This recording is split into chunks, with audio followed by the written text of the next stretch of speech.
قلبي شي خبرك خرتي يا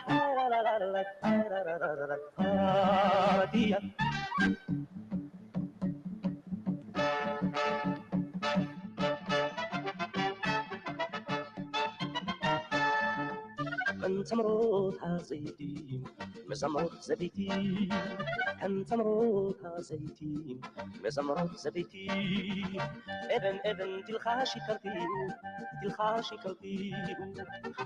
هورا شالي يبلاي ما تشيلي هورا شالي يبلاي ما تشيلي قلبي فوق شي خبرك خرتي لا لا لا لا لا لا لا لا خرتي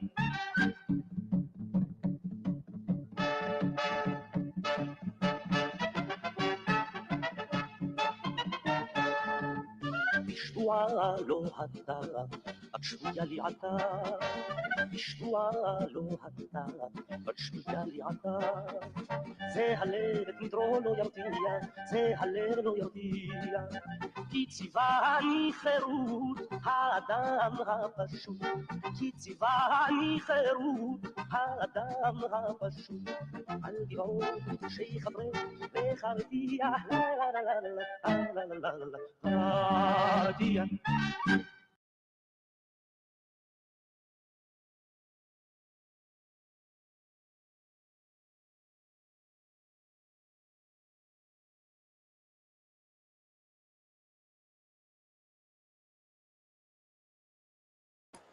So, yeah, I think that got more or less the vibe. Just trying to get, video of young people dancing to Israeli music, or Hebrew music rather. But anyway, so welcome everyone. So Graham's back with us like usual, but now we're also being joined by Snappy and 420 Atheist. So I think we're going to get some really interesting thoughts down here. But just for context, so we finished the Sefer Yetzirah last night, and tonight I was thinking we could go back to Zohar, but then I was looking, probably should do things chronologically, and so I found one of the earliest, so you have a lot of Jewish mystical writings that are throughout the Talmud, but it's not within a single unified book, like this is the book of Kabbalah or anything. And so really the first book where you start to have this kind of Kabbalistic or mystic understanding really unraveling in a way that's beyond just oral tradition. You can see it in the book of Jubilees, which interestingly, I think this might be evidence that this goes back much further than people previously thought, because of the fact that the form that we have that we're going to be reading, it's a Hellenistic era text. It was, I think it was commissioned by Alexander Jannaeus. I'm not 100% sure. I'm actually going to see if I can find that really quick just to give us a bit of context before we start. Oh, actually here, perfect. This is the video I was talking about. I thought me and Graham watched it, but I guess we only started part of it. And so luckily it has timestamps so we can skip to the part that's specifically about the book of Jubilees. So that way we know what we're getting into. So any thoughts on this before we start though? No, I'm looking forward to diving into it, because this is a lot of the tradition of basically the history of the world up until Mount Sinai.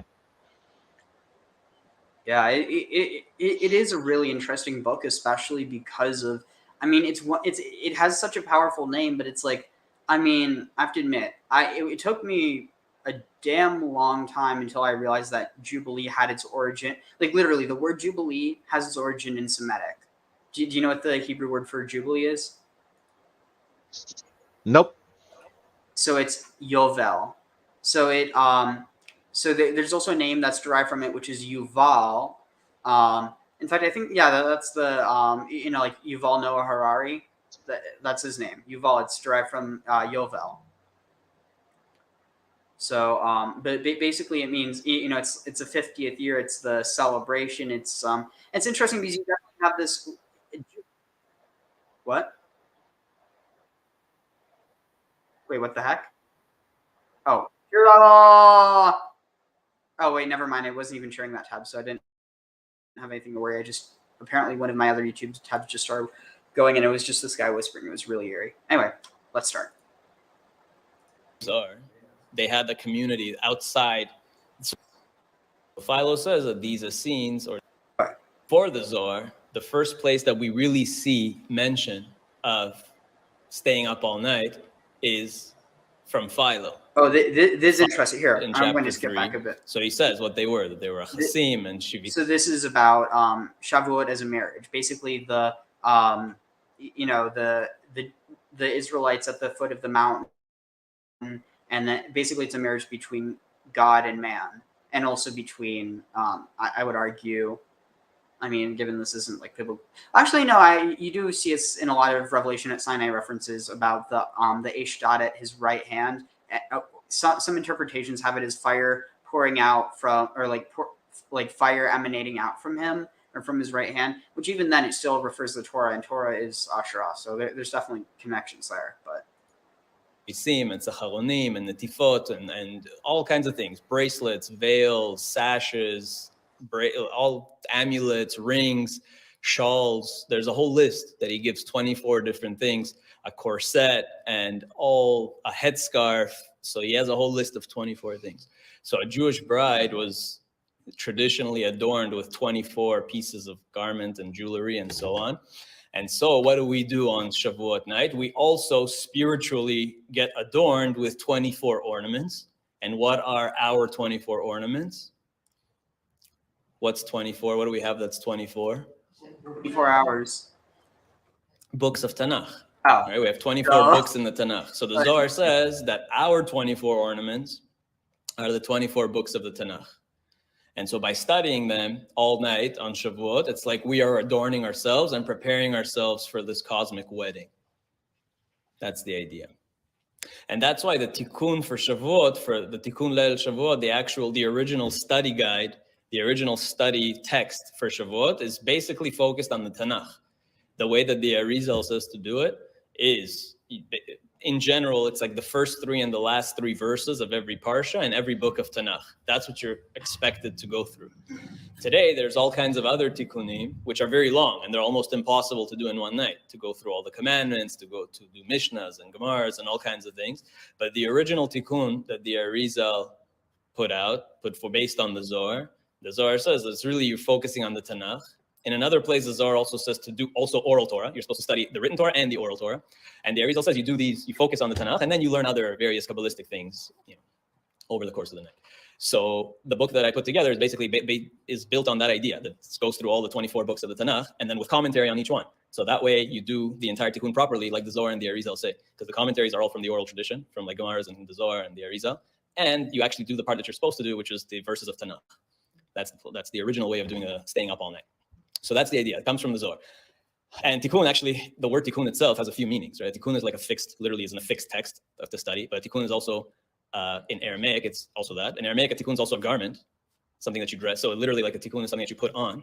And then also a Tikkun means something to fix, to rectify. Usually that word means a spiritual rectification. So over the course of the night, we accomplish a spiritual rectification. And there's different explanations of what we need to rectify. Maybe you heard the one that the Jewish people at Mount Sinai did fall asleep before the giving of the Torah. So there's a way to rectify how they fell asleep and they should have stayed up. Some people say it was a positive thing. They went to sleep because when you sleep, remember, sleep is like dreaming is the 60th of prophecy. So they were really just trying to get closer to God. And there's an idea that when you sleep, your soul ascends to heaven. Yeah. So some people say that in a positive way. Some people see it in a negative way. But that's the idea of the Tikkun. Now, what I really want to talk about is what we were saying earlier, which is before the Zohar, the first place that we really see mention of staying up all night is from Philo. Philo, 2,000 years ago, Philo Judaeus, Philo of Alexandria, he passed away before the temple was destroyed, before the second temple was destroyed. And he writes about a group of people that would stay up all night on Shavuot. God bless Philo. And this is the Essenes, which he calls the Therapeutae, or the Essenes. And they're associated with the Dead Sea. So that's really interesting. He's saying that this tradition started with the Essenes. What do y'all make of this?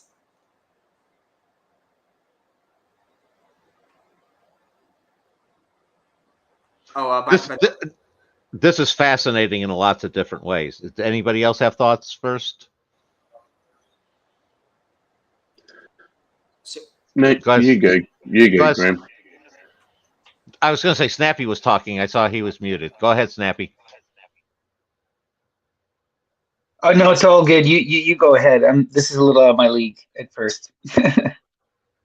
No, I was going to say the tie-ins with Philo and Christianity, because he was a lot of his writings are almost proto-Christian, and his brother wasn't his brother Alexander or his nephew Alexander Janaeus, since Philo's last name was Alexander. He's part of the Alexanders of in Alexandria, the tax collector community there, and very tied in with the whole Roman elite. And the idea that the up all night started with him. Interesting. It's Lord only knows where in Alexandria he might have, imported it from, if it came from outside Judaism. So where do you think, or was it? Wait. So is the Alexandrian dynasty, is that the same one that was connected later to the Flavians? Absolutely. Yeah. No, his nephew was. I want to say his nephew was. Titus's first in command during the destruction of the temple. They were actively involved in the destruction of the temple on the Roman side. Wait, you're saying like the Jewish Flavians or what?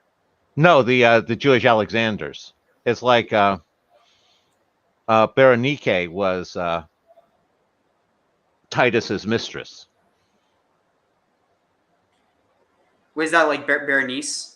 Berenice, yeah. Interesting. I definitely need to learn more about the Second Temple period. I'm much more interested in the First Temple period, but there's some obvious reasons for that. There's a lot in the Second Temple that it was basically a civil war within the Jewish community there, with one of them bringing in the Romans on their side. Oh yeah, that's basically what Hanukkah was as well. People tell it about a story between the Greeks and the Jews. It was a story. It was a battle between the Hellenized Jews and the the traditionalist Jews. Which is go ahead. Oh, sorry. Yeah. That's part of what's so. That's part of what's so horrific about the whole story, is that there was so much bloodshed that was ultimately caused between brothers. That's the worst part about civil wars. Yeah. Anyway, so these scrolls. We've all heard the Dead Sea Scrolls. So in the Dead Sea Scrolls, we don't know 100% who composed the Dead Sea Scrolls, but it looks like it was this group of people, the Essenes. The way that they're described by Philo and Josephus fits with what we find in the Dead Sea Scrolls. And so Philo says that these Essenes, or these people, that's what they would do. They would stay up all night and they would sing various spiritual hymns and so on, and connect the Torah, contemplate various things. Yeah. So where the Dead Sea, those caves are, they had the community outside. So their history is really interesting. It looks like they were like a breakaway sect that got fed up with the corruption in the temple and went out and said, we want nothing to do with that. So they just went out far away, created their own village, and separated themselves. And they were very, very pious, very strict in their halachot, and maintained very high standards of purity. Exactly. So that's what I want to get to, because one of the main books, one of the most common books that was found in the Dead Sea Scrolls among the Essenes is the Book of Jubilees, Sefer HaYovlim. The Book of Jubilees was really a fascinating book. It's an ancient text. It's written during the Second Temple era, probably. It was never included in our Tanakh, and we'll see why. But interestingly enough, Ethiopian Jews have it in their Tanakh, or had it in their Tanakh. So that doesn't make sense. It can't be Second Temple period if the Ethiopians have it. It has to be older. I was going to say this too, because the Ethiopians have it exactly. Like, people have done direct comparative translations, and outside of a few grammatical differences, they're the same texts from the ones at Qumran. Yeah, and see, the thing that's hilarious to me is when you have people that they're like, well, why should we trust these texts? They're not canon. It's like, okay, so you're trusting what men chose over what God, if you truly believe in God, what God chose to preserve by, hiding it in the earth until it's found today. Like, that is literally a modern day miracle. And if you're trying to claim that we should listen to what the church fathers say over that, like, without even taking it into context, like, that just shows that some people have blinders on.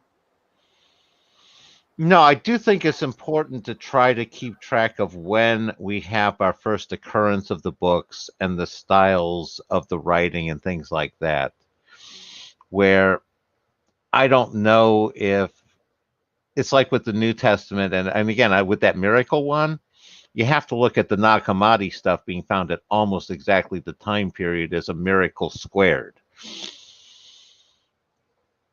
I think we need to keep in mind of just when some of this was written, because I'm not sure that our current version of the Book of Jubilees wasn't a Second Temple period construction based off of writings that they cobbled together from the First Temple period. Does that make sense at all? Yeah, I tend to actually think it may be a Second Temple creation just because of some of the shifts that are occurring in the text. Like a big one is the adoption of a 364-day yearly calendar rather than the 12 lunar months that you see in the earlier First Temple period. So there is something going on. This is a later text. It's Interesting. It's Yeah. Go ahead, Ariel. I want to know your opinion on that before I follow up with Snappy. I mean, so yeah, like you definitely could have this text that gets edited because we don't actually have it's not until the return to Judah from Babylon that you even have the first writing down of the Torah in the first place. Previous to that, it was all oral. Makes sense. No, I was going to say, and following up on what Snappy was saying, this would tie it in then with Book of Enoch, which was also, it seems like another version they were coming up with, which tied into that conversion from the lunar to the solar calendar in that first, second century BC there.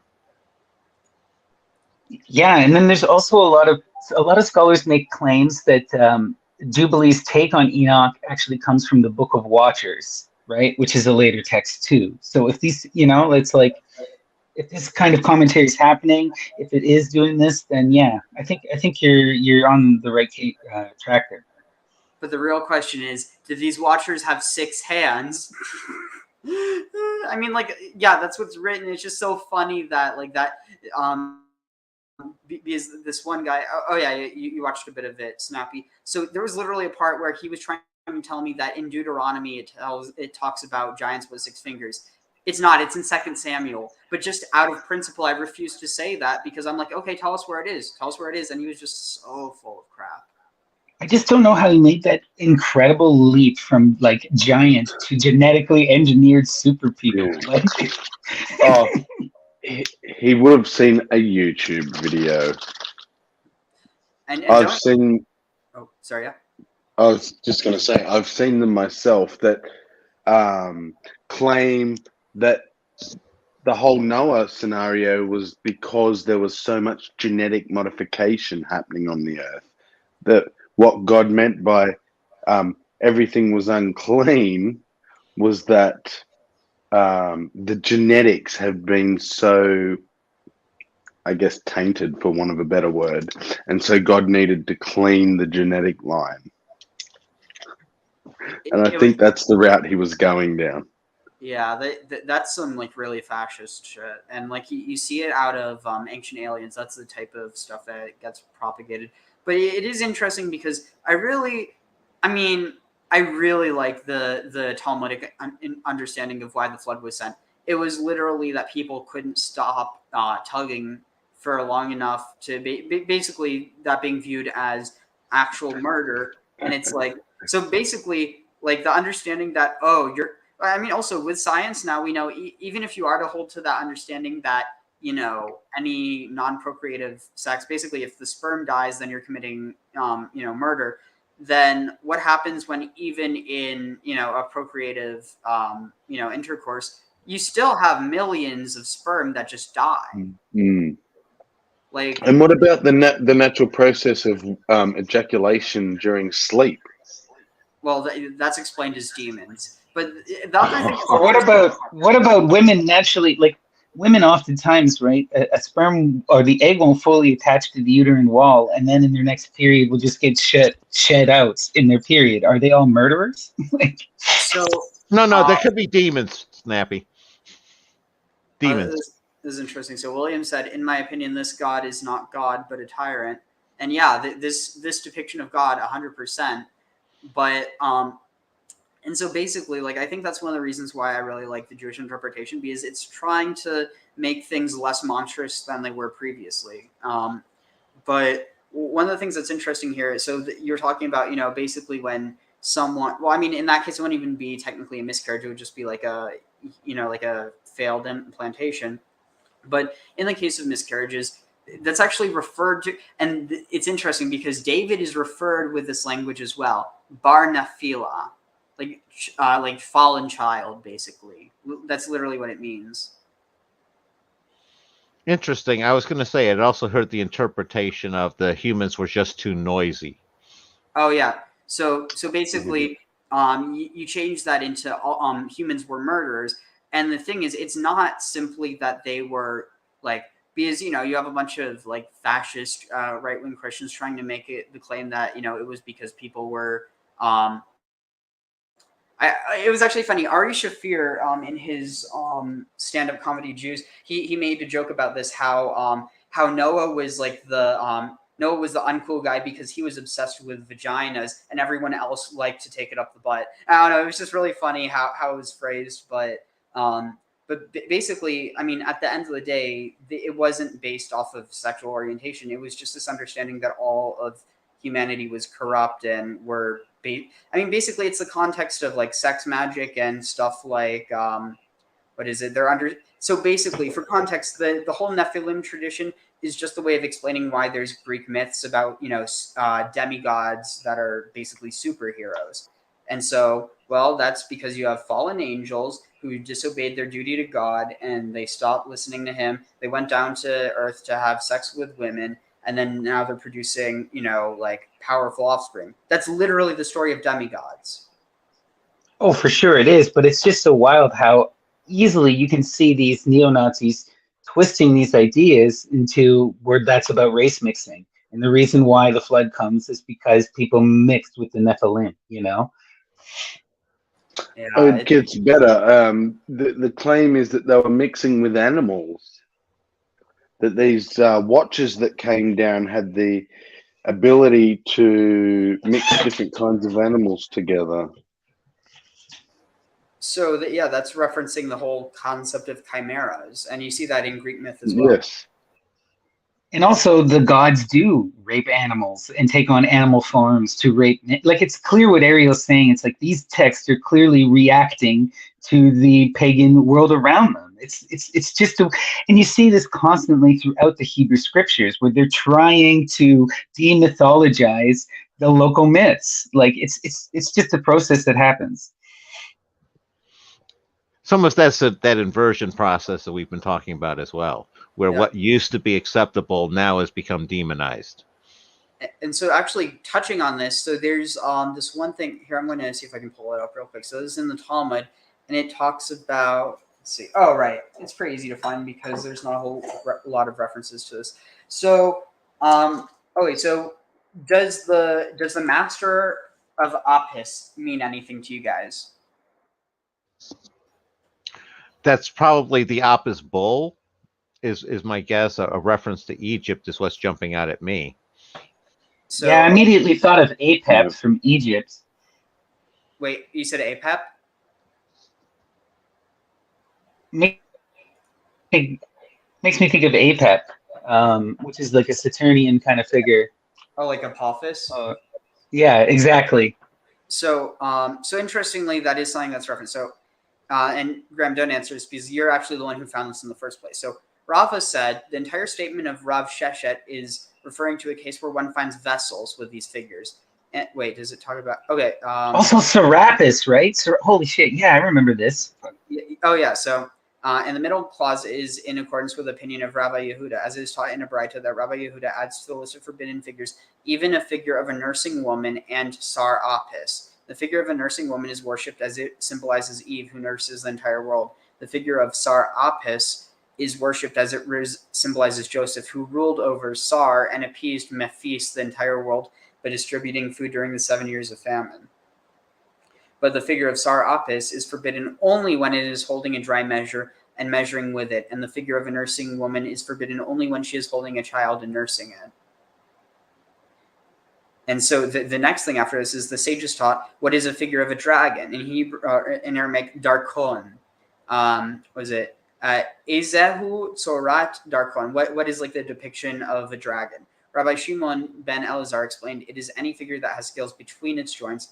Rabbi Asi motioned with his hands to depict scales between the joints of the neck. Rabbi Chama, son of Rabbi Hanina, says the halacha is in accordance with the opinion of Rabbi Shimon ben Elazar.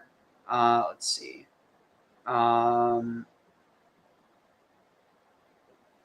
Let's see. Does it talk about it more here? It's just going into. Oh, wait, this is interesting. The Gemara asks, is it permitted to form these figures? Okay, so it's talking about the sun and the moon. Is it permitted to form these figures? But isn't it written, you shall not make with me gods of silver or gods of gold, Exodus 20:20, which is interpreted to mean you shall not make figures of my attendants who serve before me, i.e. those celestial bodies that were created to serve God, including the sun and the moon. Quick thought, or is that a prohibition in order to only use the natural idols, sort of like the meteorites and the Asherah stumps that we were seeing? Also, interestingly, it covers this. As is found in Baraita, a person may not construct a house in the exact image of the sanctuary. So, interesting. So you're also not, I guess, theoretically not supposed to make synagogues in the shape of it, nor a portico in the exact image of the entrance hall of the sanctuary, nor a courtyard corresponding to the temple courtyard, nor a table corresponding to the table in the temple, nor a candelabrum or a menorah corresponding to the menorah in the temple. But one may fashion a menorah of 5 or 6, 5 or of 6 or of 8 lamps, and one may not fashion a candelabrum of 7 lamps, even if he constructs it from other kinds of metal rather than gold. As in extenuating circumstances, the candelabrum in the temple may be fashioned from other metals. The Baraita continues, and now we're getting into some of the stuff that seems to be Hellenistic, but I actually think might be more going back to the first temple period with the Hasmoneans, especially this idea of the kings also being the priests.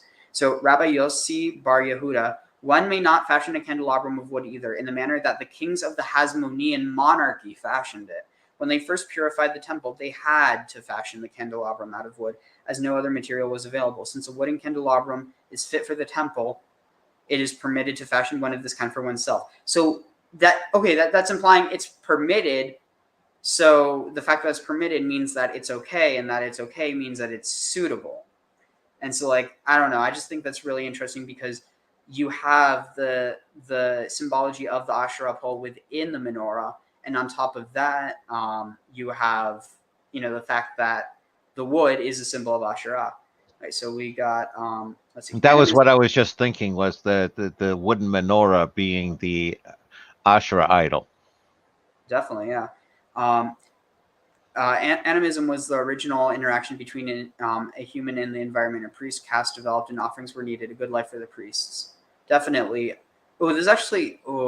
This is a perfect time to bring. Do y'all know the story of Bel and the dragon? I do. Elaborate.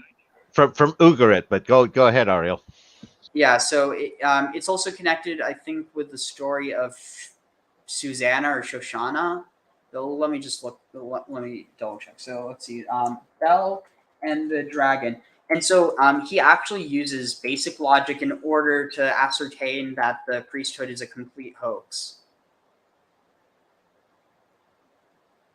Let's see.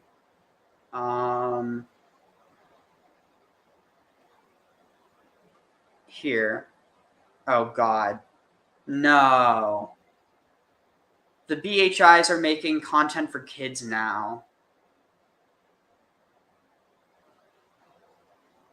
And I guess it's nothing. That's so terrifying. Those people are so. I spent the last year digging into a lot of this Afro spiritualism connected with Marcus Garvey and the Moorish Science Temple of America and the Black Hebrew Israelites. They're so fascist. It's like, whoa. It's the same kind of extreme racial stuff that you get from the Nazis, just from a different perspective. Yeah. Speaking of that, fascism warps everything to fit its agenda and worldview. Very effective in sweeping up the minds of disaffected or naive people. Scapegoating speeds the process up. And William agrees. Yeah, and I mean, this is what a lot of the world is going through right now. And I think this is one of the reasons why these ideas need to be tackled, but not by only people who have bad intentions in mind. Because it's kind of like I forget who said this, and I really do agree with it. This idea of if the only ones who are embracing masculinity are the ones who are embracing toxic masculinity, that's going to create a really dangerous polarity where basically people feel forced into one side or the other, and that itself could cause more radicalization of people who feel forced into, when in reality the whole it's like one of those things where some people are afraid to, and I think probably the best place to look to that is religion, but not looking at like fundamentalist religion, but looking at what is actually there. Definitely, but I think this also raises a much greater issue that we're dealing with. Like our current society is evolving at a rate that most people cannot comprehend or deal with. And then there's on top of that, there's this incredible philosophical illiteracy, and people are just not able to confront the absurdity of life, especially if they've been indoctrinated into a cult or an intense religious belief that has provided them with a security blanket. When that security blanket is removed or proven to be illogical, you get this reactionary extremism as a result often. And I think the only solution is that we need to have some kind of philosophical literacy. People need to learn how to confront these on an individual, introspective basis.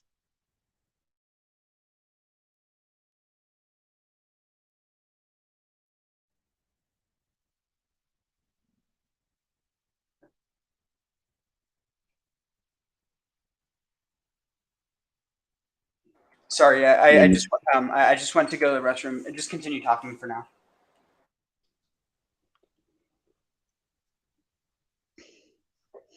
But yeah, I think what we're witnessing right now with society is just such incredible rapid change, and also this degrading of a lot of literacy. Like I don't understand. I don't necessarily agree with Nietzsche, but when he talks about the death of God, like that's a real thing that a lot of people have to confront. And I don't think it's so much the death of God as the death of tradition. And a lot of these things, they just do not work in our current our current reality. And people are, they put too much of themselves into these outdated ideologies that don't serve them, only hold them back.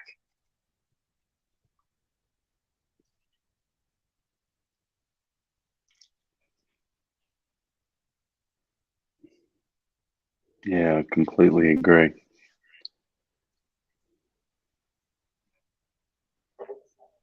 And it's like we all have to confront the absurdity of life, but if people just freak out and stick their head in the ground, like that's not how you deal with this kind of stuff, right? But that's what we're seeing from a large segment of society, either just complete ignoring of the reality we're facing, like refusal to accept the environmental crisis, refusal to accept their current political situation, or you see these like doubling down on these really simplistic answers that do not provide any sort of realistic understanding of the world. They just cause more problems, but people can understand these answers. They can fit them into a narrative. Right, I'm back. So here, let's get started. So let me turn on my cam. All right. So here, I'm going to try to find one that's decently short. Here, this should be good. Maybe it's animated. That's what it looks like. Ariel? Yeah? I need a couple minutes here. Oh, yeah, sure. Because some of what Snappy was saying was kind of triggering me. And some of what he was saying is I find his approach overly simplistic because I find it's avoiding truth. And what needs to be referred to is objective truth. And these people, the only way to get through to them is through objective truth, because if you're sticking to your own solipsistic loops, there's no way to convince you you're wrong. And the first step to that is defining your terms in objective manner. And one of the problems I'm having integrating with people is I don't have terms for that I can use that match theirs for things like racism, prejudice, privilege.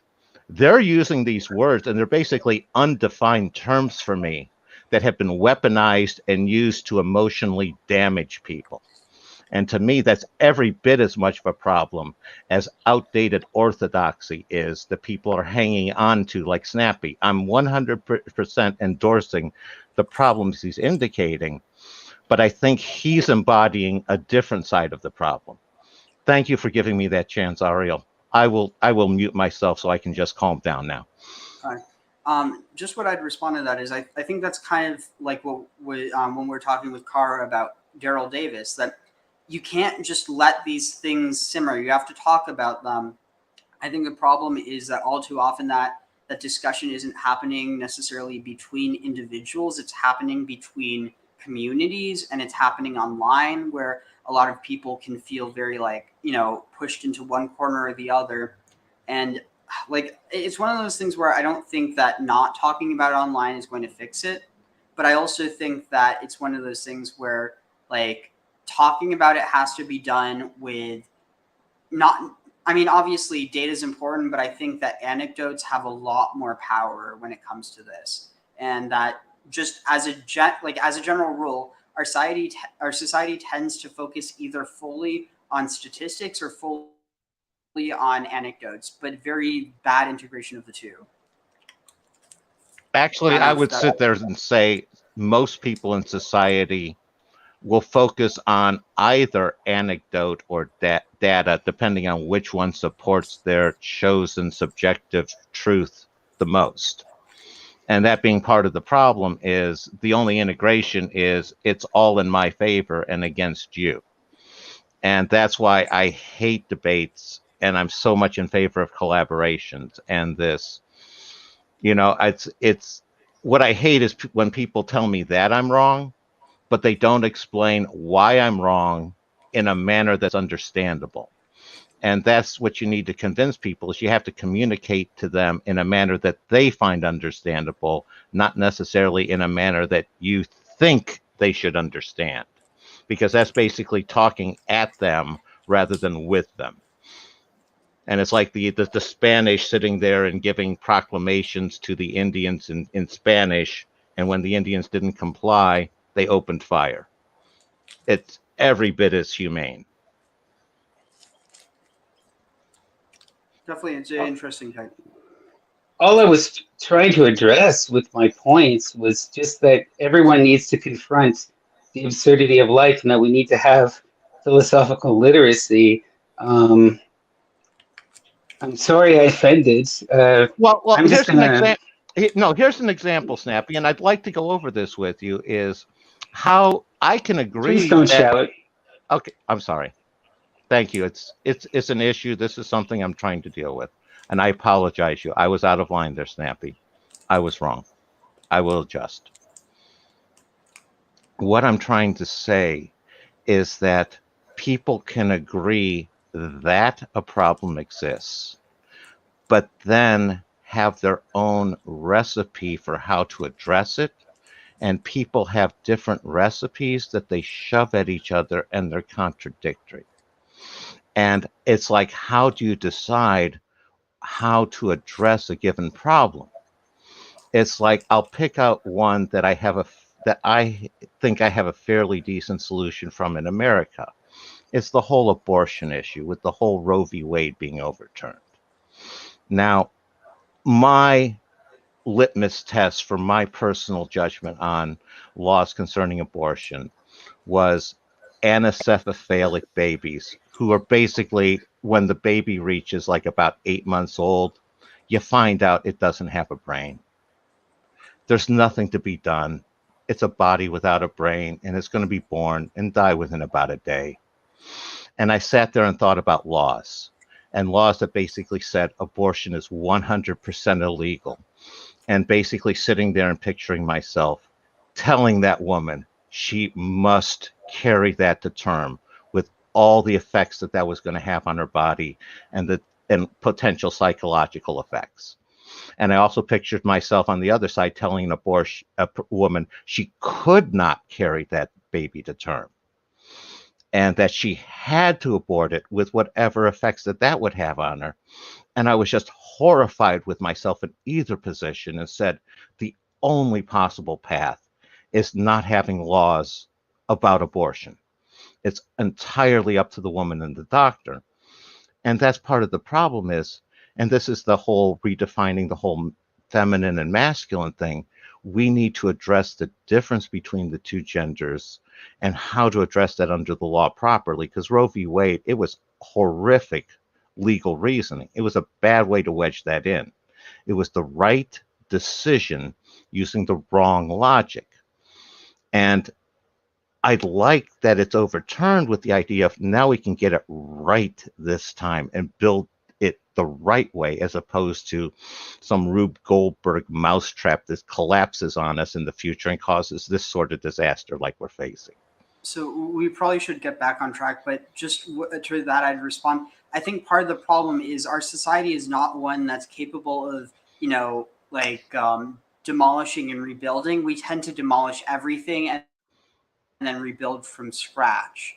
And so that's kind of why I think that even though you might be right in that, that's practically not going to happen. It's basically either going to be reestablished or it's going to be completely pulled back. Well, that's the point of constitutional amendments. That there are ways to address that under the law. You just have to do it the right way, rather than you have to work together in order to come to a solution, rather than screaming at each other and fighting over it. Definitely, yeah. And the other thing I would just think to say is that we should also remember that people who identify as women are not the only people who can get pregnant and who need access to abortion. That's just something that's really important to remember. No, I 100% agree. I was not. I know. I was totally in support of that one. I'm supporting everybody. I'm just saying, the law should not get involved. That should be the woman and her doctor and her support system. Yeah. Anyway, let's get back to Belle and the Dragon. But I do think that another thing you addressed is you imagining talking to her.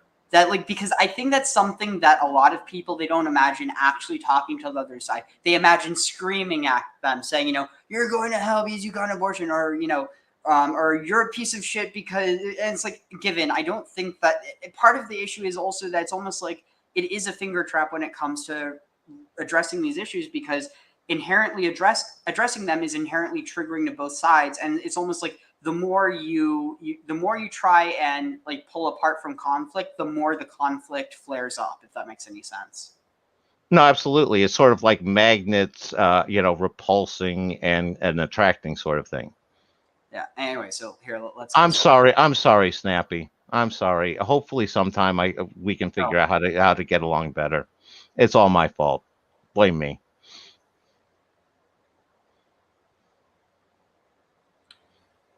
Well, I mean, it's also possible that Snappy had something else to do, but I mean, I still wanted to say that and apologize, because I do feel bad and I do own responsibility, and that's something is decency, honesty, integrity. I try, when I stumble on the hurdles like I did there, I try to live up to it too, own it, admit it, and adjust.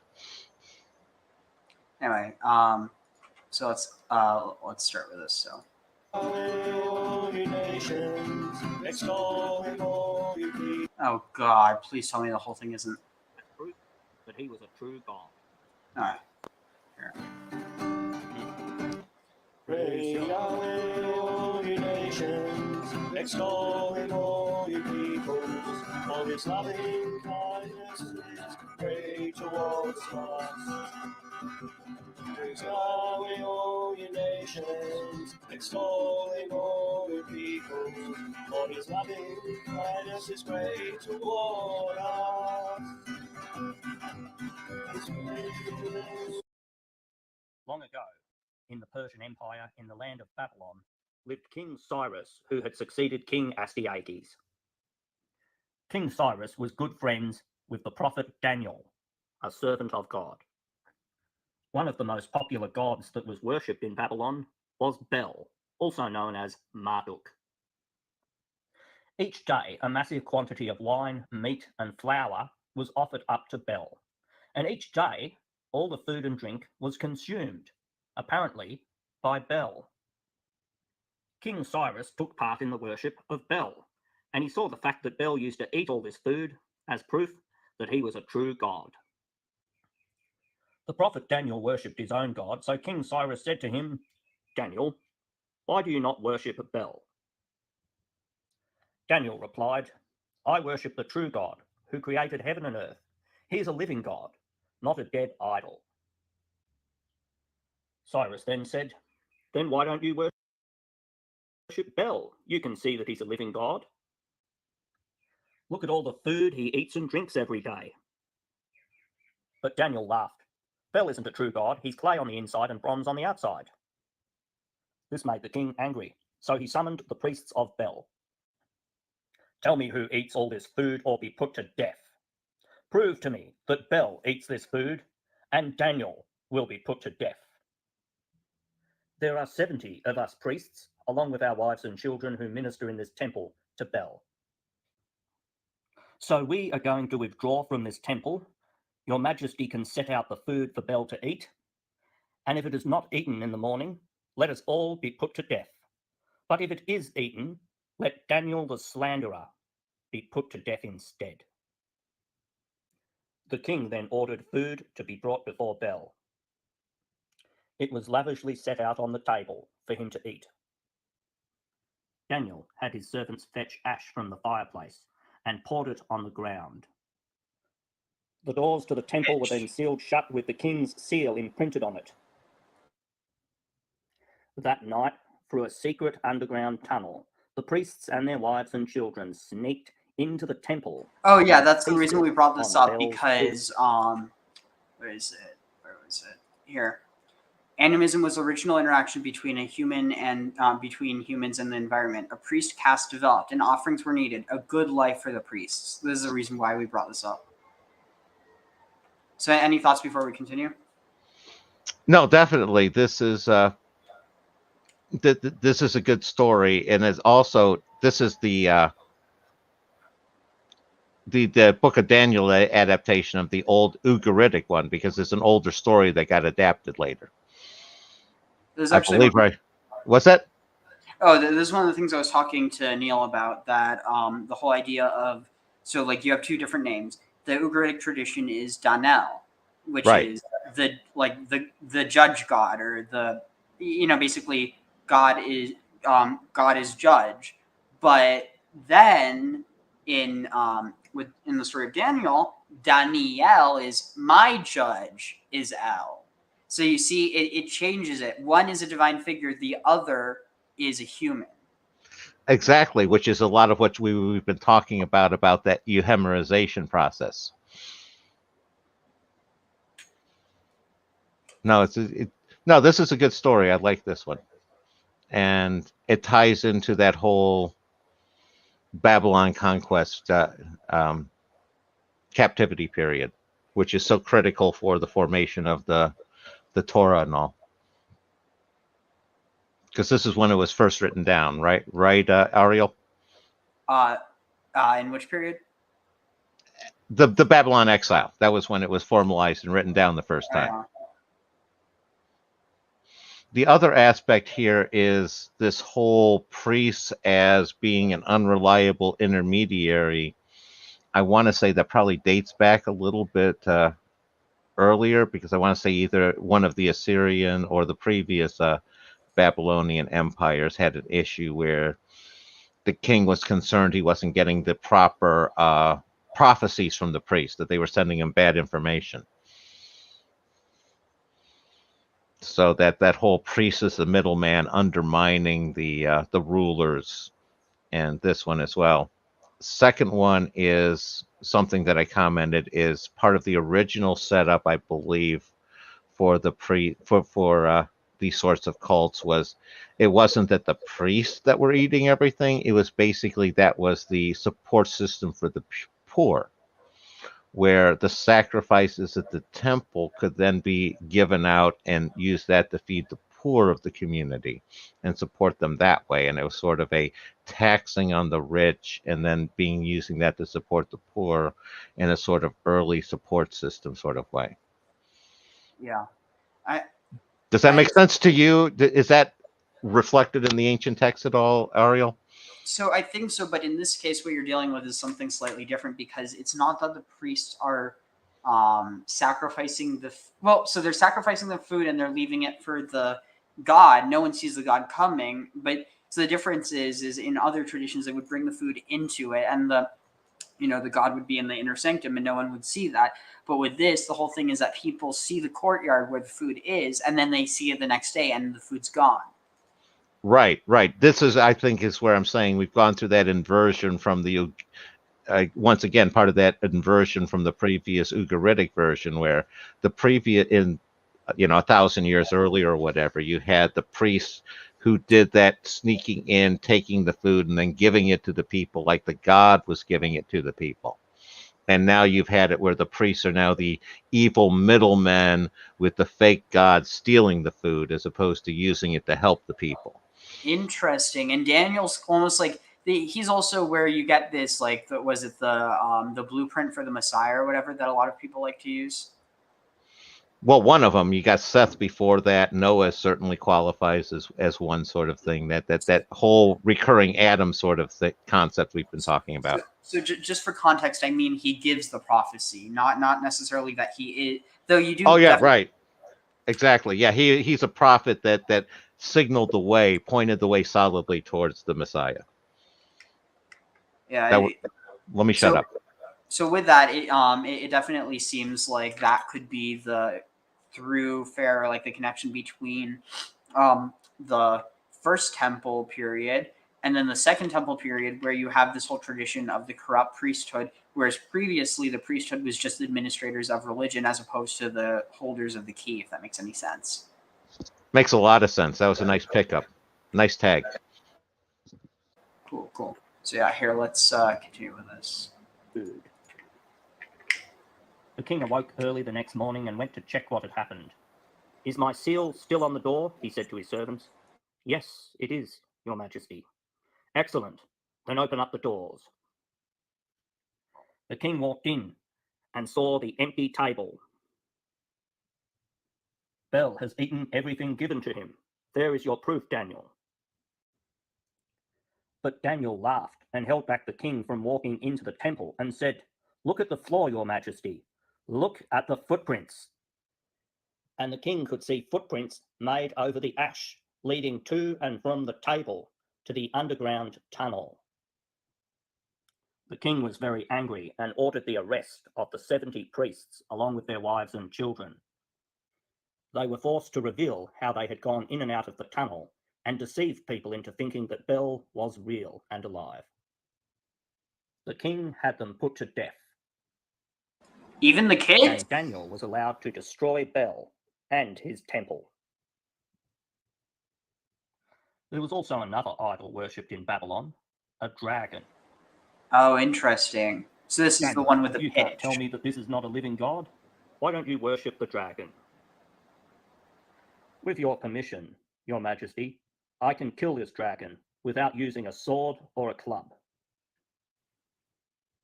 Very well, let's see what you can do.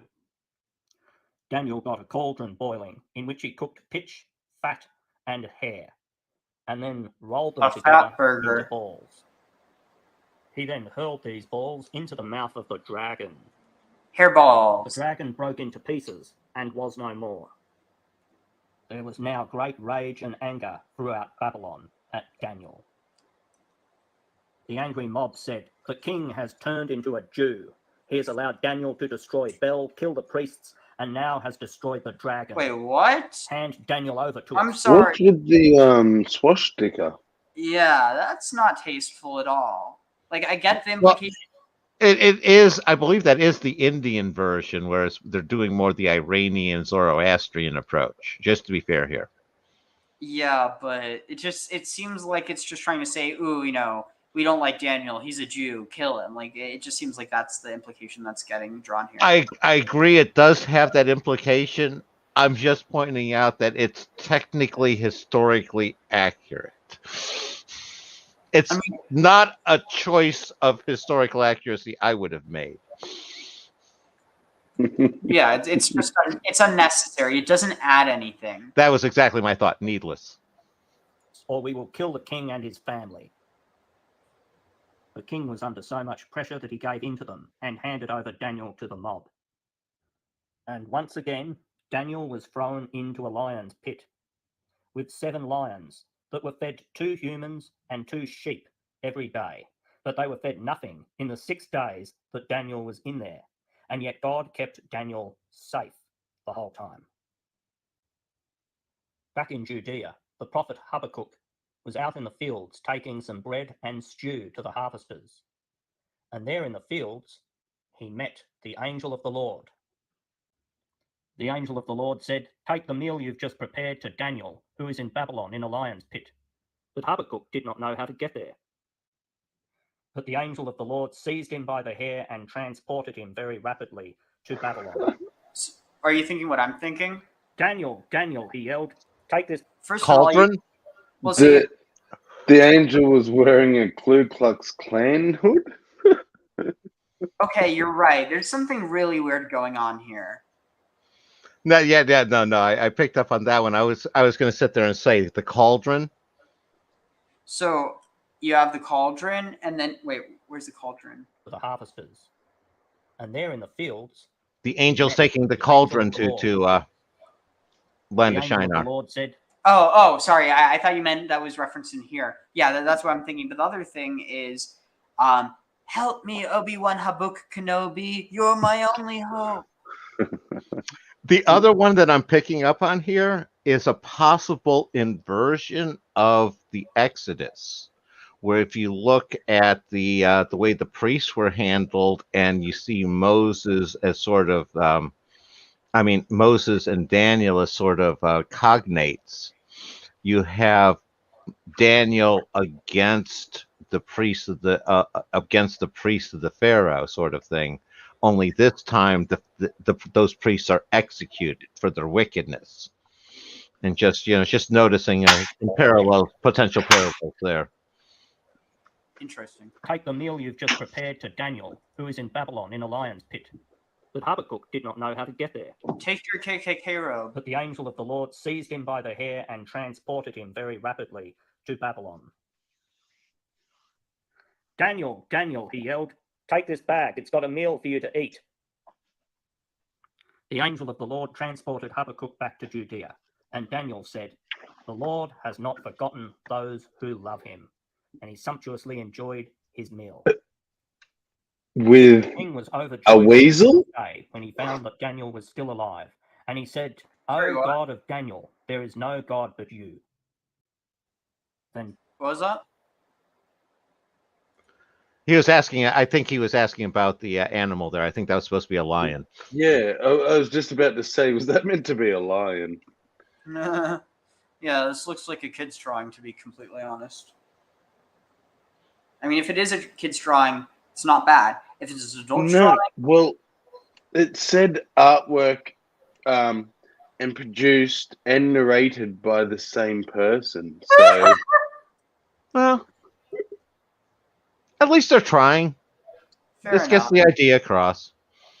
Let's just say it does get the idea across, but also get some other ideas across. Yeah, some not necessarily needed ideas. Daniel was released from the pit, and those who had plotted his ruin were thrown in instead, where they were eaten instantly. Oh, and you have this like parallel. Oh no, I guess that's right. So yeah, it's similar to the story with Esther and Haman, how they were planning on killing him, and so instead they get killed. Definitely a recurring theme. Oh, interesting. And here it's mentioning Queen Atalia of Judah. That's what I was telling you about, how Atalia can mean both serpent and humbled of the Lord, I think. I forget. All ye nations, extol all ye peoples, for his loving kindness is great towards us. Okay, this is really cringy.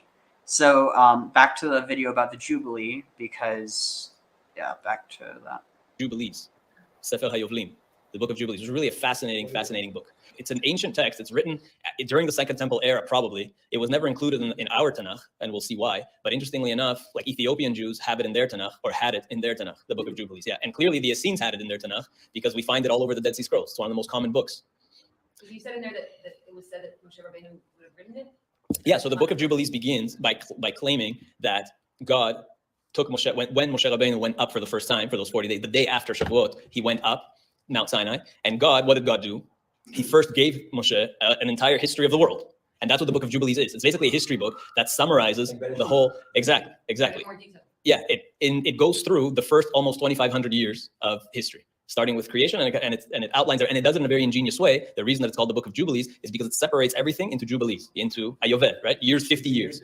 So remember, Jubilee, just like we count now, 49 days, and Shavuot's the 50th, the Torah says to count also 49 years, and the 50th year is this great Jubilee, where everybody goes free, lands return back to their ancestral owners, and slaves go free, and there's total freedom is proclaimed over the whole land.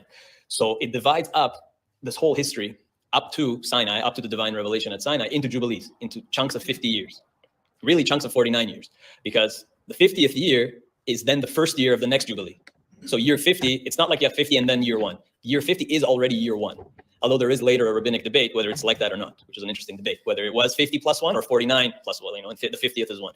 But clearly, the way it was done in those days, it's 49, and the 50th is already day 1 of the next, or year 1 of the next cycle. So what happens is the book of Jubilees goes through the first 50 Jubilees of history. So 50 times 49 takes you to the year 2450, right? So 2450 is when the divine revelation would have occurred, according to the book of Jubilees, which actually fits nicely with rabbinic tradition, because according to our official Seder Olam rabbinic tradition, in what year was the divine revelation? 2448. So it's really close. So it's only off by 2 years. So we say, based on our counting, it was 2448, and the book of Jubilees gives it at 2450.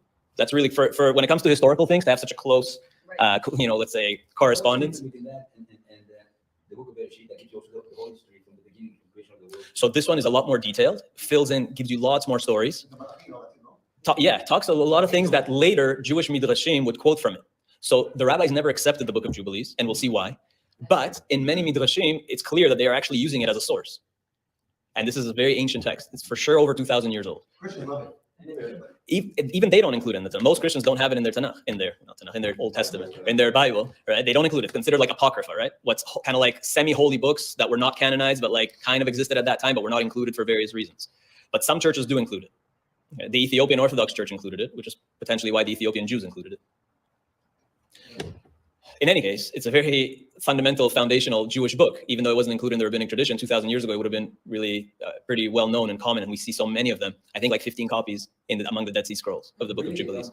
I think, if I'm not mistaken, 15 copies. Yeah. Now, the reason why was Jubilees not accepted in the Tanakh, other than, let's say, because it was composed after the Tanakh was already concluded. But aside from that, what is the problem of studying Jubilees as a Jewish text? Because Jubilees tells you that the divine revelation, that's how actually it starts. When did the divine revelation occur? When is Shavuot? According to Jubilees, it's not when's Shavuot for us on the calendar? The 6th of Sivan. The 6th of Sivan, which is 49 days after we start counting. Yeah, we count from the second day of Pesach. And that takes you to the 6th of Sivan. But Jubilee says that Shavuot's on the 15th of Sivan. And it builds this whole history of the 15th of Sivan as basically like the most important day of the year. It says that everything happened on this day. The 15th of Sivan is when Noach made a covenant with God. When God, after the flood, when God made a covenant with Noach, remember that? Noach brought sacrifices, God showed him the rainbow. That was the 15th of Sivan. So the book of Jubilee says that the very first covenant between God and man was on the 15th of Sivan. When God made a covenant with Abraham and gave him the mitzvah of Brit Milah was the 15th of Sivan. And Yitzhak was born on the 15th of Sivan. So Graham, I'm sure you probably have some theories about this whole 50-year thing, right? Actually, I don't have anything specifically tied into the whole 50-year thing. It's not really, like I said, the whole numerology, gematria thing, it's not that huge. It's, the sevens, it's 15. That's 15, that's basically your set of 12 plus your 12 second letters, and then the second group of letters plus the original 3 generators. So I guess maybe don't focus so much on the number, focus on the concept that's a cycle that repeats every 50 years. Oh yeah, no, absolutely. No, I commented on that several times. It's very much an echo of the whole Yuga cycle stuff and all. Yeah, and I don't know if Snappy's still watching, but one of the things that they brought up that I think was definitely connected to it, and I think Neil also brought up something similar, how basically this whole idea of like the Saturnian tradition, it has to do with returning, essentially that which is treasured and hidden away, and that it's for all. And so that that's the connection that some people draw with like the basically the harvest. It's this idea that everyone works collectively to produce the harvest, and then the harvest is not like, okay, well you planted these and you watered these, so these are your plants, and then these are your plants, and then these are your plants. It's like you get plants and you get plants and you get plants. It's more so where it's like a potluck. Everyone is sharing it together. And so with this Yovel, it's literally the seventh of the seventh. So it's and not only that, it's not just seven. What is it? It's not just 7 by 7 days. We're talking about 7 by 7 years. So you end up with 49. And so on basically the most Saturnian year of them all, on 49, when it's literally 7 by 7, that is when all this property, all this wealth that has been built up in private, not all of it, but like a decent amount of it, especially like the stuff that's actively used. So we're talking about like crops, we're talking about oils, we're talking about incenses, talking about meats, talking about fruits, all that stuff that has to be used immediately or preserved, otherwise it's going to rot. And so with that, there's this idea that on the year where you have the abundance, because it's like you basically prepare to for the land to be most abundant that year, and then it's this idea of you give it back to the land insofar as you give it back to the people. No, very sensible. It's a good approach. It's that leaving fallow. You can definitely see how it would have derived from a very sensible approach. Definitely. So here, let's continue. Oh, that's a question I had. They say that the land returns to the original owner. Who's the original owner, and how does that work? Oh, looks like we lost Ariel. Yep, and Sorry I about can't. that. Oh, There we are. What were we saying? My question was, it says it reverts to the original owner. Who's the original owner? Again, that they're clearly not referencing all the way back to God. So who are they referring to there? Ooh, I mean, honestly, I don't know. This would be this is probably something that's covered a lot in like halakhic texts concerning basically legal law, as opposed to like a type of moral law.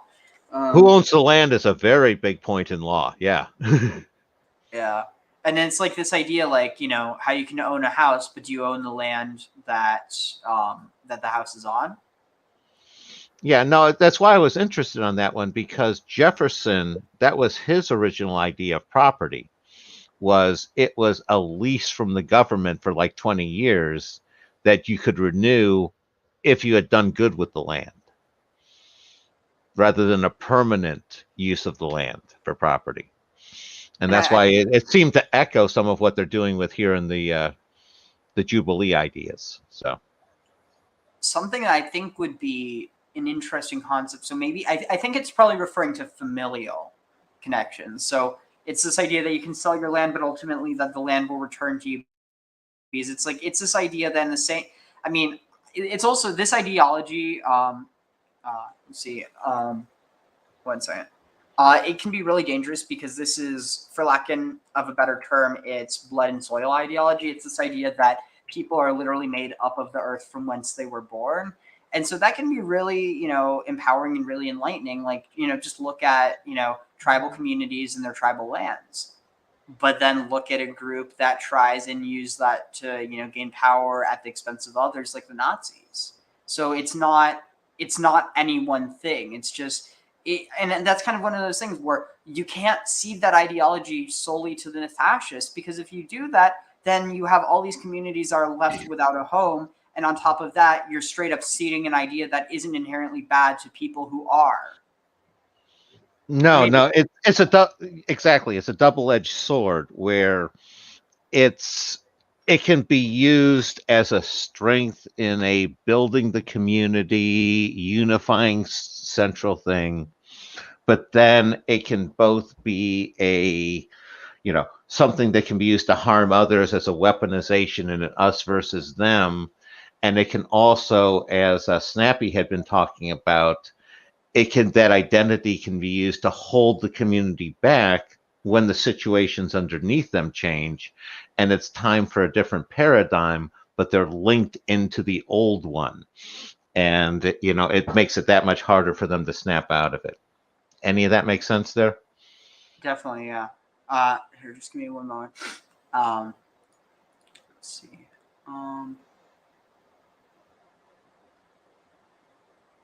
Let's see. Wait one second.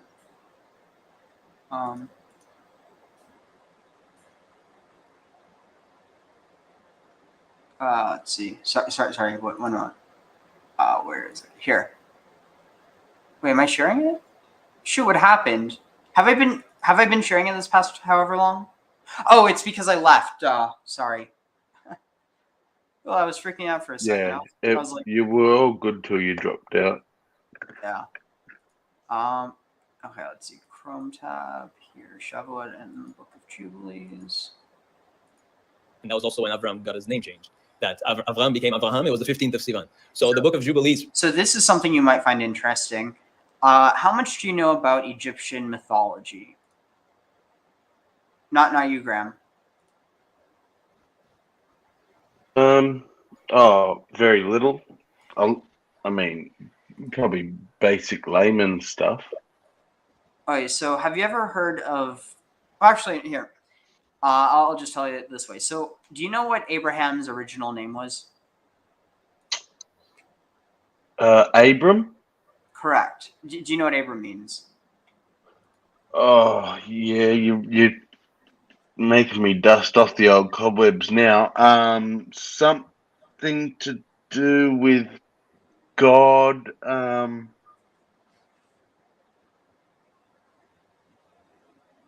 Oh, I'm muted. You're going to have to remind me.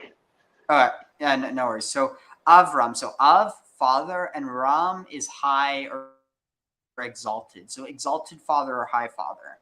So, there, one of the things that that Neil's been kind of me and Neil have been talking about a lot, and there definitely seems to be something here, is that a lot of biblical characters are euhemerized gods. They're gods made into men, but not in the context of they were gods that became men. They were gods that the stories and the archetypes were taken, and the names were applied to, or rather, titles were applied to human figures where they became names. So, for instance, you have Avram, the High Father, and do you know what his wife's name is? The High Mother? So, kind of, but so her originally it's Sarai, but then it becomes Sarah. Becomes So Sarah. Sarah. Yeah. So Sarah, not only is it the last three letters of the 4-word name for Asherah, it's just vocalized differently. It also means princess. Yeah, right. So you have the High Father, and you have what is it? So you have the High Father, and you have the princess, and from them you have Yitzchak, and then that. I mean, so that's not so much as relevant to this part of the discussion, but shoot, was it? But it's fascinating nonetheless. But where he's going with it is I'll pick up for a second here, Ariel. Yep. Is it ties in with Brahma and his wife Saraswati, or however you pronounce it. Yeah. And also with Rama from India. How are you getting Rama from that? The son Ram. Ram is pretty much how he's referred to, how Rama is referred to in India. It's often referred to as just Ram. Oh, well, I guess what I'm saying, are you just connecting that because of Ram? No, you had said that that somebody had a son named Ram. Oh, no. So that's the descendants of Cush. Okay. Yeah, so there's like a Rama, there's a Shiva, there's I forget exactly what, but Go ahead. Sorry. Yeah, there definitely seems to be some sort of connection between the Indian subcontinent and Mesopotamia, and that's definitely something that needs to be more looked into. I mean, definitely by professional scholars, not just YouTubers, but the other thing I was going to say is so Abraham. So yeah, Avram becomes Abraham. So he gets a hey put into his name. But the thing is, Avraham is actually a shortened version. It's a nickname. Do you know what his full name was? No. So it was Avrahamon. Does that ring any bells? Okay. As in Belhamon, right? Yeah, so you have Balhamun and you have Amun, or you have Balhamon or Balamon, and then in Egypt you have Amun, and Amun was the invisible creator deity that shaped the world, and you have this basically the demiurge, and you have a similar concept in Proverbs where it refers to wisdom, saying I was like the Ihia, and I was Etzlo beside him or at his side, Amon as an Amon or as an artificer, a craftsman, or an architect. Basically saying that wisdom was beside God as that thing. And like when God creates through her, not like, because the whole understanding is he's so powerful, he destroys, she creates. And so it's this idea of like he has to channel himself through the feminine side in order to make that. It's almost like turning the blazing heat of the sun into a it's kind of the difference between a scorching heat and just a light that illuminates. Yeah.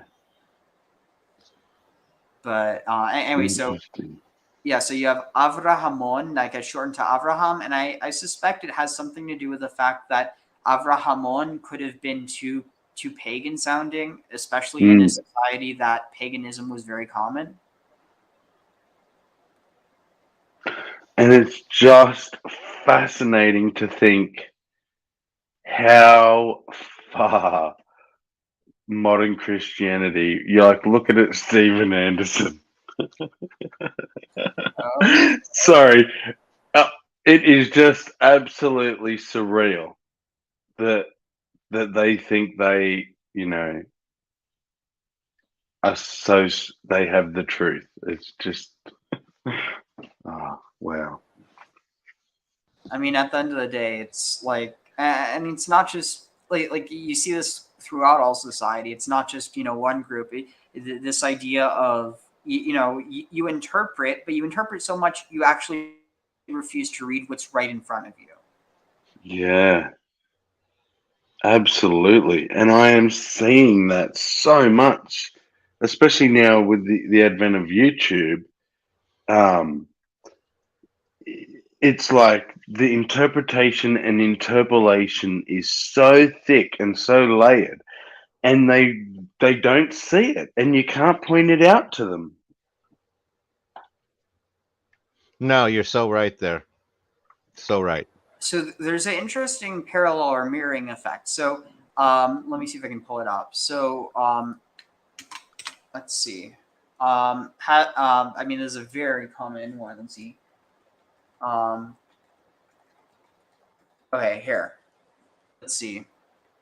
Yeah, here. I actually learned to translate this for my Hebrew class. So, lo lanu Adonai. So we do not have, or for us there. Wait, not to us, O Lord, not to us. So lo lanu Adonai, lo lanu. So not for us, or not to us, not to us, God.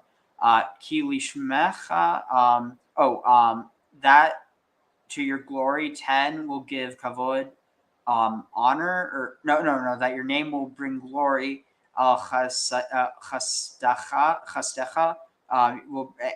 upon mercy, al amitecha, upon truth, or your. Okay, so here it has to your name bring glory for the sake of your love and your faithfulness. So lama yomru hagoyim, and so hagoyim, it literally just means the nations. It's not like in this context, it's referring to the other nations. So it's like hagoyim acharim. And there isn't a bad context in this. It's just some fundamentalists take it that way. So Lama Yomru Hagoyim. So Lama, or why do the nations say Ayena, where now Elohehem, where is their gods? Ve'Eloheinu Bishamayim, when our God is in heaven, Kol Asher Chafetz Asa, all that is enjoyed, all that he wills he accomplishes, or all that he desires he accomplishes. All right, Atzbehem Kesef, so Etzev, their idols are silver and gold, Maaseh Yadei Adam, made from the hands of man, or the work of man's hands. Pelahem velo yidaberu. They have a mouth, but they cannot speak. Einaim lahem velo yiru. They have eyes, but they cannot see. Oznaim lahem velo yishmeu. They have ears, but they cannot hear. Af lahem velo yirichun. They have a nose, but they cannot smell.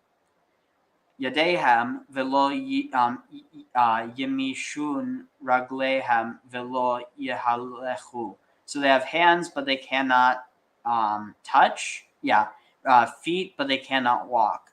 Lo yehegu bigronam. Lo yehegu. They cannot make noise. They cannot make noise in their throats, or there's no sound in their throats. Kimohem yehiu. Mohem, those who make, or like those who liken, Yehiyu, I'm not sure. Osehem, that make, Kol Asher Boteach Bahem, all who trust in them. I guess it's saying it shall become like them. Is there any more? Is it just, yeah, it goes into like, bless this. But yeah, so it's this idea that when people subscribe to a type of idolatry where, hey, bastard priest. So when people subscribe to a type of idolatry where they refuse to actually see what's in front of them because they're too busy worshiping their own Bible, for lack of a better term. And when I say that, I'm not talking about like, the Bible as a text. I'm talking about their Bible. It's like, I have my King James version, or I have my, honestly, I don't know a whole lot about Christian scriptures, but the point orthodoxy would be a good word to use there, Ariel. Their own orthodoxy. Yeah. So like at the end of the day, when you're worshiping your own orthodoxy, it's like you're too busy with your head up your own what to actually see what's right in front of you.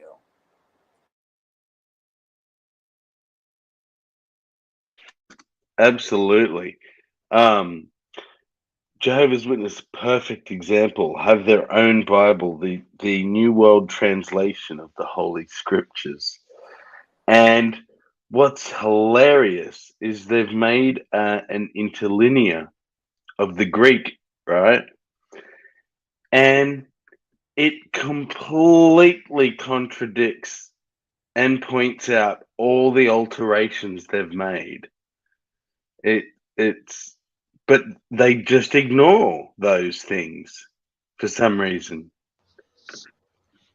It's like almost said, like waving it. Yeah, it's also almost like waving it in front of them makes them ignore it more. Yeah, that's a great point. So I actually just thought of another example of people decontextualizing the Bible. This one was actually told to me about by one of my, let's see, what is it? Dang, I don't remember what. Wait, what was it? Pastor with dreadlocks. What's his name? He's white though. Todd White. Oh God, this guy's a real piece of shit. And so I actually found out about this guy from someone who's very far right.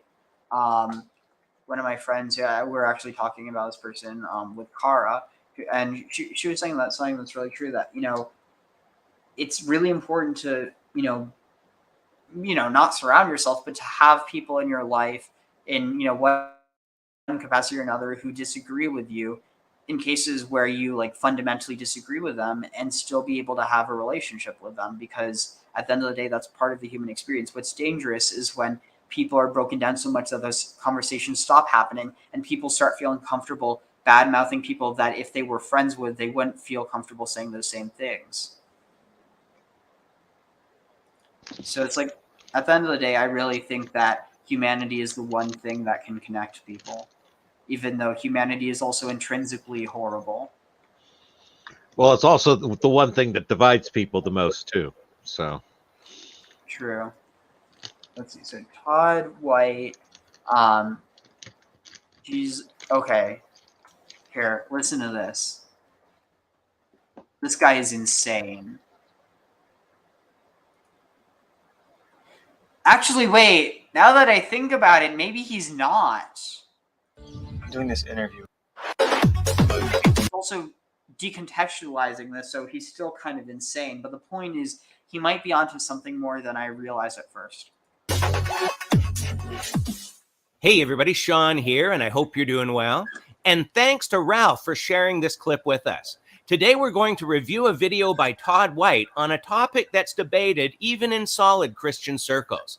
It's just that how Todd says things is kind of creepy. But this is in regards to 2 Corinthians 5:21 that says, God made him who had no sin to be sin for us so that we in him might become the righteousness of God. There's two views on this. As Todd will say in an uncomfortable way, Jesus actually became every filthy sin of the world. And the other view, which I agree with, is that he was a sacrifice or sin offering. And we'll use some scripture to show this in a moment. But first, let's hear Todd. Because let's never forget, there's all this stuff like when we say Jesus who knew no sin became sin so that we might become the righteousness of God in Christ Jesus in Corinthians, right? Jesus became a gossip, a murderer, full of strife, deceit, and malice. It wasn't in his mouth, it was on his body. Oh, you have to hear this, man. Jesus who knew no sin became sin. This is about to get... Paul describes sin. Gossip, slander. Imagine Jesus as a gossip. You can't. He didn't do it. He became it. I'm like seeing this for the first time. Like I've read the scripture. Before we continue, welcome William to the stream. Do you have any thoughts on that? I just got an invitation from Sammy a few minutes ago to join, and so I'm really just catching up, man. But thanks for having me on. Of course, yeah. The more perspectives, the better the conversation. So I think this dude's about to come. Yeah, this guy's really uncomfortable. Like, he's part of this. What church is he from? Is it Hillsong? No, it's not Hillsong. It's, again, I really don't know a whole lot about the Christian world beyond, like, theology, if that makes any sense. You're pretty much lucky there, Ariel. Mm-hmm. That you don't know more. Yeah. Ignorance is bliss a lot of times. Yeah. See, at the end of the day, I don't know. There's this weird thing. I don't know if you've ever noticed this, where people who are involved in one thing or another that's morally corrupt, they end up finding God, and then they end up using God to justify that. Does that ring a bell? Absolutely. Yes. What I hate is when they then use the shield of having found God to lay the groundwork for their next despicable evil stuff. Yeah, it kind of reminds me. I forgot who. Maybe it was Neil who texted me about this. I forget. But then also Chris Bennett was commenting on this. But basically, Ratzinger, Pope Benedict? Is that the one? That was yes. You mean Pope Palpatine, the previous one? Yeah. Benedict is So basically, that his role, I forget exactly what it's called, but basically it got renamed from I forget exactly what it is, but basically the head of the freaking Inquisition. And so he was responsible for basically making the Dead Sea Scrolls not as accessible. Or wait, was it Dead Sea Scrolls or I think that's what it was. Basically, for trying to hinder access to them by scholars for a long time, and basically just I don't know. There's I don't know. Everyone has their reasons, and at the end of the day, I'm not going to say that. Like at the end of the day, I think it was poor. I think it was a poor decision. But at the end of the day, I don't know. It's one of those things where there's so much going on, and I feel like I don't know. I think more than anything, I probably would not have as much discomfort saying what I really want to say if he hadn't just died. But basically, that it's not good to keep knowledge out of people's hands because it just keeps people ignorant. Okay. You mind if I take the devil's advocate position there, even though I pretty much 100% agree with you? Just trying to offer you their rationale as to why they might have come to a different decision. And this hits on some of what we were talking about with 420 earlier, where older people, they are very set in their ways. And if you let out a lot of what was in those Dead Sea Scrolls, say decades earlier, a lot of people who died off in those decades would have been harmed by that when they weren't this way. Not that that necessarily justifies the decision, but it can it at least helps me understand from a harm principle why they might have decided to delay release a little longer. Yeah, and I think that's probably the divergence point. In one case, they're trying to protect belief, but at least the way I view it is that if a belief can be destroyed by the truth, it should be destroyed by the truth. I agree with the belief. The problem is those beliefs are attached to human beings who are also getting harmed, and that makes the calculus a little more complicated. Although ultimately, Ariel, I do side with you. But I guess that's my point. How are they actually being harmed? Their feelings? But people have their feelings hurt all the time. At the end of the day, shouldn't people deserve to know the truth? Maybe not even saying that it is the truth, but this was someone's truth at the very least. Not to say it was the Christian's truth. You brought up one of the key problems in our society today, and that's that the truth can hurt feelings. There are a lot of people who don't want to have their feelings hurt, and those feelings being hurt is the problem, and that truth needs to be hidden because it hurts feelings. What about, go ahead. I was just saying I disagree with those people, but that is how they think. So I think you also have to take into account the harm that causes from people being lied to and then them in that indoctrination. So again, not to say that, the whole worldview would have been changed if people would have had access to it. But at the very least, if that was the case and that's keeping it from them, where am I going with this? Basically, that if you have something that, I lost where I was going. Now let's just continue. I was going to say, I think their argument is a slow phase-in is less damaging. It's not that you're holding it off forever.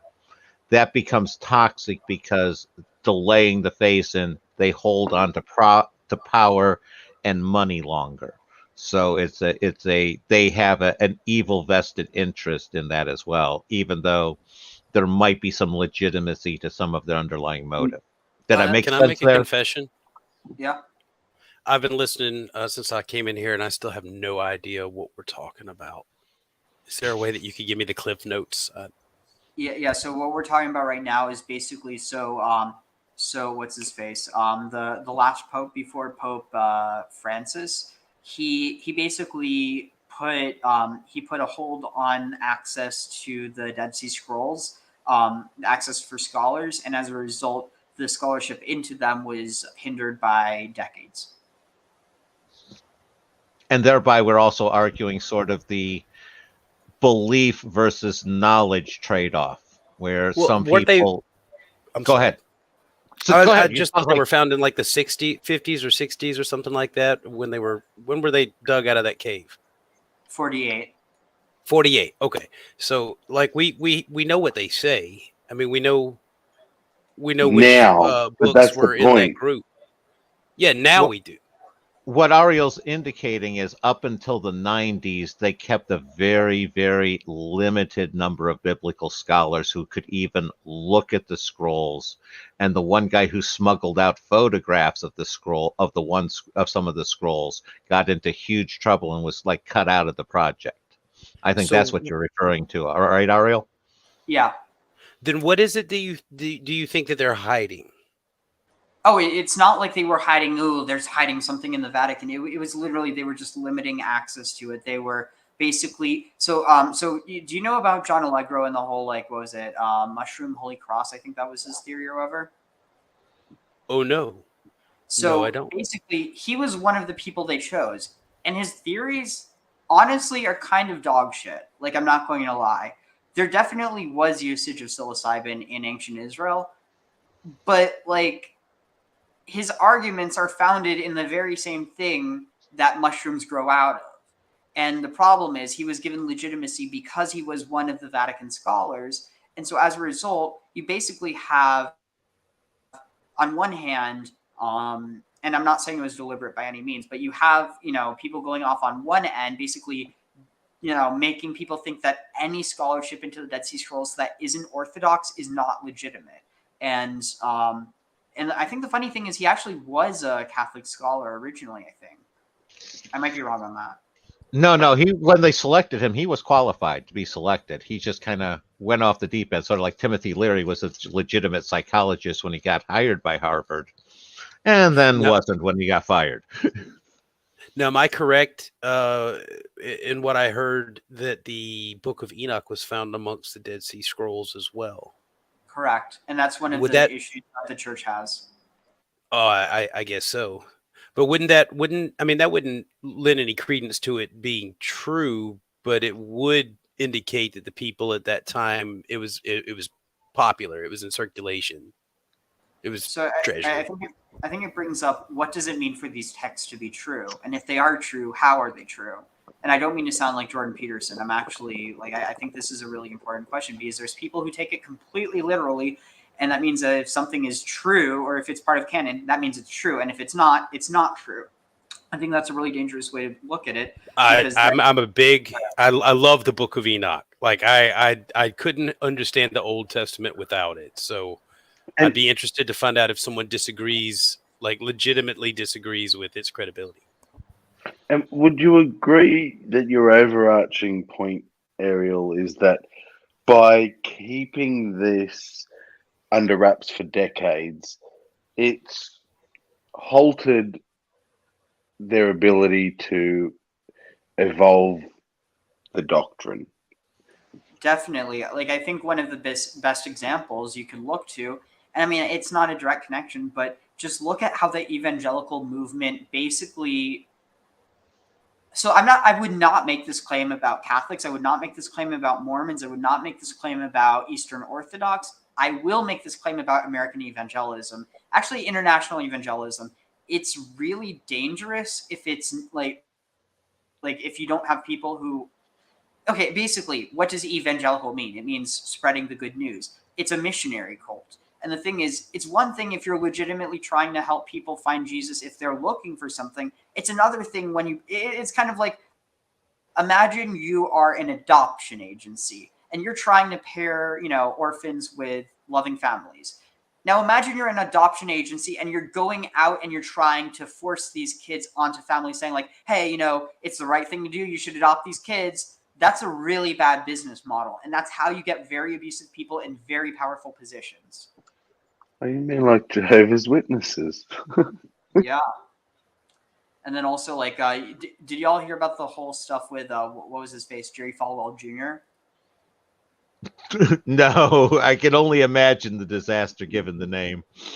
Oh, this is so funny here. I'm going to, I think there's like a quick clip for this. So, Jerry Falwell Jr. documentary. Here, check I mean, you'd think you'd be tipped off with a last name like that. Falwell. Okay, here. I believe that we will be able to avoid a climate disaster. Okay, I'm confused. So at first I was getting ads for guns and I was getting ads for for Jews for Jesus, and now I'm getting ads for Bill Gates. Like, I don't get it. They think I'm a conservative, and then now they think I'm a liberal. I really don't understand. Maybe they think you need to convert Bill Gates. In development. Or you've actually managed to confuse the algorithm. Hey, that's pretty nice. Screw the algorithm. All right, here. Jerry Falwell Jr.'s wife. He's the pool boy whose affair with Jerry Falwell Jr.'s wife brought down. Oh, shoot, 1 second. Where was it? All right. So yeah, this is really crazy because so you know how Mr. Falwell, I think he had to step down from it, but he was in charge of Liberty University, I think it was. Guess how he got his rocks off? Falwell? The Yeah. father, you mean? No, the son. Oh, I don't know. They were talking about the wife there, but go on. Yeah, I forget if he recorded it or if he just watched, but he basically watched the pool boy screw his wife while he was sitting there. Or actually, he wasn't sitting there, but I don't need to go into depth of what he was doing. His affair with Jerry Falwell Jr.'s wife brought down an evangelical dynasty. They have a public image, but behind the scenes, they're freaks. Now he's telling his story in a soon-to-be-released Hulu documentary, God Forbid. If I would have known that accepting this woman's invitation to go back to her hotel room would have led to a scandal involving the president of the largest Christian university in the world. It's going to be moist. Don't forget to bring a towel. Enjoyed my Giancarlo Granda was working as a pool boy at the legendary Fontainebleau Hotel in Miami in 2012. Working as a world, I would have walked away and just enjoyed my private life. Giancarlo Granda was working as a his pool name boy is at the Gigi. legendary Fontainebleau Hotel in Miami in 2012 when he says Becky Falwell, then 42 years old, began flirting with him. Towards the end of my work shift, she's like, hey, would you want to go back to my hotel room? And as a single 20-year-old, I'm like, yeah, of course. And then my husband wants to watch. In his new book about the 8-year relationship, Get in. that bizarre first encounter in a hotel room with Jerry Falwell watching. I told him, if you get jealous at any point, just let me know and I'll get the hell out of here. So just for context, we shouldn't kink shame people, but we totally should kink shamers. Yeah. Because they're just getting what they're dishing out. It's one of those, there's nothing inherently wrong with their activities. There's something inherently wrong with doing that while pretending you don't and preaching against how wrong it is to do it. The hypocrisy. Wait, are you almost talking about like maybe like Jesse Lee Peterson or what's his face? Josh Duggar or Jim and Tammy Baker back in the day. Yeah. Also, Usal just stopping in to say hi. Too much to do today. Hope you're feeling strong and healthy. I am feeling a bit better. I finally got started on some steroids for this inflammation that's going on with my sinuses. I don't even know. There's a bunch of things that cause it, but it's just the weather right now, not the best in Arizona. Anyway, let's see. It's 2023, by the way, so live your life. 100%. Fuck, I forgot. What? That it was 2023. Yeah. Oh, but you didn't forget to live your life, did you? Oh no, of course not. If you forgot, he wouldn't be here right now. Or I mean, he would, but he wouldn't be responding. He was too busy really living his living life. if we're not a? Go ahead. I was gonna say, are we really living if we're not a pool boy? I think that's really how you do your best living. At least that's what I'm learning from this video. Yeah. I don't know. You end up with her, but I was going to say, it sounds like he was so busy living his life, he didn't realize it was 2023. I've ended up with worse. Oh. Yeah. She's not bad looking, and I'm not trying to objectify her, but honestly, his eyes, there's something weird about him. He likes to set his eyes on guys who are engaged in coitus with his wife. Sweet cuckery. Jerry Falwell watching. I told him, if you get jealous at any point, just let me know and I'll get the hell out of here. But he told me, don't worry Wait. about it. You Good guys do what advice. you want to do. So not only is he a cuck, he's also a submissive cuck. Not that there's anything wrong with it. It's just kind of like, he's like, well, if me being here is too much for you, I can leave. You can go screw my wife on your own. I don't need to watch. It's just No, it sounded like they went the other way, Ariel. That Yeah, the yeah. boy was saying that he'd leave if the husband was uncomfortable. Yeah. He definitely wanted to watch dude busting all kinds of nuts up in his wife. I'm pretty sure. Because that's one of those, you want to be careful because you don't want to have your back to somebody and then have them come at you with a weapon. Yeah. That's what it's about. Wait, so when you say weapon, what do you mean by weapon? Because there it is. Zion could be both a sword and a penis. Any of those. Anything. Keep it away. Yeah, it's definitely projection. And then redundant much? What's redundant? Saying submissive cuckold? Yeah. Exactly, maybe. yeah. Probably. So here, let's see. So he's saying... I told him, if you get jealous at any point, just let me know and I'll get the hell out. Oh, you're right. So it's the cool boy saying that. Out of here. But he told me, don't worry about it. You guys do what you want to do. You guys, that implies there were multiple. No, that's just pool boy and wife. That's what I'm taking that as. Pool boy and wife. So the only thing here is that seems very unbiblical. I mean, one man and many women. Okay, I can see that. But according to his standards, it seems like he should think that his wife's, not pure or something. But I bet you. Oh, it's kind of like, remember how the one person we were listening to before was saying, oh, it's all right as long as you're not a reprobate. Where two or more are gathered in my name, there I shall be also. It's not a big deal, so just chillax, dude. You're telling me Christ was involved in that mess?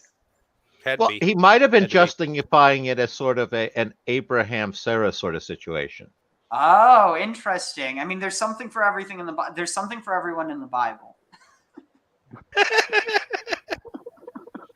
Kissed Becky. I picked her up and carried her over to the second bed. Jerry got up and walked to the side of the bed. I had a moment of near panic thinking, what is he doing? And I told him to back off. Oh no. Afterward, they were elated that we'd He's going in for the shot. He's going to mount him. Pull it off. She was buzzing electric, and Jerry continued to giggle with excitement. She's the hottest first lady at any college in the country. Yes, and all the students know it. But okay, that reminds me of here. What was this? So there's in the blessing and curses that Jacob gives to his sons. That the one for Reuben is just so hilarious. So, unstable as assemble and hearken, O sons of Jacob, hearken to Israel your father. Reuben, Bechori, Reuben, you are my firstborn. Ata. Kochi, you are my strength. You are my strength, or my force. Vereshit, Oni, and the first. The first. Oh, it's saying the first fruits of my strength. Oni yater, exceeding in rank. She'et v'yater oz, and exceeding in. That should be strength, not honor. But anyway. Pachaz kamayim, so unstable as water.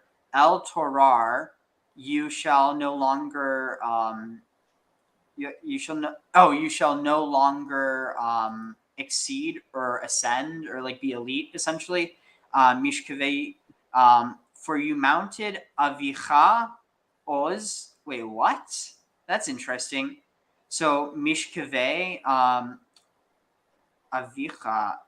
This is interesting. So a lying down, mounted or lying down for sexual context. Avicha, you mounted when you mounted your father's oz. Then when you mounted your father's chilalta. Oh, when you profaned and mounted your father's couch or bed. Allah. my couch he mounted. So it says, you brought disgrace, my couch, or for when you mounted your father's bed, you brought disgrace, my couch he mounted. So it's referring to when Reuben slept with Bilhah, I think it was. That's naughty. Yeah. But was he watched? I mean, Hell yeah. It seems like Jacob knew. But Look, he seems kind of a lot upset about it. entertainment in the desert. But he seems kind of upset about it. So, he may not have been. Yeah. Interesting. I didn't know that Ted Haggard was on the EMETH. I didn't realize that they hit that as well. I mean, to be fair, how else do you get this? Like, oh, I'm going to. That's the power of the Holy Spirit running through you. That's how I've always heard it explained to me. Oh man! Ignore any smell that you have. They're very It's similar. the power of the Holy Spirit. Yep, whole Holy Spirit. Let's see. Where's the Geeked out on Christ? Oh wait, did we ever even? Let's see. What were we? Oh right, the pool boy. Let's see. Where's that? Here. Oh, yup. Which fits in since we're talking unstable as water there. Hey, very Aquarian. Pull it off. She was a bit of a MILF in that. She's pretty high. Footage just then. And Jerry continued to giggle with excitement. She's the hottest first lady at any college in the country. When word of the affair leaked out in 2020, Falwell was forced to resign in disgrace as president of Liberty University, but their marriage survived. Okay, can we be honest? Like, that would be extraordinarily hard to resist. Come on, be honest. Okay. You're a single guy in your 20s, cleaning a pool. Yes, but he's not the one who's on trial here, though. Right. Yeah, nobody's faulting the pool boy here. No, I'm envious of the pool boy. I picked the wrong career path.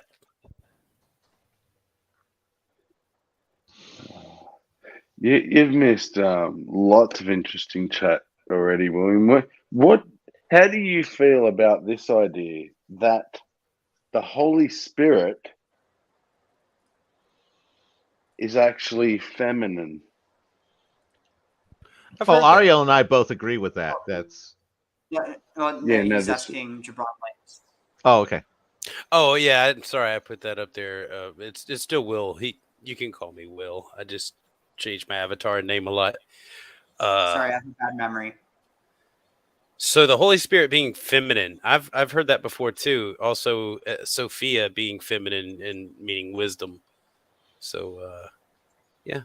Yeah, so it's based off of that tradition that, Hagia Sophia, the holy wisdom, it's the Holy Spirit. Wisdom is the Spirit.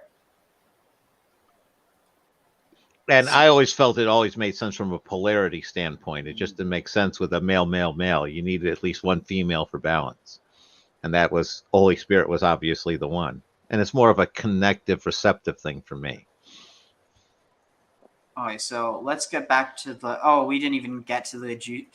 Actually, I really am not going to use the word juicy in this context because it feels disgusting. So we have not gotten to the disgusting part. That's a better word. The sloppy part. Yeah, it's very. I don't even want to use those moist. Words. Please don't, because you don't know what he's about to say. The happy ending? You really don't want to say that. Hi, Pixie. Oh, also, yeah. So, Usal says Kohelet is all about her, and yeah. So, literally, it says, God was, God made like a genie and asked, Solomon, hey, you get your wish. What do you want? Anything on the world, it's yours. And so Solomon asked for wisdom. But the thing is, this isn't just wisdom like, oh, I want to be wise. This is, he asked for wisdom as a possession. And it reflects this idea that when God created the world, or before he created the world, yeah, Bina is feminine as well, as is Malchut and Chokhmah. And this is one of the things I got in kind of a bit of a debate with someone about, because they were trying to say that, what is it? That you have Bina, you have Yesod, and you have Malchut, and then trying to say that like Chokhmah isn't part of that. And I don't know, the way I get the feeling that they were taking, they probably read some translated stuff, and I'm not faulting anyone for reading a translated version. I only am able to translate as of taking 2 years of biblical Hebrew. But the point is that I have a feeling they probably weren't looking at it through a Kabbalistic lens, or not Kabbalistic lens. I don't want to frame it that way. They weren't looking at it through like necessarily as Jewish of a lens as someone who grew up Jewish, and just the connections you'd make. So like for instance, that even though like one of the things that we're saying is that Shabbatai, which is Saturn, is not correlated with Bina. That it's honestly, I don't even remember. The point is that you definitely have this understanding where some of the emanations of God are masculine and some are feminine, but ultimately the one that is like the first cause is beyond both of those dualities. And do you think there was any of that in the early Christian church, or it was already gone by that point? So let's just say it this way. So in Kabbalah, you have the supernal triad. You have Keter, you have Chokhmah, and you have Bina.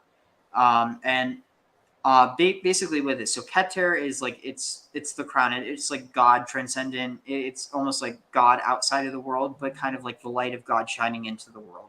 So then it's like essentially the first point. It's like you could view as like the Big Bang. And then with Chokhmah, then you get this like expansion. And then with Bina, you have this like not contraction, but this absorption. And so, where did he's at work, so he'll come and go as he has to answer phones and stuff. Oh, I know. So yeah, basically, so within this context, immediately you do have this very what you could understand as Trinitarian ideology. The difference is there was never this understanding that there are three gods. If anything, there's two gods or two forms of God. Like there's the idea of basically above and below. And so the thing is, within Christian tradition, the below or the top, Alpha and the Omega becomes Jesus, as opposed to the Holy Spirit who dwelled within Jesus when he was alive. That's basically the tradition of any prophets. Given it's not Jewish tradition that Jesus is a prophet, but the only reason why that probably is the case has more to do with Christianity than it does with Judaism. Yeah. It's sort of like Jesus would be a prophet if the Christians hadn't taken him and made him a Messiah and a God. Yeah. It's almost like similar with Muhammad. Muhammad would probably be considered a prophet if he didn't claim to be the seal of the prophets. I wonder if there's a similarity to Islam's, because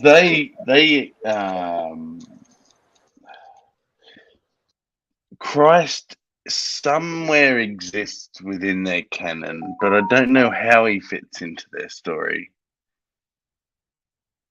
So from what I understand it, basically you have this idea of like the what is it? So you have the creator, or what's kind of associated with. So this is kind of the problem when if you want to understand this idea of there being a God the Father, most people will associate it with this, like this, giant bearded man in the sky. But the thing is that that's not necessarily like the idea of a transcendent God. Like basically the idea of a bearded God, and when that's anthropomorphic, that's based off of still this idea of like non-transcendent gods, like personal gods or tribal gods. But then when you're dealing with post First Temple exile, then you have a change into more Neoplatonic ideas, absorption of this idea that your God didn't defeat our God sent us into exile because we were naughty, so the joke's on you. Like it's kind of funny if you think about it. Yeah, it does make a lot of sense too. Another one, in my opinion, when you're thinking about what early Christianity thought and didn't, is the difficulty of looking past what Constantine and Nicaea in that time period did to our understanding of the beginnings of Christianity. Because for the most part, I'm of the opinion that almost anything is possible that some Christians believe. You know, some Christian sect believed it, but got denounced for being heretical by the time that Constantine came around. So, in essence, in essence, there is only one God in Judaism, and even in Kabbalah, there's only one God. But even within that, the idea of limiting that God's representations to 3 is insane within a Jewish context. Really? Yeah, so it's even 3. Yeah, so there's not enough. Well, it's not that it's not enough, but it's this idea, well, why would God be limited to 3? Sort of an all or none. You can't limit to God to either. Yeah, okay. Yeah, that makes sense. To me, it kind of makes sense to be 1 or unlimited. Or both. That's or part both. Yeah, that's part of the antinomian aspect of it. That he's both, one thing and the other, and yet he's neither at the same time, and all of them as well. Immanent and transcendence, for so to say. And so the understanding is that the immanent is the feminine and the transcendent is the masculine.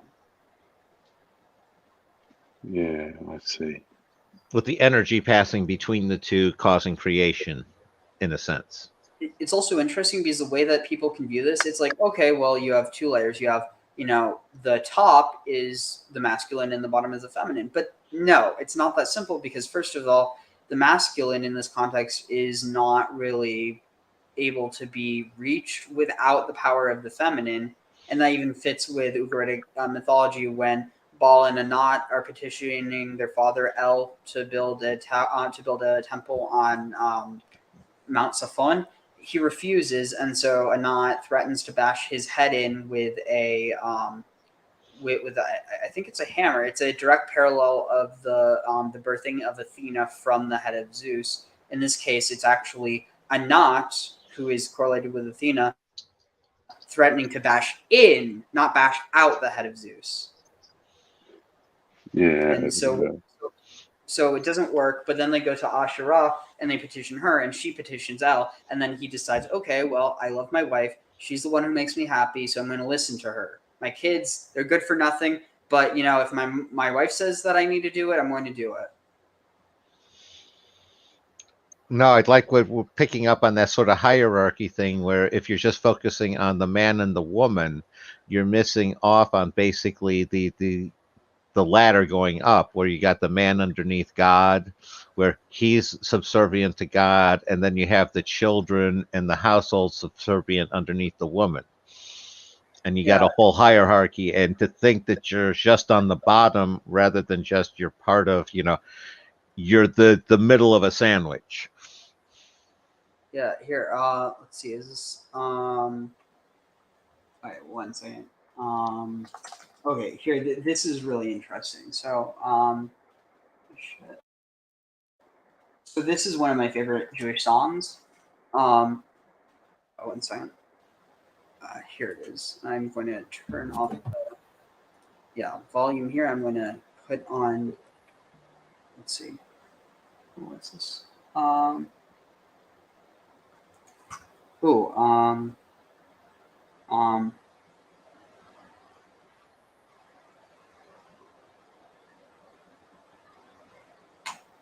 second.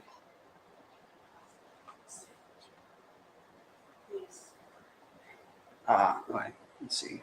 Where is it? Here. So I just need, sorry, 1 second.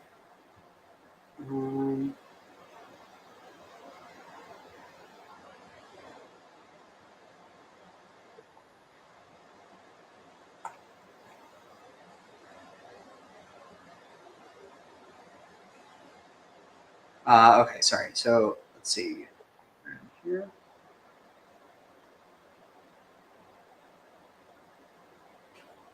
Let's see.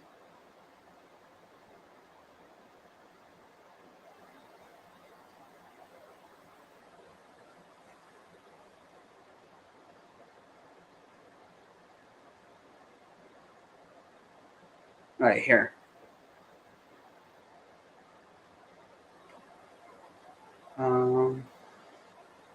Let's see, where is it?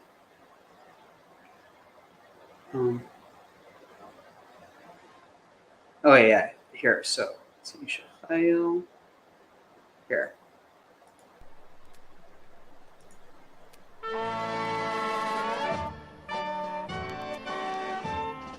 So Aisha file meme sa Iraqo meme Mircha.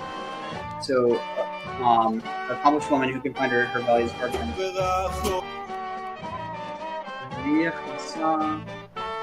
So her husband's heart relies on her, and she lacks no fortune.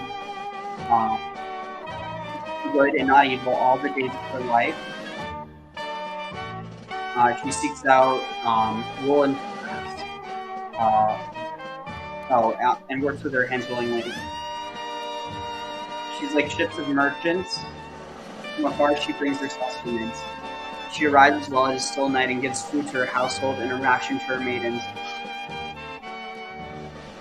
She envisions a field and she buys it. From the fruit of her handiwork, she plants a vineyard. She girds her loins with strength and invigorates her arms, or strengthens her arms.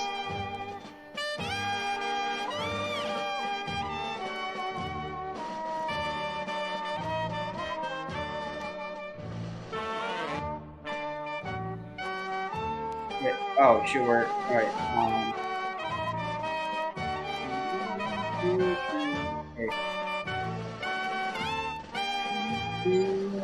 Yeah. So she's right. So she knows that her merchandise is good. Her handle does not go out at night. She sets her hands to stuff and she holds her spindle in her hands. She extends her hands before and reaches out her hand to the needy. It is not for her household because of snow, because her whole household is clothed in crimson. She makes luxurious bedspreads for herself.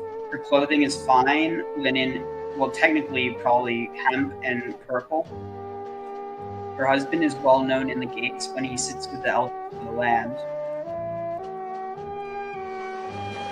She makes a cloak and she sells it and delivers aprons to not to the merchant, to the Canaanite. Ozva Hadar Labusha, strength and honor are her clothing, and she smiles at or she laughs at the future to come, or at the last day, literally. She opens her mouth in wisdom, and the teachings of kindness are upon her tongue. She watches over the ways of her household and does not eat the bread of idleness. Oh. Okay, well it skipped it, so here I'll sing the last part so that this is the reason I brought it up. So Kamu banea vayeshrua bala vayehalela. So literally here, Kamu banea, her children rise up or they get up, the Ya'ashrua, and they call her happy or they bless her. But literally, Vayet Ashrua, drop the Vav, drop the Yod and the Vav, and you literally have Ashura right there. It's the same etymology. And then Bala Yahalala, and her husband praises her. Then here, let's see.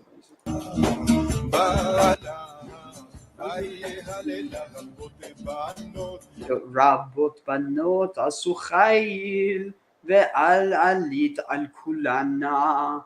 So many daughters. So it says many women, but literally many daughters. Asuchayil have done valorously, or have done valor, have shown valor. The atalit, but you are the highest. Oh, interesting. I wonder maybe elite and elite, because elite means the highest, and elite means top notch. Maybe there's a connection there. I'm not sure. Anyway, the atalit, and you are the highest al kulana among all of them, or you surpass all of them.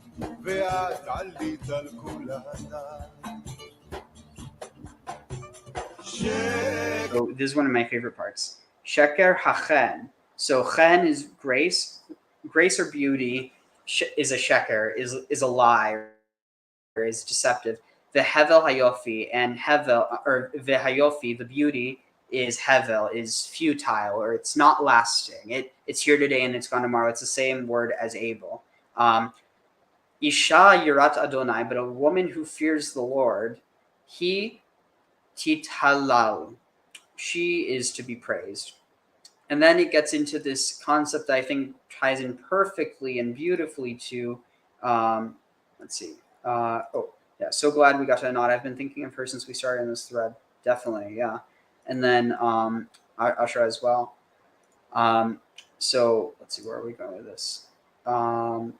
Okay. Dang, I didn't see where 420 went, but maybe we'll be back. If not, it was definitely a good conversation. But so here we're going to get into the line that directly connects this idea of Jubilee. Well, not this one, the one after.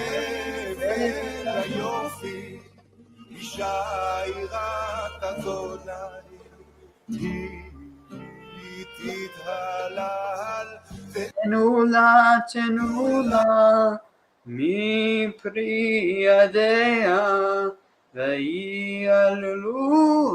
Wait. Oh no, I messed up. Tenula mi priyadea vayaluluha misharim baseya. But yeah, so it's give to her from the fruit of her hands. It seems strange. You're taking it from her hands and you're putting it back in her hands. Vayihalila, and her praises, Bisharim Maseya, or her works will be praised at the gates. So what do you take from this? Tenula mi priyadea, give to her from the fruit of her hands.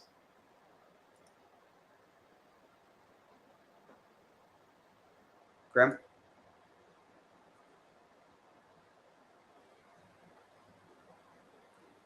Graham?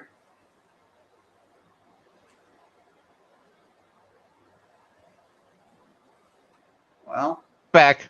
Oh, okay, cool. Headset disconnect again.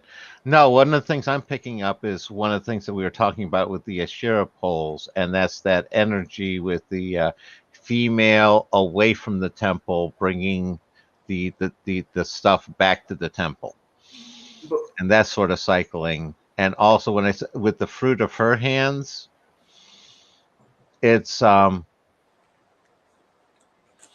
it's basic. My take on that one is a sense of actually being rewarded for the work, maybe, where she doesn't always get rewarded for with the fruit from her work. Yeah, at least just the way a thought. A thought. The way I interpret it is as give to her the earth from the fruit, from her fruit of her hands being like the trees or the bushes, basically give unto her from what she produces. Almost sounds like an agricultural recommendation to replant. Not even just that, because there's this idea, it's not just the seeds, it's the produce.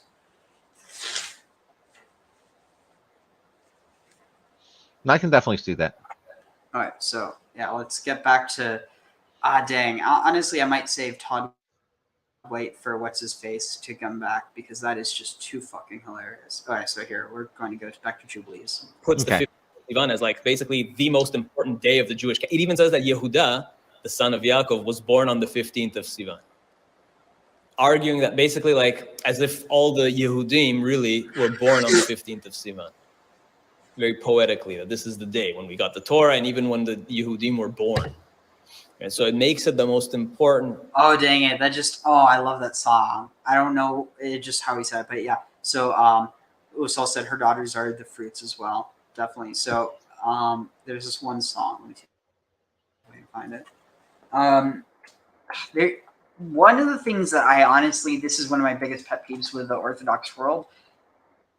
And I mean, maybe it's petty that this is one of my biggest pet peeves, but they remix music so much that it's almost impossible to find the original tunes or the tune that you're looking for unless you happen to know what it's called.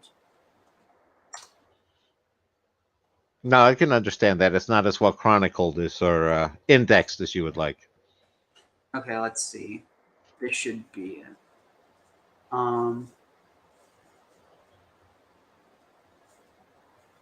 1 second.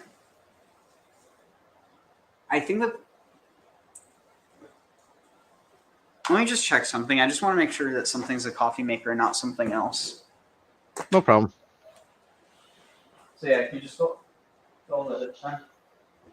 Yeah, no, I'm looking forward. Like I've spoken with Ariel earlier, Jubilee seems to be a companion to the Book of Enoch. That during that couple centuries BC before Common Era, that they were trying to make the transition from the lunar to the solar calendar, which was what Caesar did the transition to in Rome. What was that, 54 BC? Somewhere in there, around 50 BC, give or take 5 years. That's always a good guess with Caesar.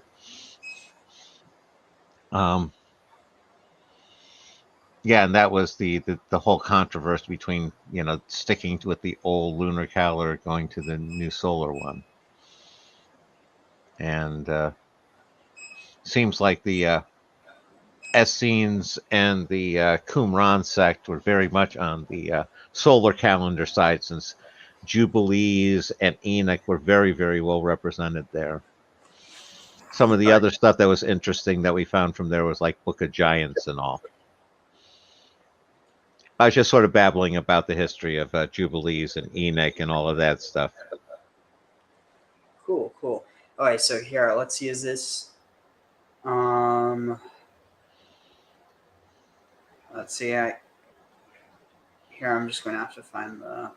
let's see. Wait,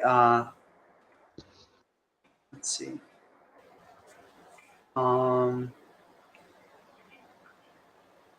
Okay, yeah, I think I know what I need to look. Let's see, is this... Here, this might be good. Oh, no, see...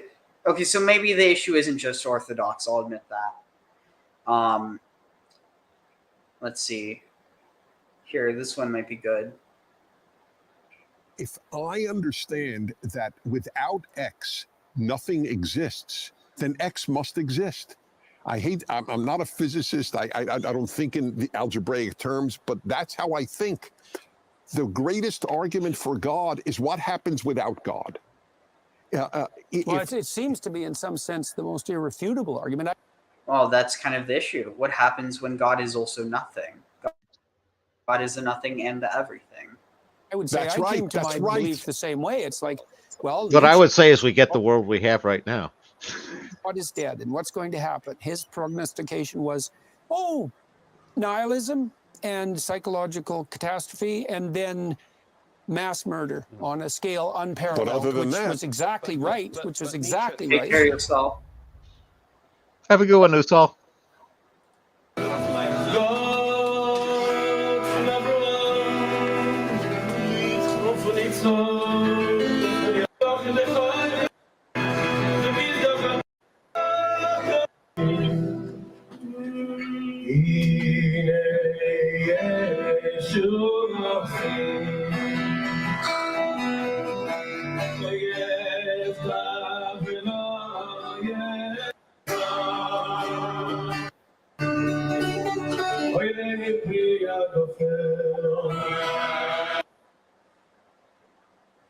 So, no, it's not what I'm looking for. It's a very specific tune. This might be it. Come on, fingers crossed. Oh, shoot, no, this is going to be in copyright. I just realized before I started playing it. Let's see.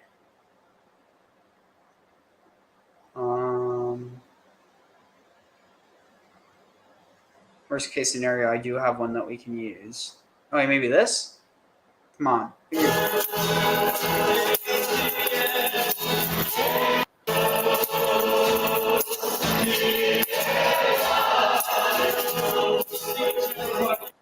Well, that audio quality is just shit. Let's see.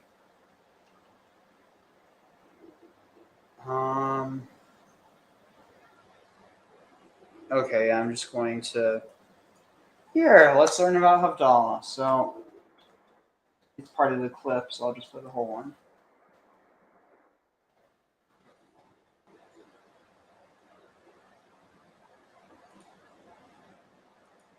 One, 2, 3. It's time.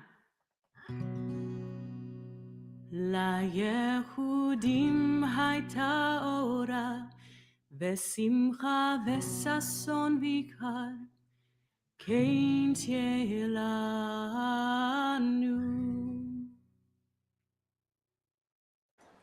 Wait. Seriously, no. Here, I'm just going to look up the lyrics for myself. Let's see.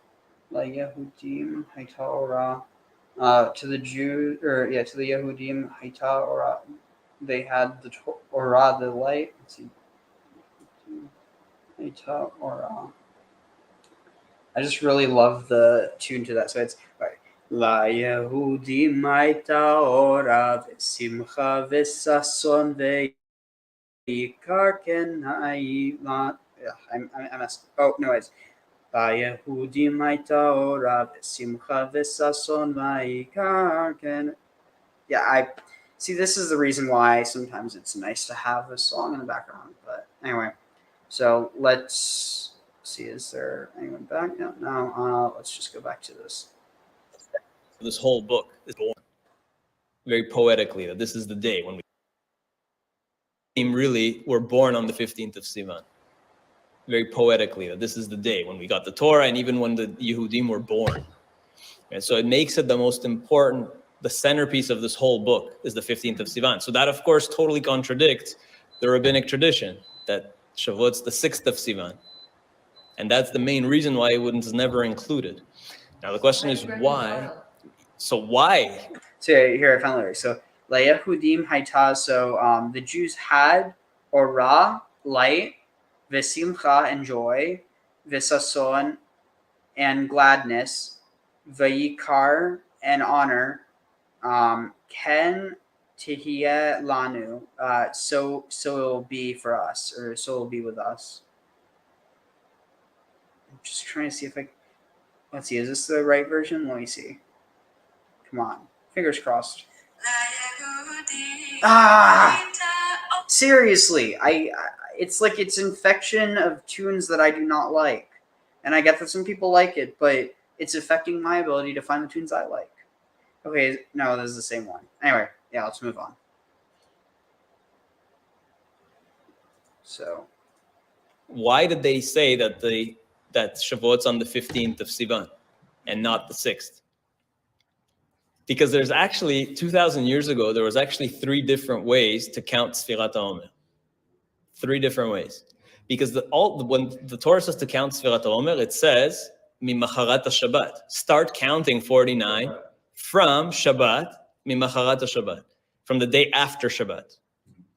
The question is, what is Shabbat? So we know the way we count it is the way the Prushim, the Pharisees, counted it back then, which is, we consider Yom Tov's holidays as Shabbats. They're like Shabbat.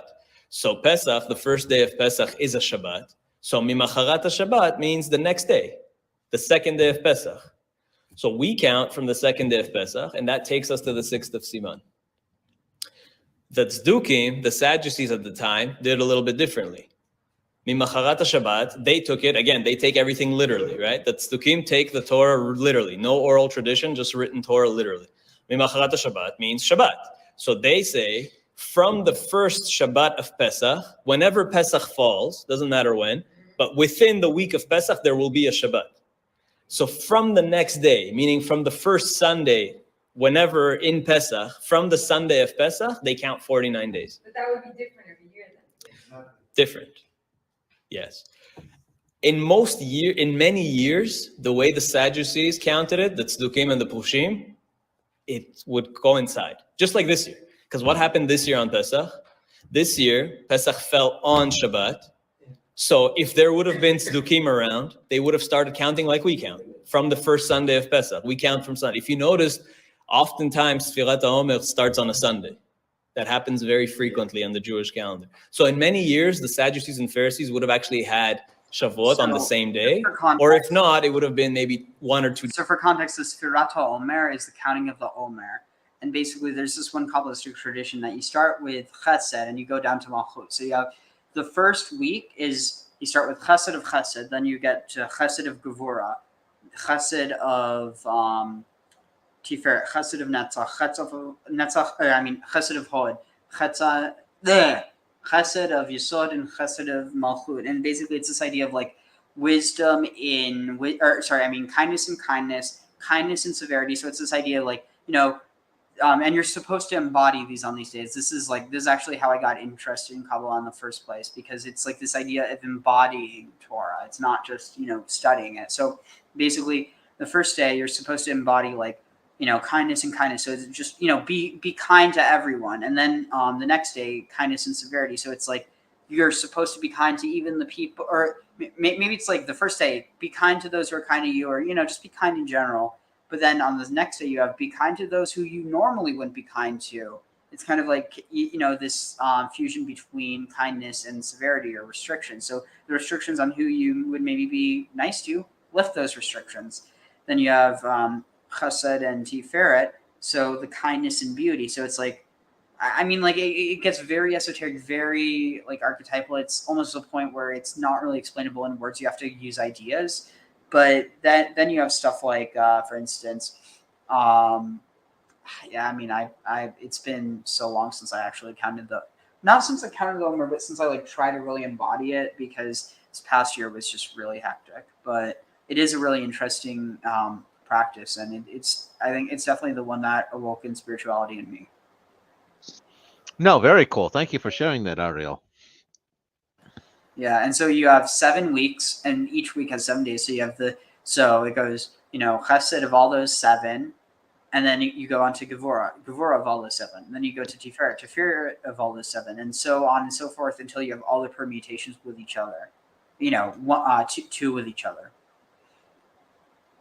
And so that's a total of 49 because it's 7 times 7. Right. Yeah. No, makes sense. Days apart. So very close. And then that's also how it connects to the, what was I saying? What did I literally just say?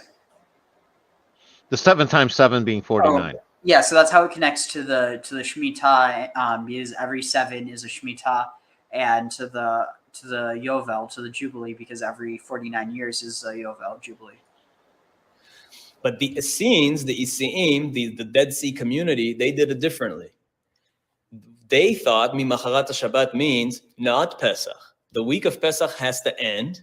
And then the first Shabbat after Pesach, so the first Sunday after Pesach, then you start counting. So for the Essenes, they would always do it 1 week after the Tzdukim. And for them, that would always fall on the 15th of Sivan. They created a whole calendar that was actually the main point of contention. Joke's on them, more holiday time for us. What's wrong with that? And so no, well, our Passover's now, and our Passover's now. So who are you going to celebrate with? Well, I'll get drunk on both nights. Makes sense. The rest of the Jews, the Pushim and Tzdukim, was the calendar. Because the Pushim and Tzdukim went with what the Torah says. You have to look at Rosh Chodesh, and we proclaim Rosh Chodesh, so we go by the moon and by the sun. And the Essenes said, no, that's ridiculous. That's just a mess, right? That's very complicated. They said we go only by the sun, and we have really clear, strict, the way they had it is they had 4 seasons, 91 days per season. That works out to 364 days. It's not clear how they did a leap year, how they intercalated for the missing day and a quarter. But they had every year was 300, except for whatever their leap year was, would have been 364 days, 91 day seasons, 13 weeks per season. So it's exact. We have 4 seasons, each season's 13 weeks, each season's 91 days, and it repeats 364 days. So every holiday falls on the same day, same weekday, every year. And it was supposed to be like clockwork. And they felt like this is perfect. We don't need people, witnesses, proclaiming a month, and it always changes based on the witnesses. Very clear, same thing. How they did the leap year, we don't know. Maybe they did it. You have to, because otherwise. No. It's just the year is 365 and a quarter days. So they would lose a day and a quarter every year. So after 30 years, you're a month off. So eventually you'd be doing Pesach in the winter. And so how did they keep it in the spring? It's not clear. I haven't been able to find a good answer. It's possible that they waited. The only way it makes sense to me is that they would have waited, let's say, like just enough where they can add a full week. That way, if they add a full week, it doesn't break their being the week, because they have to hit the same weekday. They would start counting always on a Sunday, right? And then you count 49 days. So it has to always start on a Sunday. It always has to be the same days. So the only way to maintain the same weekday would be to add an extra week probably every few years. So that's the only thing that makes sense to me. But I'm not sure how they had to have done it somehow, because otherwise they would just fall behind very quickly. So that's why the Book of Jubilees wasn't accepted, because it argues for a completely different calendar and a different Shavuot day of the 15th of Sivan. But what's interesting is that we said that the Torah never actually connects Shavuot to the Sinai revelation. It never does. You can deduce it, you can derive it, but it never openly says so. What is the most ancient text that openly says so? The first known text that actually makes that connection is the Book of Jubilees. So what's interesting is that there's this ancient book that we don't accept, but is the actual earliest known written reference. That's huge. That Shavuot is the giving of the Torah. Again, it would have been known by oral tradition for sure. And you can derive it from the Torah, but it's never explicitly mentioned there. But it is mentioned in the Book of Jubilees, which is how it begins. It begins by saying on the next day, on the 16th day, God called Moshe Rabbeinu up on Mount Sinai and started telling him the whole history of the world. And the Torah actually tells us that Moshe came down with a Sefer HaBrit when he came down from Mount Sinai. He came back with some book. So Jubilees would probably argue that that was the book, that the Sefer HaBrit that the Torah mentions, that Moshe came down with some book when he came down from Sinai, is this book. And it makes sense because God would have taught him on his first 40 days on Mount Sinai, kind of like the whole history of the world. Here's what happened, and in extra detail, because the Book of Jubilees goes into really interesting details about all the stories of Yaakov and Esav and the tribes and all these things that the Torah doesn't tell us. It's really fascinating. It's like reading a midrash. Imagine we're wrong about this. Imagine for a couple thousand years. Yeah, the Essenes would argue. Apparently, whatever we choose, and everybody does collectively. Exactly. At the end of the day, this is what we're doing, and yeah, exactly. And God does tell us that we should proclaim the Rosh Chodesh, so it makes sense. What the Pushim and Tzdukim did makes sense as well, that we need to proclaim the Rosh Chodesh, and that's when it begins. God, and that's the deeper meaning behind it, which is a really beautiful message, is that we shouldn't feel like we are slaves to time. Don't think of time as something automatic that we are subject to and that we have to follow. The Torah is trying to teach us that we have the ability to transcend time, that we can be God. God is above time, and we are supposed to be godly, and we have the power to overcome time. We shouldn't be like slaves to time. It's one of the reasons why I don't like wearing a watch, because it makes you feel like you're always tied down. You're stuck to time. You want to be outside of time. So time is really important, but time really ultimately doesn't exist. Today, we have scientifically this beautiful idea that time really doesn't exist as an independent entity. That's the whole beauty of Albert Einstein's relativity, that space and time are together. It's a space-time continuum. It's really a fabric of space and time. Time doesn't really exist. It's a thing, really. Some say there is no time, and maybe there's just change. It's time. Time is something that we invented to track change, but there is no time, and time is there's time dilation. Time will be different depending on the gravity around you and how fast you're moving. The faster you go, the slower time will feel for you. Yeah, exactly. So they even have to account. This is a factual thing, like when they make satellites, because satellites are... Also, if you're on any substances, that could also affect the perception of time. And it's important to remember that the tradition is that Sinai was a barren mountain. It was no different than any other mountain in the Sinai. Well, okay, that's a poor choice of words, because the Sinai is literally the name of the desert and the mountain. Okay, so let's say in the desert, there are many mountains, and the Sinai mountain was no different than any of the other ones. but then God caused the like herbage or greenage to grow upon the mountain, and signifying that it was special. And then he sent down a fire from heaven to consume the green, and it caused the smoke which went up to heaven, which concealed Moses talking with God. And so it's through this that people experience the collective revelation. It doesn't go as far to say that it was a psychoactive smoke, but it's pretty clear in everything but the most explicit mentions that they were getting high on something. And it's not to take away from the power of the experience. I think there's people who look at this and they're like, okay, so that means that religion isn't real. It's like, no, that's not what it means. You're literally just inserting something that science can't even speak to. Because, it's like, well, I mean, people wouldn't say religion isn't real, but, that the experience isn't real, rather. And at the end of the day, that's not something that science can speak to, because it can only measure stuff within our realm. And until we're able to, for instance, record people's experiences, which is very unlikely unless we have a huge, leap in civilization. I mean, I don't know. I think that people try and prove it wrong just because it makes them feel uncomfortable that God might be associated with drugs in some sense. Well, I was going to say, you have the structural problem of science specifically excludes subjective evidence.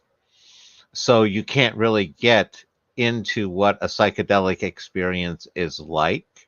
You can only describe the effects an external person can register of that experience. So that, I don't think science can ever solve that, and I think that's simply designed into the system of science. It's not designed to answer those sorts of questions. Does that make sense to you, Ariel? Definitely, yeah. Are whizzing around the earth so fast. Okay, so actually, here, I have a feeling you probably isn't coming back, but I could always show him another time. So here, I'm going to place one video that shows how people can really warp theology, and then we'll continue with this. Times when I'm seeing it and I'm like, you became gossip. What? It's hard for us to think about it because Jesus never gossiped, but he became gossip. On the tree, he became gossip. On the tree, he became a slanderer. Did he slander? No, he became it. He became insolent, he became haughty, he became boastful, he became an inventor of evil. Jesus became an inventor of evil on that tree. Jesus became child pornography on the tree. Listen!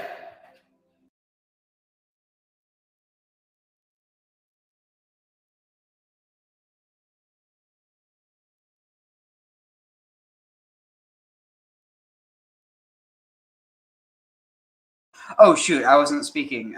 So basically, without saying the word directly, because I don't want to get struck or anything, you hear what he's saying? He's saying that Jesus became, explicit pictures of children, basically. He's saying that Jesus became that because that's what he thinks becoming sin means. And it's not becoming sin, it's made sin, not became sin. It's so stupid.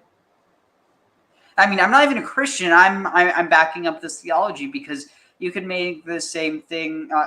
There's antinomian. I mean, like, this is the type of shit that the Frankist would have said, that God created sin so that we can, like basically you have to be sinful so that you can be righteous. Like it's a completely invented theology that doesn't exist anywhere. There's this idea of redeeming the sparks from unholy places, but it's not this idea of engaging in unholiness. It's lifting out the holiness that is trapped within the unholiness. And some people want to interpret that to be within, oh, well, how else to free the trapped sparks but to screw them out of it. It's like, what? I mean, and that's how you get stuff that devolves into sex cults. It's really freaking weird. But the point is, you have it in Christianity, you have it in Judaism, you have it in Islam, you have it in Hinduism, which is, I mean, that's kind of a non sequitur because Hinduism, like, you have it in Vedic tradition, you have it in Hellenistic tradition, you have it literally everywhere. And it's one of those things that I think society has to collectively grasp or grapple with.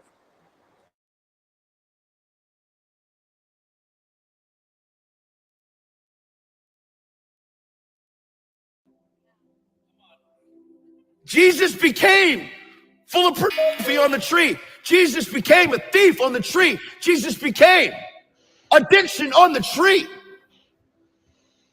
Jesus became a hater of God on the tree.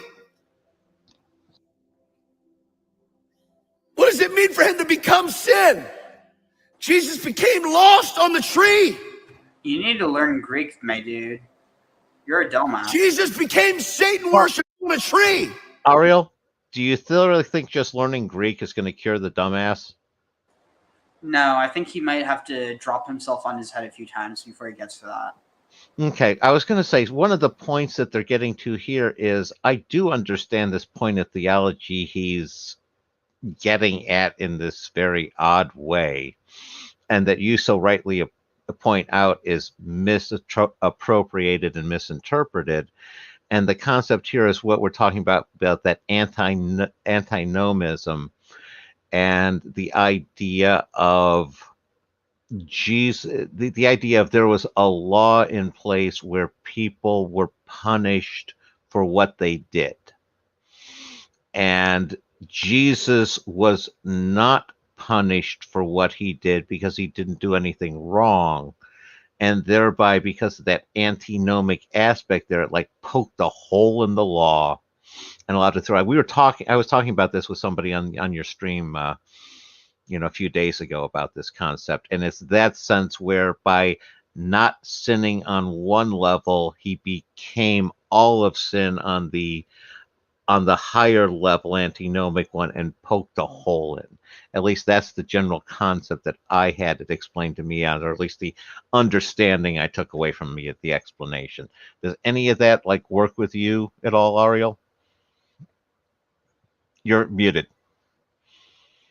It's definitely interesting, but I mean, that's more of a Kabbalistic idea than a traditional Jewish one, which is one of the reasons I really think that some people might look at that and say, oh, well, isn't Kabbalah basically just Christianity with a Jewish flavor? It's no, not at all. Not at all. But the thing is, you definitely do have a lot of Christian ideas that do originate from Kabbalah. And the thing is, there's a lot of Christians who would hate to admit that. And I don't think that the Christians who would hate to admit that are it's more so the fundamentalists, because at the end of the day, Kabbalah, we're not talking about Zoharistic Kabbalah. That was not around when Jesus was alive. That needs to be understood. Kabbalah just means Jewish tradition. A big part of that is mysticism. And the thing is, that pre-existed Jesus, and it pre-existed, what we understand as Kabbalah today as a separate movement, or not separate movement, but as a stream of Judaism, as opposed to as a part of it. Because frankly, I mean, you can't practice Judaism without practicing Kabbalah, to be frank. And that has a lot to do with the way that it survived. In the same way, this whole idea of God being able to be three, to be three and three at the same time, as opposed to just this idea that you have different gods and then they're warring with each other. But literally, it's this idea that the gods that are warring with each other are actually just manifestations of God. It's kind of in the same way that how all humanity stemmed from one, yet still you have conflict, you have, chaos. But despite that, it's like a tree of life that you can all trace back to one single point. Absolutely. And I've been pointing out as we're going, things like the three mothers can easily be seen as sort of cognate precursors to the Christian concept of the Trinity as well. And Philo certainly had a lot of that in some of his writings. And, I agree with you 100%. To try to argue that that Christianity and Kabbalah are entirely separate is just silliness. Yeah. It also doesn't mean that, Christianity is a Kabbalistic religion. No. But it's kind of in the same way that Judaism isn't Taoist, but there is a lot of Taoist ideas. And who's not to say that some of that, for all we know, some of that did come from the East, because, going all the way back to even before the exile, there were Jewish merchants who were going throughout the world, mainly through the Middle East, but eventually that expanded to be the whole world as we were expelled throughout the world. But the point is that it's not unreasonable at all to suspect that some influence on various traditions did come from, different parts of the world. But even with that, there is some speculation that like Mesopotamia might have its origins in India, and like Grant was not Grant. I don't know why I said that. Like Graham was saying, he thinks there might be a connection to Harappan, and as does Neil. No, and building up on what you're saying, it's a matter of not just a question of transmission. You have if you have one God, each culture looking at it is probably going to come up with somewhat of the same picture, even if they're describing the elephant somewhat differently. Yeah, it almost reminds me of, like, imagine you have one man and one woman, and they have 70 children. And their 70 children all look very similar, but there's slight differences. Those seven, like in a esoteric way, those 70 are the original two. You know what I mean? Exactly. One generation later. And so it's kind of this idea that Israel, it refers to the people of Israel, not the nation state, but to the people, the descendants of Israel. And so in this, Israel still lives because his descendants live, as does, David Melech? David Melech Israel, Chai V'Kayam. He is living, alive, and still standing. It's referring to his line. It's not referring to him. There's not this idea that there's this heavenly King David that's just waiting around and he's going to return as a Messiah. I mean, you have like parallels, but it's not ever understood to be King David is the Messiah. He's the one from which the line will come from. And when it's saying that the messianic language to to David, the King of Israel, living and still standing, it's not about him. It's about his descendant. And it's not saying his descendant will live forever. It's saying that his line will. And this is how you end up with Christianity understanding, Chai V'Kayam to be Jesus never died. Or that he died, but then he rose again, and then he's been, forever. Basically that he was crucified, overcame death, and became a god, in essence. Well, and that was original. That would have been one of the original beliefs, because prior to that, most Christians didn't believe that God was. Freudian slip. They didn't believe that Jesus was God. They thought that he became God. No, definitely. It sounds like you're explaining the same thing as I do with the various levels, where the one you're talking about David as the human being, and then you're talking David the lineage, which I sort of say like David the tribe sort of kind of concept. And people, when it's written as where it might be both at one point in time, and you try to force it into one and then interpret it as the other, you get all sorts of confusion and bad theology.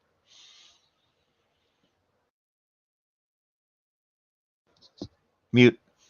Yeah, I was trying to Okay. unmute. So yeah, definitely. So here, let's continue with this video. Are you hearing me? Oh my God.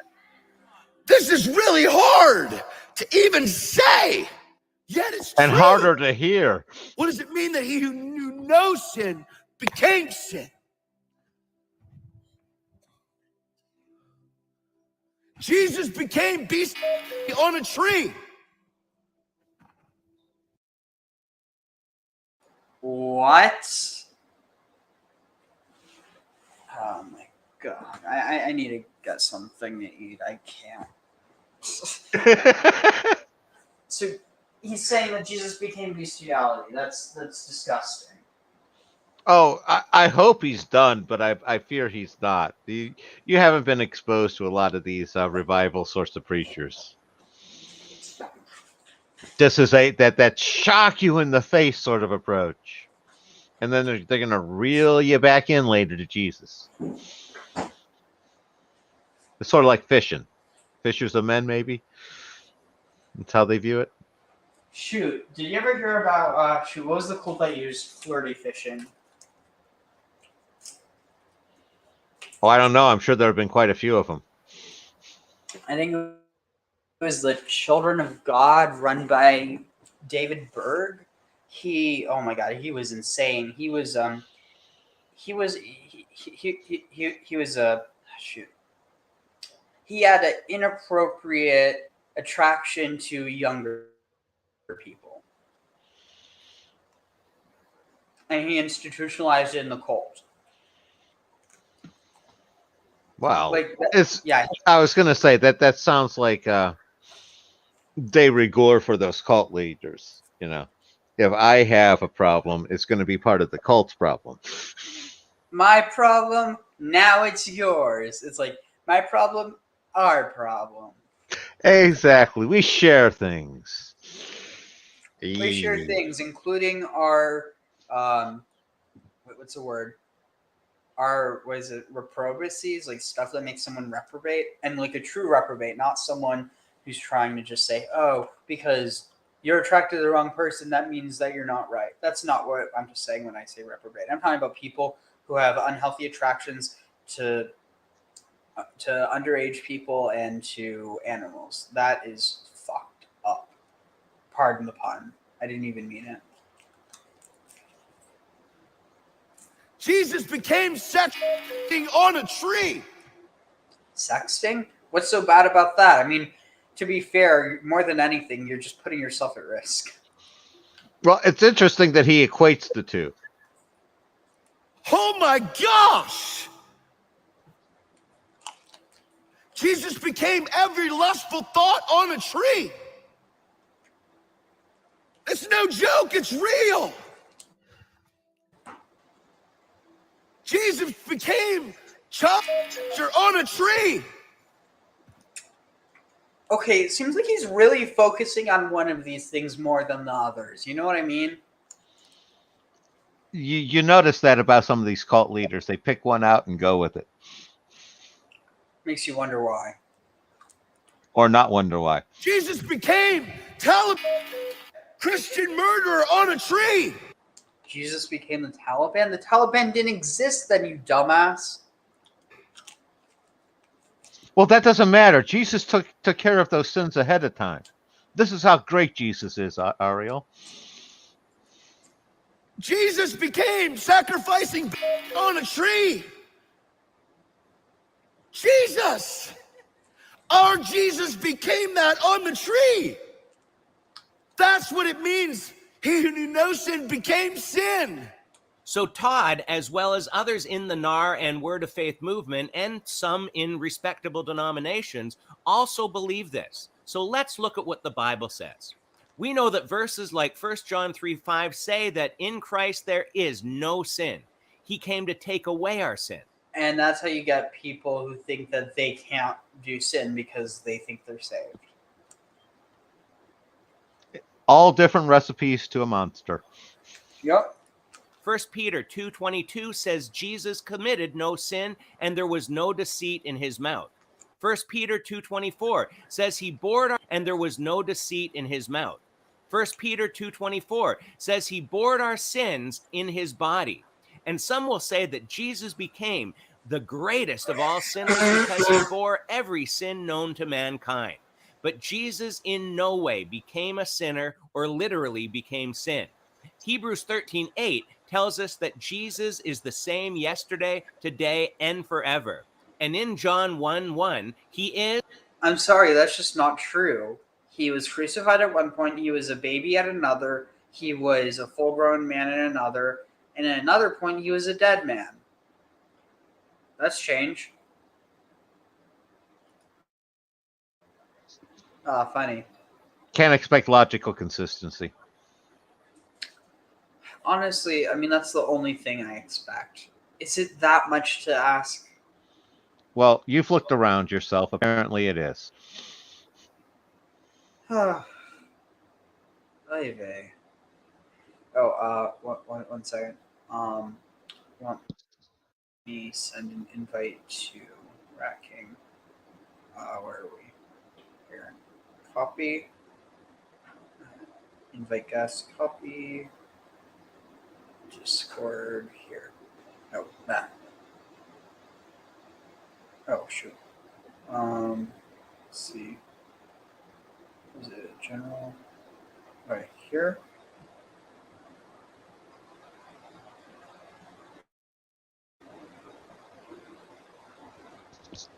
Yeah, one of the things that this definitely shows me is there's much more power and money to be made in misinterpreting the Lord of God than anything else. Wait, are you trying to tell me that some people aren't actually inspired by the word of God? They're inspired by mammon, the love of money?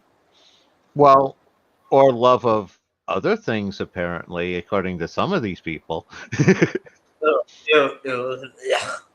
Like those Falwells. They fell well. Hey, if you're going to fall, that's the way to fall. Don't fall for things that can't consent. You know, well, who was it who was busted with doing crack with a hooker in the front seat of the car? Wait, was that? We were just talking about him before. Hagee? No, who? Hagee? Yeah, I think so. Could be good. So, what was they saying? Yeah, at least, you know. Wait, did you just say? Wait. Did you say Hagee? I said Hagee, but I probably should have said Hagee. No, right, not Hagee. Hagee's the one who says that he thinks that God sent Hitler. Okay. He's also the one that endorsed McCain and probably shot his chances at winning. Not gonna lie. You know, I think picking Sarah Palin shot any chance McCain had of winning. Oh, don't you know? Maybe I wasn't the best pick, eh?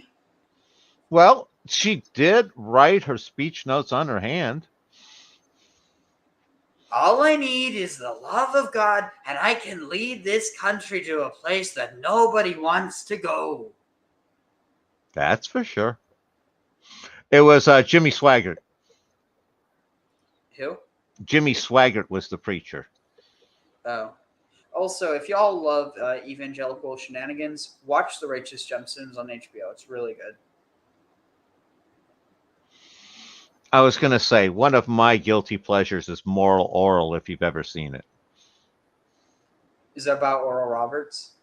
No, it's a claymation that's a takeoff on the old Davy and Goliath TV show, only really twisted. If you haven't seen it, you dig it. All right. Anyway, let's continue. Is and always will be the second person of the Trinity. So he didn't change for even a moment of being who he. No, the second person of the Trinity would actually be the Holy Spirit. Sorry to tell you, dude. He is. If we go back to the sin offering in Leviticus, we'll notice a few things. First, the sin offering is already considered holy before it's offered. Second, anything that... What? This is probably being taken out of context. Let's see, whatever. So it's... So this is after... Okay, so there's one thing that I'm not mentioning. This was also done in Roman sacrificial slaughter practices. So they would run a... Oh, here's Rat King. Hey, Rat. What's up, guys? How you doing? Welcome. But yeah, so what the Romans would do, they would take a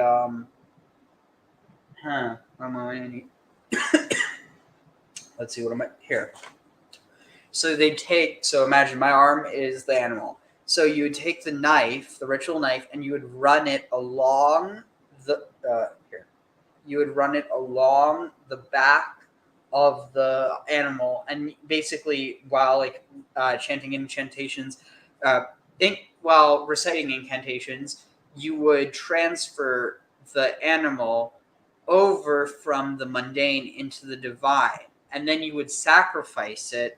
You would offer up the meat to the gods, and then you would eventually, with the meat that was supposed to be eaten by the pilgrims and the participants, that would be reconverted by having the knife go over it. It would be reconverted back into the mundane from the divine. So they're not saying that the sheep is divine. It's being transferred into the realm of the divine. So even if you want this to be Jesus, Jesus in this context becomes God, not the other way. God does not become man in this context.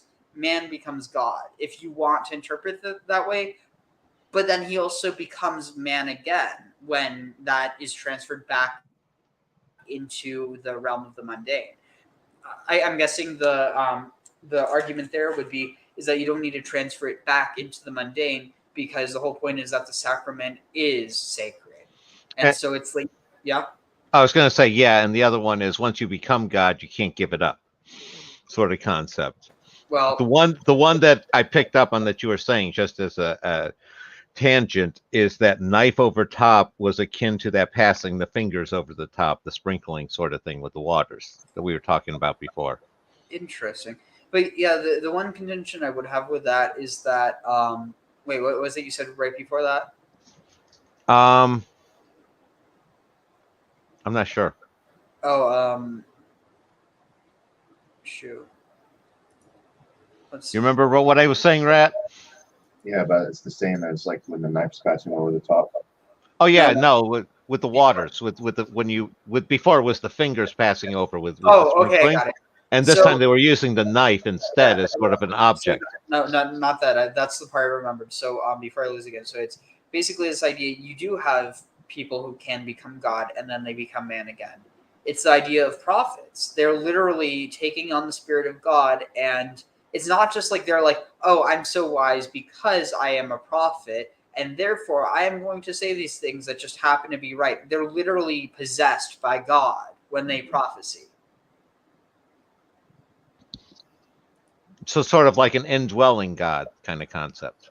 Exactly. And I think that you can make the same claim about Jesus, but you can make that same claim about Isaiah. You can make that same claim about Ezekiel. You can make the same claim about any of the prophets, that when they are speaking for God, not when they are speaking about God, because there's plenty of prophets who, they'll tell the people about God. But when you are saying, thus says, Yod-He Vav-He, the Lord, your God. Like when the prophet says that, they're not just saying that this is what Yahweh told me. They're speaking for him.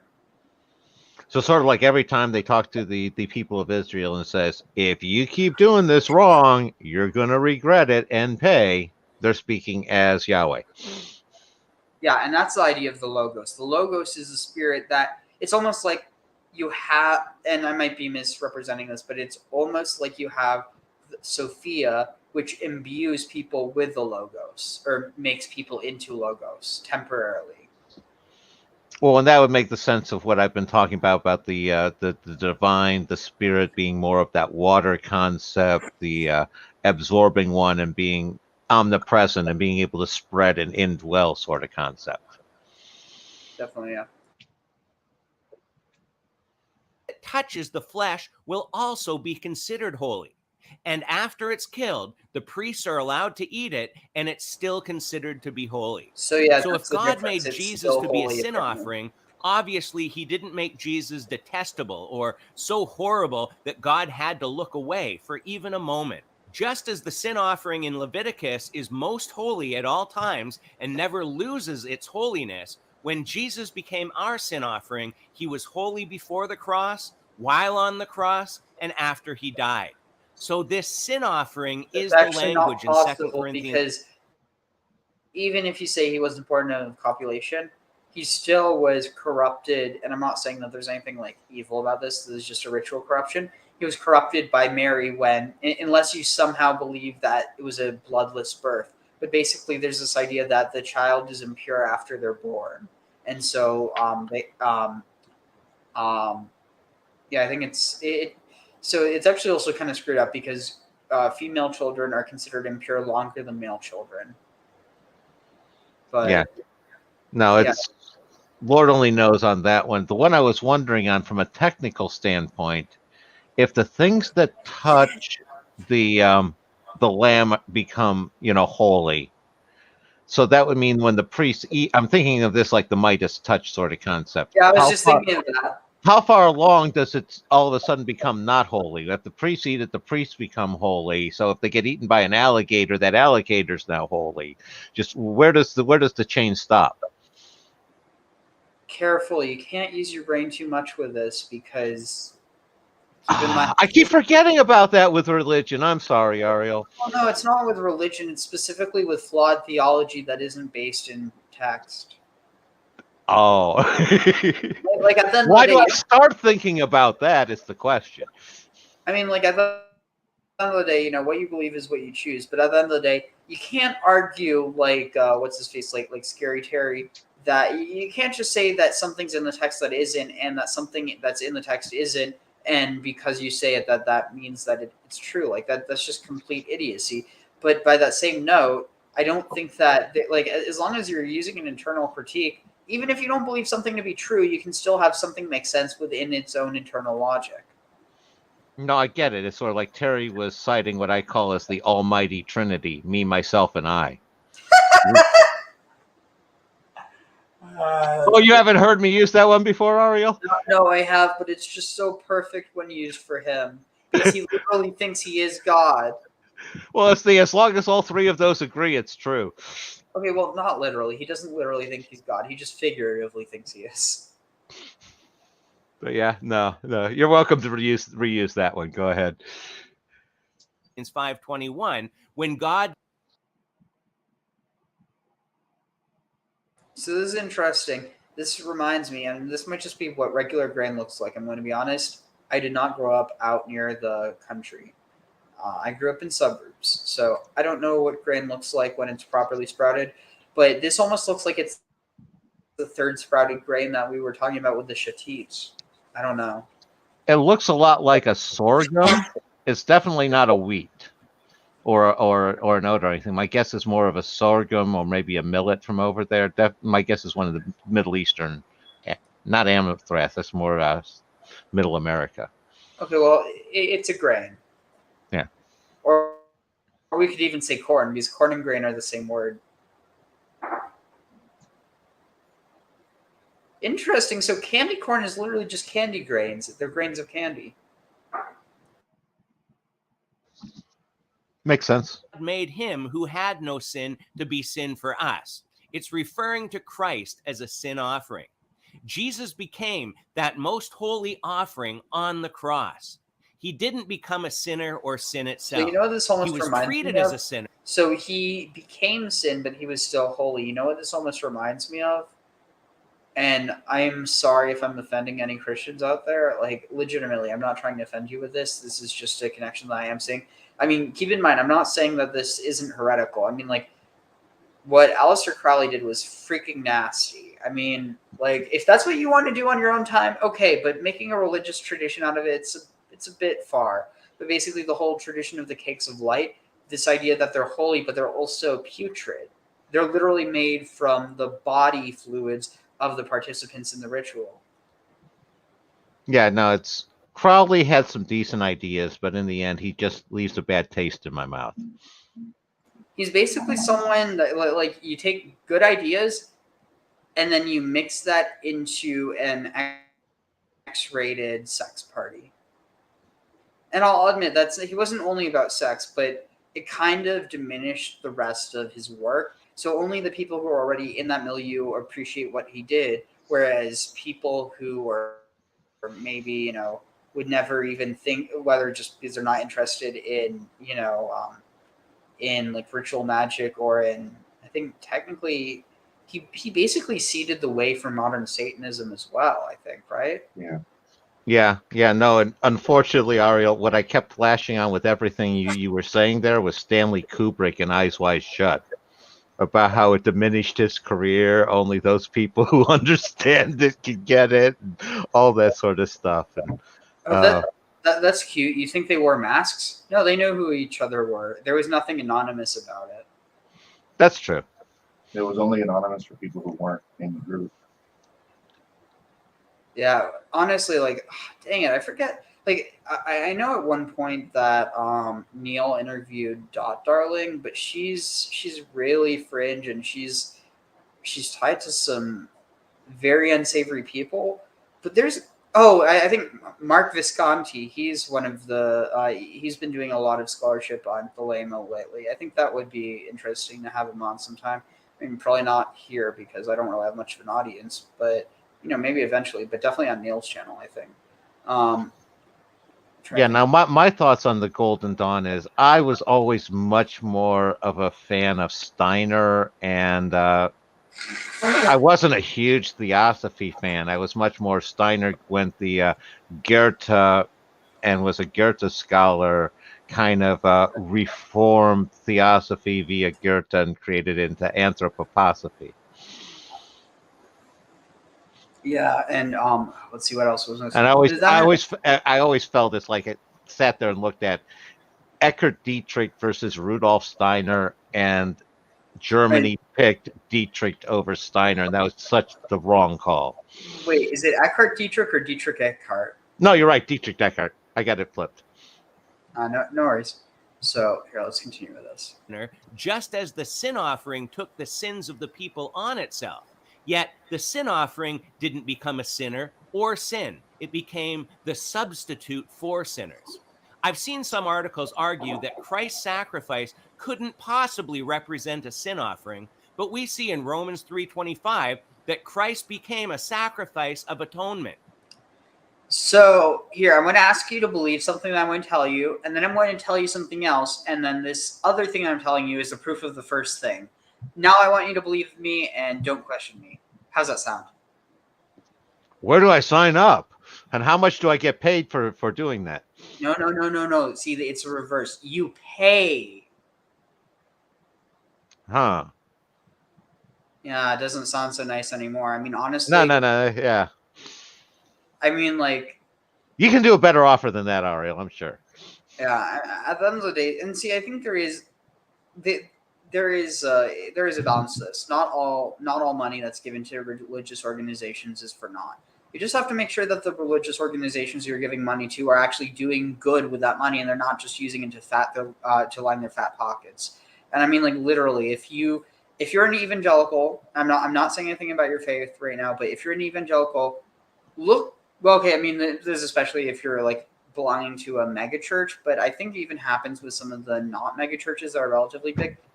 See if your pastor owns a parsonage and see if they live there. Because if they do, they're not paying any taxes. And that might sound nice because, hey, stick it to the government, but they're not just not paying taxes. They're living off of everyone else's taxes. No, I was going to say there's the question of how many cars are too many cars.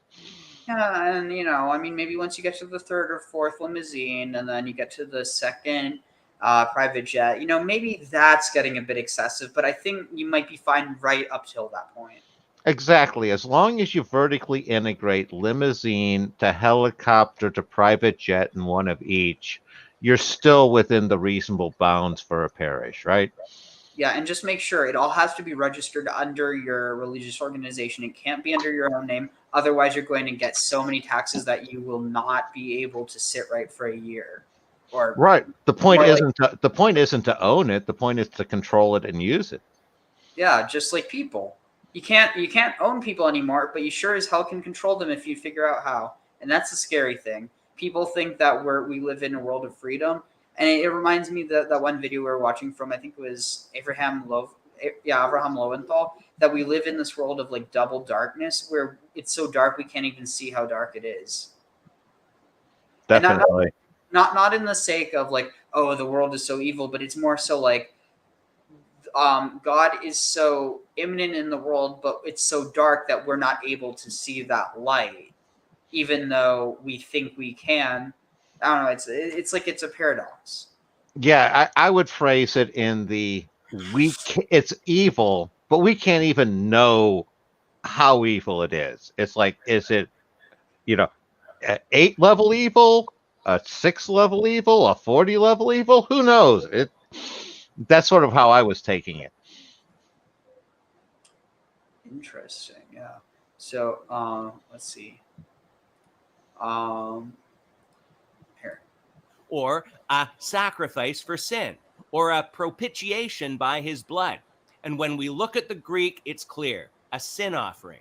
So no, Jesus did not actually become every sin known to mankind, nor did he become a sinner. I think this is strong scriptural evidence that he did not become sin, but was an offering and a substitute for what we deserve. But I mean, come on, we can't just go and watch this and not ask. So, okay, maybe he didn't become bestiality. Maybe he didn't become all these disgusting things. And I'm not like, at the end of the day, there is question as to what the age of this disciple was. But at the end of the day, who was the boy that Jesus was with in the Garden of Gethsemane? I mean, it's very likely that he, when it says boy, it's referring to a youth, not like, you know, a little child. But still, who was this boy? I mean, maybe he was. My money's always that his name was Tony, but that's my bet. Wait, Tony or Antonio? Well, Antonio back then. I was updating it for the nickname Tony. Antonius. Antonius, exactly. But he was really good looking. You've seen statues of him. But I mean, and think about it. Like literally, what he was doing nothing different than his ancestor. Not only was he, you know, not only did he have like, you know, strange circumstances around his birth, whether you consider that to be, you know, the nativity or whether you consider that to be that he didn't like basically that, you know, ooh, who's his daddy? Is it God? Is it Joseph? Is it Pandera? Who like who on earth is it? Anyway, the point is that combined with the idea that he also loved a man as well as loved Mary Magdalene, he's paralleling his ancestor David. And given, I'm not saying that he necessarily was a descendant of David, because if you actually follow the lineage, he's not the descendant of David according to Mary. He's the descendant of the I think he's a descendant of the priestly family, right? I wanted to say each the two gospels that have the genealogy have different genealogies, so I'll cover both your bases. Well, well, isn't that the point where that allows people to argue later? I mean, at the end of the day, I still think like I think there's a totally valid theology of Jesus. You know, like you could even interpret as Jesus Christ. It's literally just the idea of a Messiah, which was, I mean, really, there is no idea of the Messiah. Like that idea comes about as a result of Roman occupation, which Jesus didn't end. If anything, he made worse. Well, not him, but it was made worse after he was gone. The point being is that this idea of Jesus as the Son of God, it's no different. Like we're all sons and daughters of God. And similarly, we're all sons and daughters of Adam.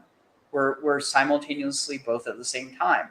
To imply that we're only a son of God and not a son of Adam. Now that's an interesting statement, but that's not what Jesus said. He literally said, Ani ben Adam. And when you have this reference to, you know, God as Father, as Av, it's in that same understanding that God is like a father to his children.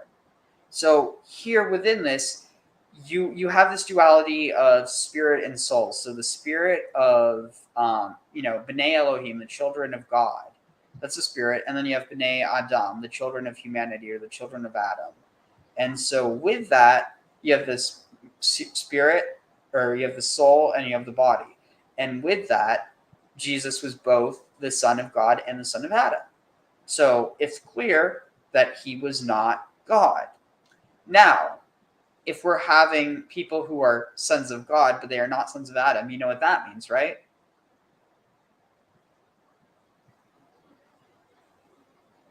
Graham? All right, Rat King, why don't you give it a shot at it? What do you mean? So who are the sons of God that aren't the sons of Adam? Well, I don't know. I was just digging into this yesterday. The sons of El. Oh, go ahead, Rat. Sorry, my headset died. Go ahead. I'll listen.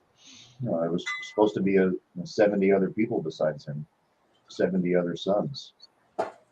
Yeah, so they get slapped with a lawsuit and they get demoted down to angels. So they're no longer gods, but they're angels, and they're the sons of God, but they're not the sons of Adam. So they don't have bodies. They're like, they can manifest, like they can appear that they have bodies. So now here we have to understand this.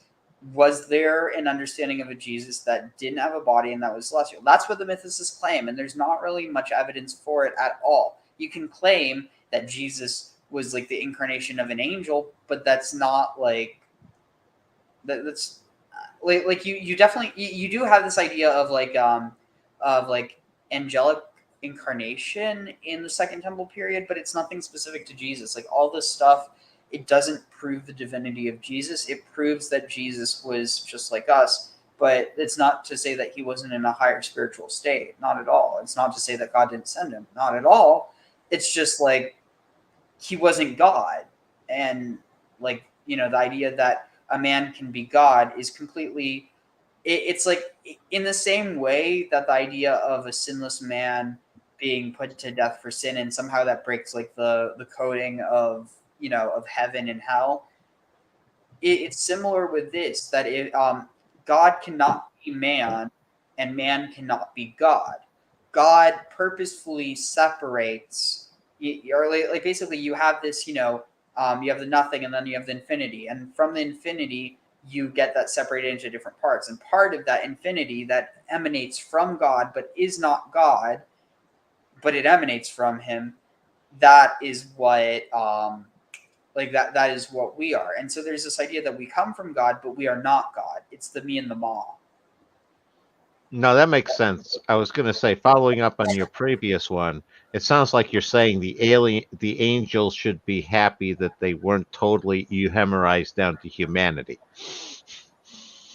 I don't know. I mean, some of them, well, look at the whole tradition of the fallen angels. That's basically what it is. Except they don't get to die. They just get to, you know, ooh, we're immortal and we're just going to go down and we're going to impregnate humans and yay, we're getting to have fun. And then, you know, they give birth to. So like, yeah, I'm not discounting what Terry was saying. There definitely are giants in the Bible. The question is, prove it to me. Don't ask me to prove it to you. That's some of the most lazy shit I've It's like, okay, so what's next? You go to the bathroom and you come in and you say that, oh, you know, well, I went to the bathroom and then there's toilet paper. I want you to wipe me. It's like, that's disgusting. Do it yourself. Or the other one is, yeah, there's this giant 3-headed beast in the Bible that eat. You know, it's like, well, what are you coming up with? Well, show me there's not. Yeah, it's like, oh, Cerberus? What do you mean this isn't the Bible? This is the Greek Bible. It's like, wait, what do you mean this isn't the Greek Bible? This with is Zeus and all of those people, yeah. Yeah, it's like, don't you know that Zeus is actually Baal? And then like I mean, the funny thing is that Zeus is Baal. I mean, you could easily draw those connections, but the thing is, he doesn't even. I think that's kind of what is like. On some level, he's smart enough to be manipulative, but he's not smart enough to actually know what the hell he's talking about. Exactly. No, you're talking Hermes and Enoch and all that sort of correlations. Yeah. Anyway, here, let's see. Let's finish this one, and then we'll just finish off the first chapter of Jubilee. It's not terribly long. Hey, guys, I got to head out to work. Take care. Oh, thanks for dropping in. Yep. Yeah, I'll see you guys next time. Good having you on. See you, man. Take care. But yeah, let's see. Where is it? But yeah, it's interesting. I honestly have some of my most insightful ideas or like thoughts when I'm tired. You know what I mean? Yeah, you're moving into that hypnagogic state where you're drawing out of that nebulous realm that's unformed. It's dreamlike, half dreamlike state.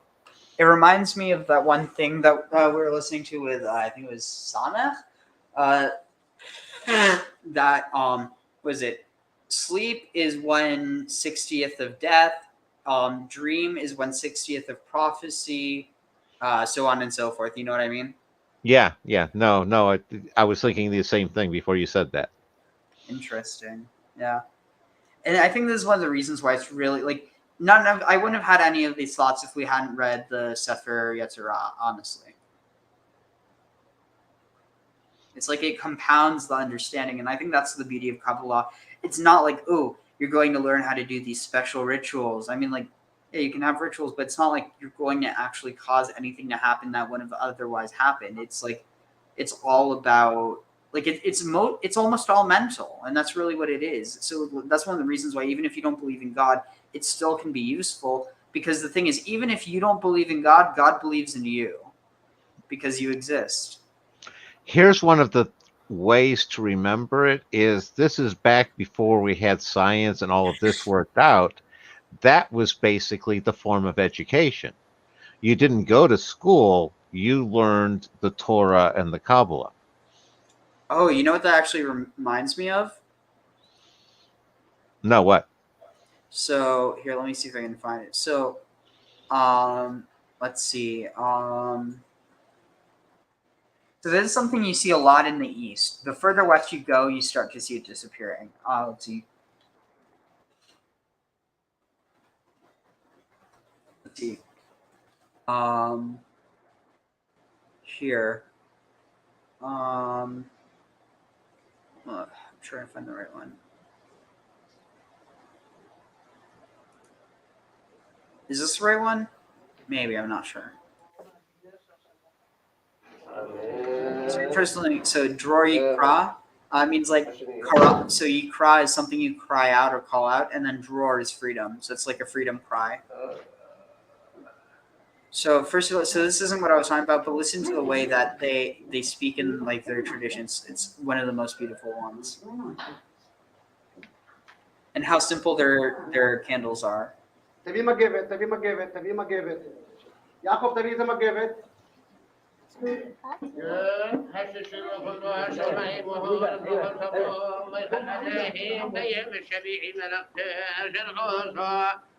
ويشبه بيم الشبيع من كل ملك أشر عوزه ويبارك عليهم مثل الشبيع وقدش كيف يشوف مثل كل ملك أشر بارا عليهم لا عسى سبع برونا حي يهودا والعبرائيم كل يوم أرضا وشرائم وثبت الله علي عمه قلب الإسرائيل وثيفان ورخته علينوه عليهن وما نقوعنا It's interesting because they have something that's somewhat similar to Ashkenazim, even though they're Yemenites.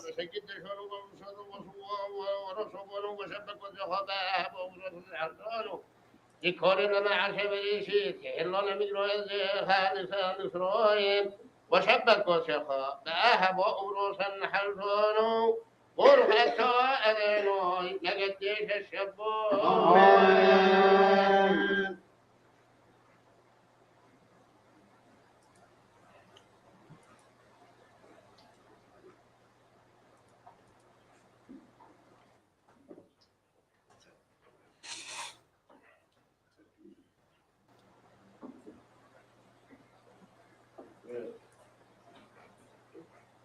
And that it's the headdress you were talking about, right?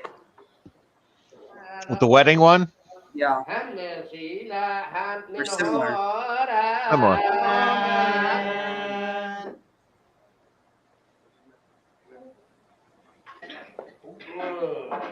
And then look, they're not using challah, they're using like pita. Looks. I was going to say non, but yeah.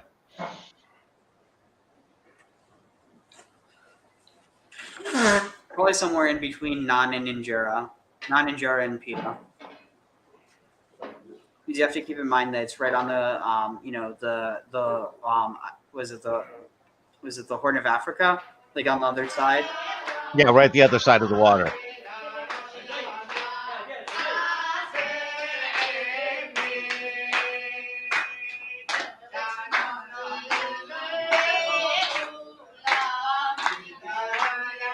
Like honestly, not that you can really help who you fall in love with, but ideally I do want to marry someone who's either Yemenite or Sephardi or Mizrahi. I don't know. There's just so much beauty to that culture.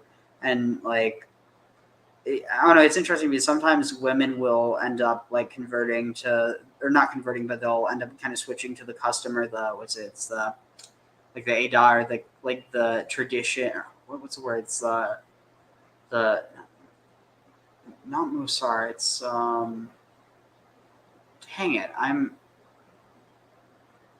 it, if Usal was around, he'd help me. It's the changer. Okay, I'm looking this up now. It's bugging me. It's bugging the hell out of me. The religion of the husband?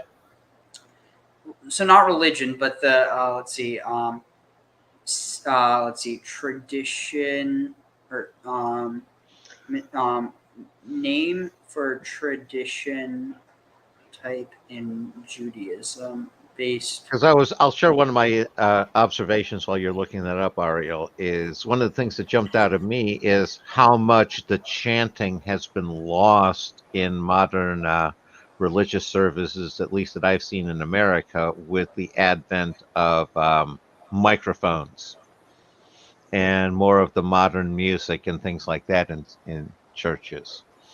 And a lot of the old traditional vocalization and chanting has definitely been lost. And I think that's something I appreciate in the old traditions.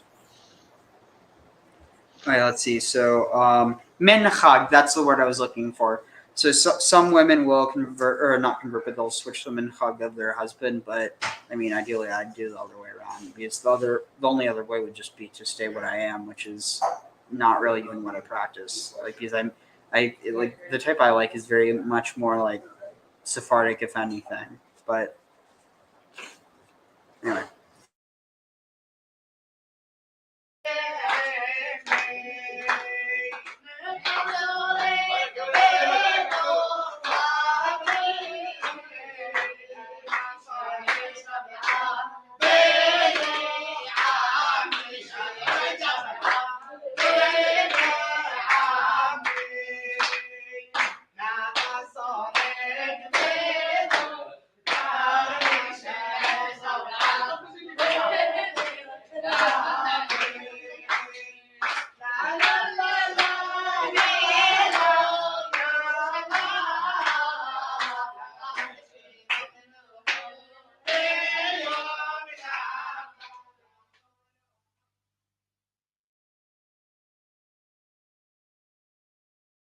You better.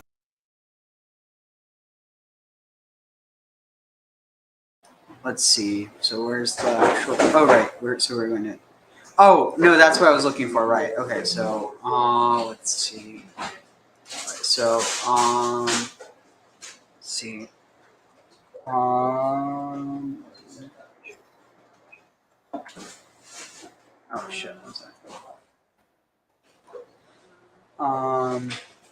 Let's see. All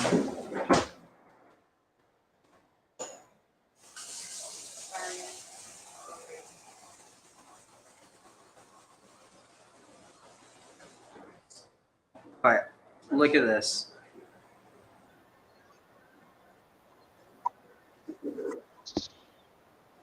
Okay.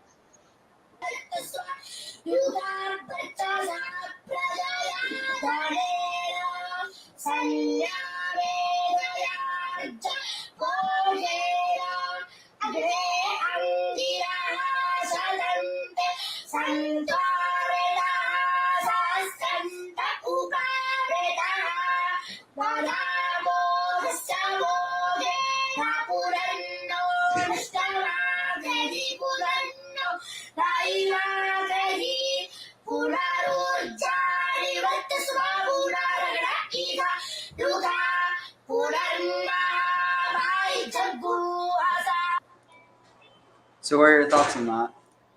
No, that's a good example of how those chanting and vocalizations, they build in a lot of that spiritual exercise of the routine and the practice and getting into the states and stuff. Now that was clear on what they were doing. And also the two of them coming into sync together. Yeah, that's a key part. This idea of learning with a partner.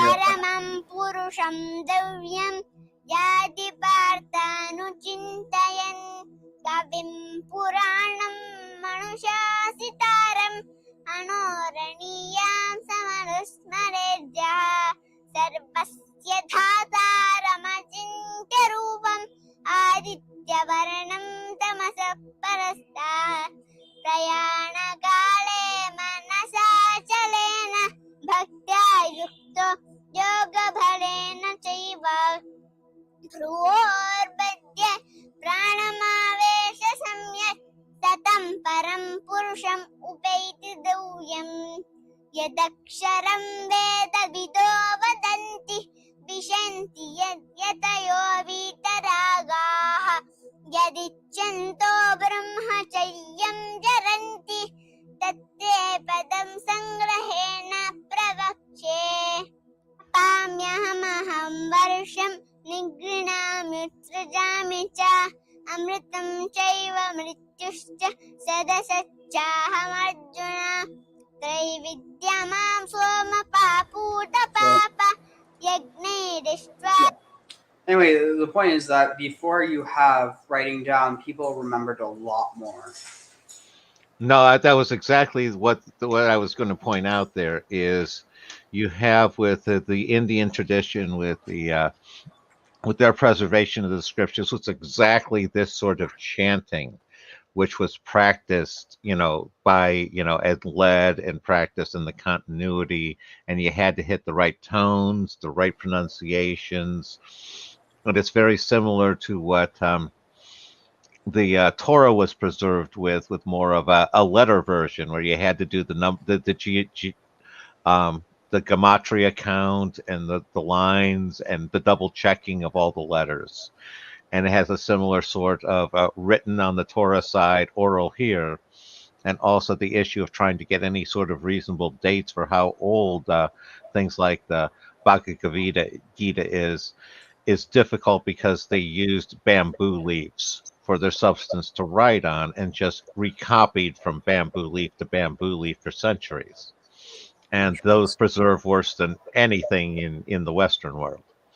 Tag, you're it, Ariel. Interesting. Let's see. So, let's see.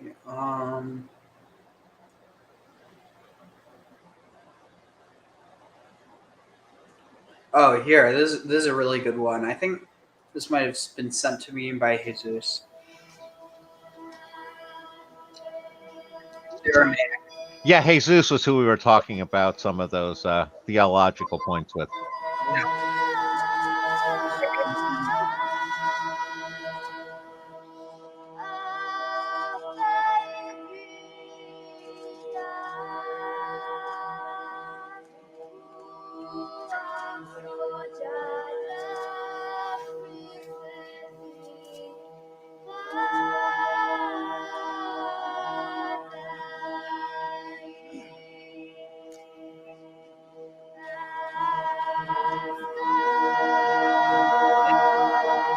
Christian, I'd either be a Catholic or a Mormon. It's very odd, but those are the only two. Really? Yeah.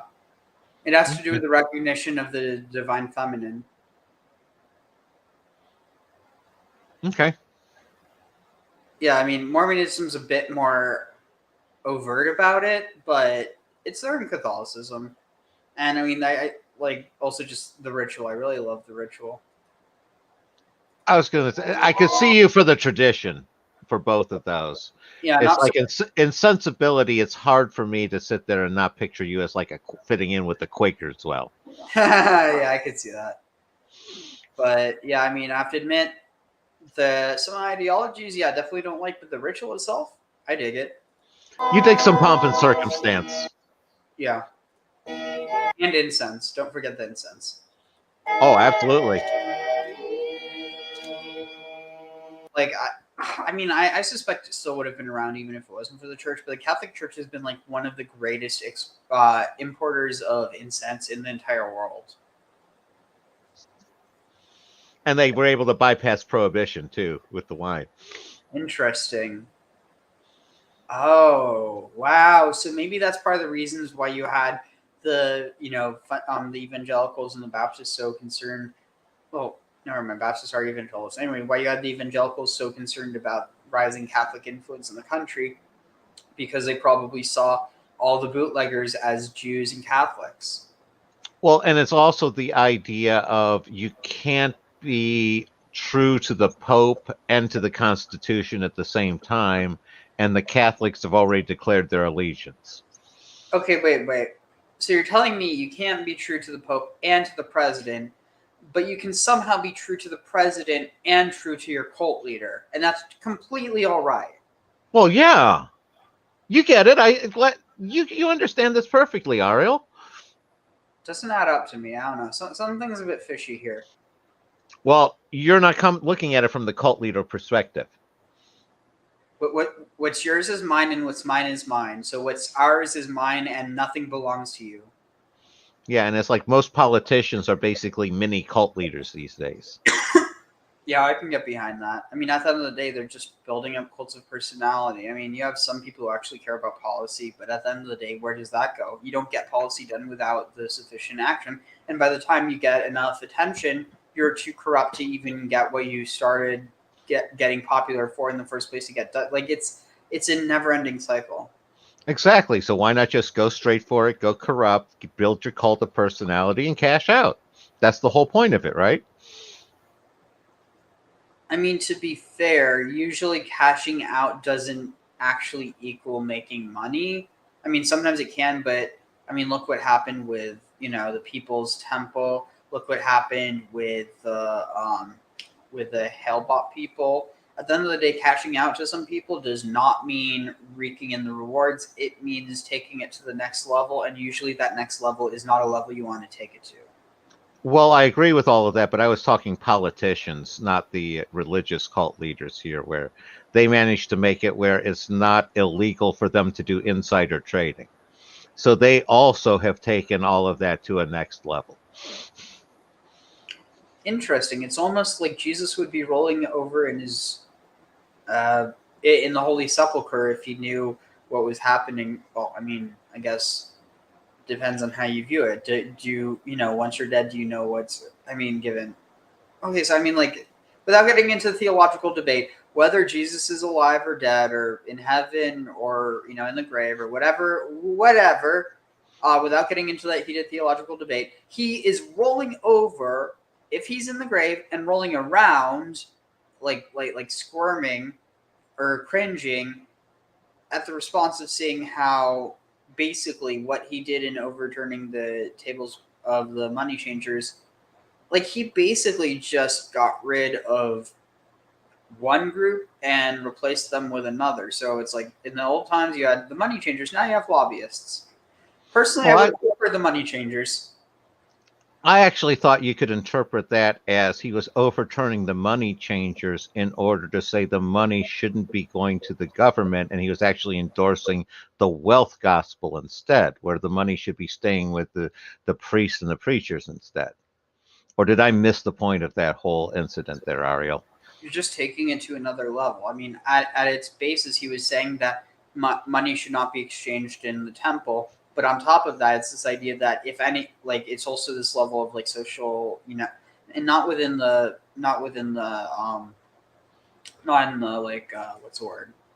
Not in the, when something's used for, not in the flashy way, but basically social justice in the true sense of the word. Not just people who decide to wear a wristband that says social justice and they're like, okay, I don't like what you said because it offends me, and then you actually don't do a damn thing to actually work towards, resolving the situation or making the world a better place.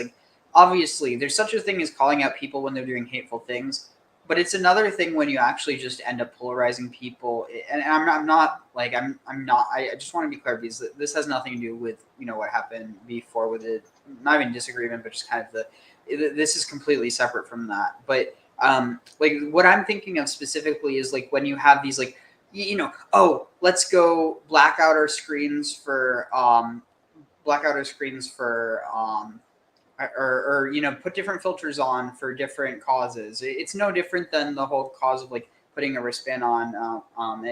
South Park actually made fun of this. It's clause for applause. Virtue signaling is the term I use for that.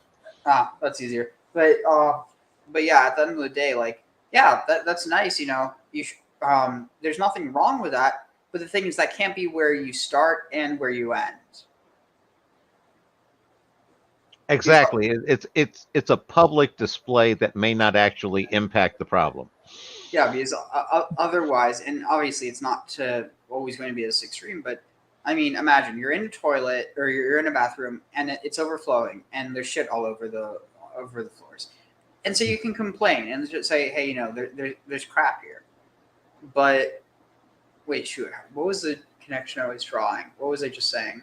You're probably going or you can sit there and try to start shoveling. Oh yeah. You can try and take care of it, and then you can still complain and be like, hey, the bathroom was filling up with crap, and I did everything I could, but it's still not. Versus if you just maybe. So then there's the obvious one, which would be go to the management and tell them, hey, your toilet's not working. But then there's someone who wants to have something to complain about. Generally, it's not even going to be the people who are suffering from any sort of oppression or struggles. Generally, the people who make these ridiculous claims and don't even back it up are the people who don't have any vested interest in it, and their only interest is looking good in front of their friends. And so with this, it's almost like, imagine sitting in that shit and saying, look, I'm so noble. I'm sitting in this shit. I'm sitting here. I made sure nobody else went into this bathroom, but now I'm covered in shit. And now I want you guys to like me because I'm a hero. It's like, you're covered in shit. You could have just gone to the management and tell them there was something wrong with the toilet, but you had to make yourself a martyr. And ultimately, what did you accomplish? Not a damn thing. Oh, they got to wash some clothes. True. I guess they're supporting the economy. They're providing dry cleaning. Their money. They're giving their money to dry cleaning services. Yeah. Now, what you were saying there, one of the things that popped into me is some of the people who might misunderstand things about the poor will be with us always. So they're out there trying to make sure that there are always going to be poor people. Oh yeah, that kind of brings up the whole idea with Mother Teresa and the stuff she believed about suffering. It's really exactly. Yeah. No. It's definitely stuff that doesn't make sense to me. All right, here, let's continue with this.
So here's what it has for the lyrics. So, Abun de Bashmaya. So, our Father that is in heaven, Net Kadash Shmach. May your name be hallowed or holy. Was this Tete Malchutach? Your kingdom. Is this Neve? Newet Sivianak Icon de Bashmaya Afbaara. Neve, your will will be done.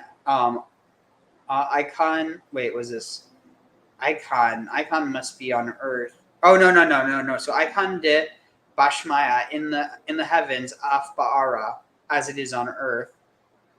Lachman de sun kanan. So lachman, so give to our bread. Di suchnanan, give to us or sustain us. With our lachman bread. Yamana, our daily bread. Havlan yoma dain. That'd be give to us. Washpukian chavin aichana daf chanan shpukanan lechavin. So I guess it is saying, and forgive us our trespasses, debts, as we forgive our debtors. Ulo elan lanisiana lehain atzel yan, or is that lan or yan? I mean, this would be much easier if I had that. Wow, I did not think to. Okay, let's see. There's got to be Aramaic and non-Church Syriac, because then I could actually read that. Oh, Let's see. I mean, it is the Our Father, so. Definitely. So, let's see.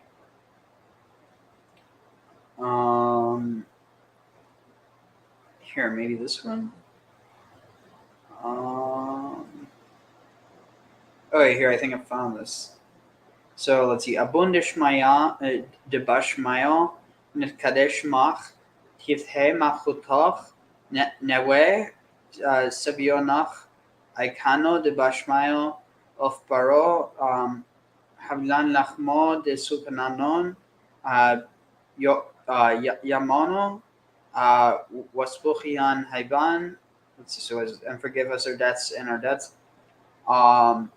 Wachotain Aikano Dovchanan, as we have been gracious to those who sin against us. But it translates as forgive those, but be gracious. Lo ta'alan, so do not. Again, I'm reading the translation because I don't know all this. So do not allow, or do not bring us to trial. Lo ta'alan lenesiono. Elofasho lan men bisho, but deliver us from evil.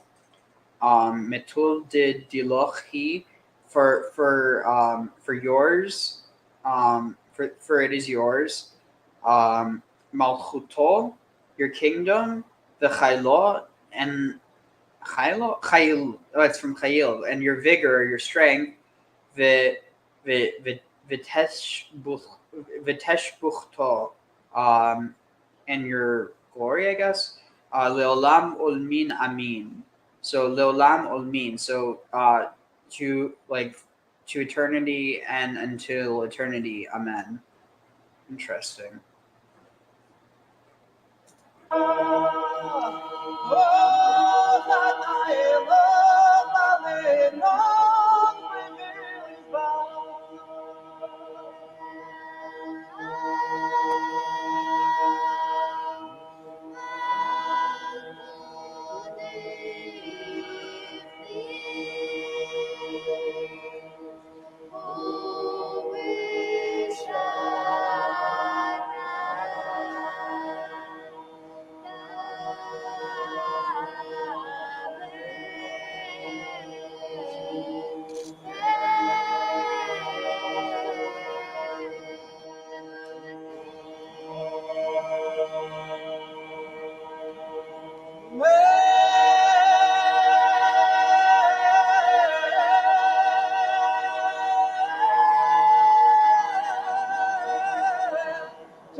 Oh shit. No, you can definitely see why the Pope was impressed by it. They do a great job. Hopefully that wasn't copyright. I mean, it says that it is, but only thing is this is covered. Worst case scenario, I could always clip it out. Yeah, you can clip it out, or it's like we were definitely commenting on it, and we weren't just showing it in order to show it. We were definitely building off of it. So yeah, but that doesn't prevent people from being unreasonable. Mm-hmm. Thousands of kilometers an hour, you have to actually account for time dilation because exactly. So they even have to account. This is a factual thing. Like when they make satellites, because satellites are whizzing around the Earth so fast, thousands of kilometers an hour, you have to actually account for time dilation because they experience time. It's a small difference. It's like a nanosecond. But again, eventually it would fall behind. So they actually have to account for that. It's a legitimate thing.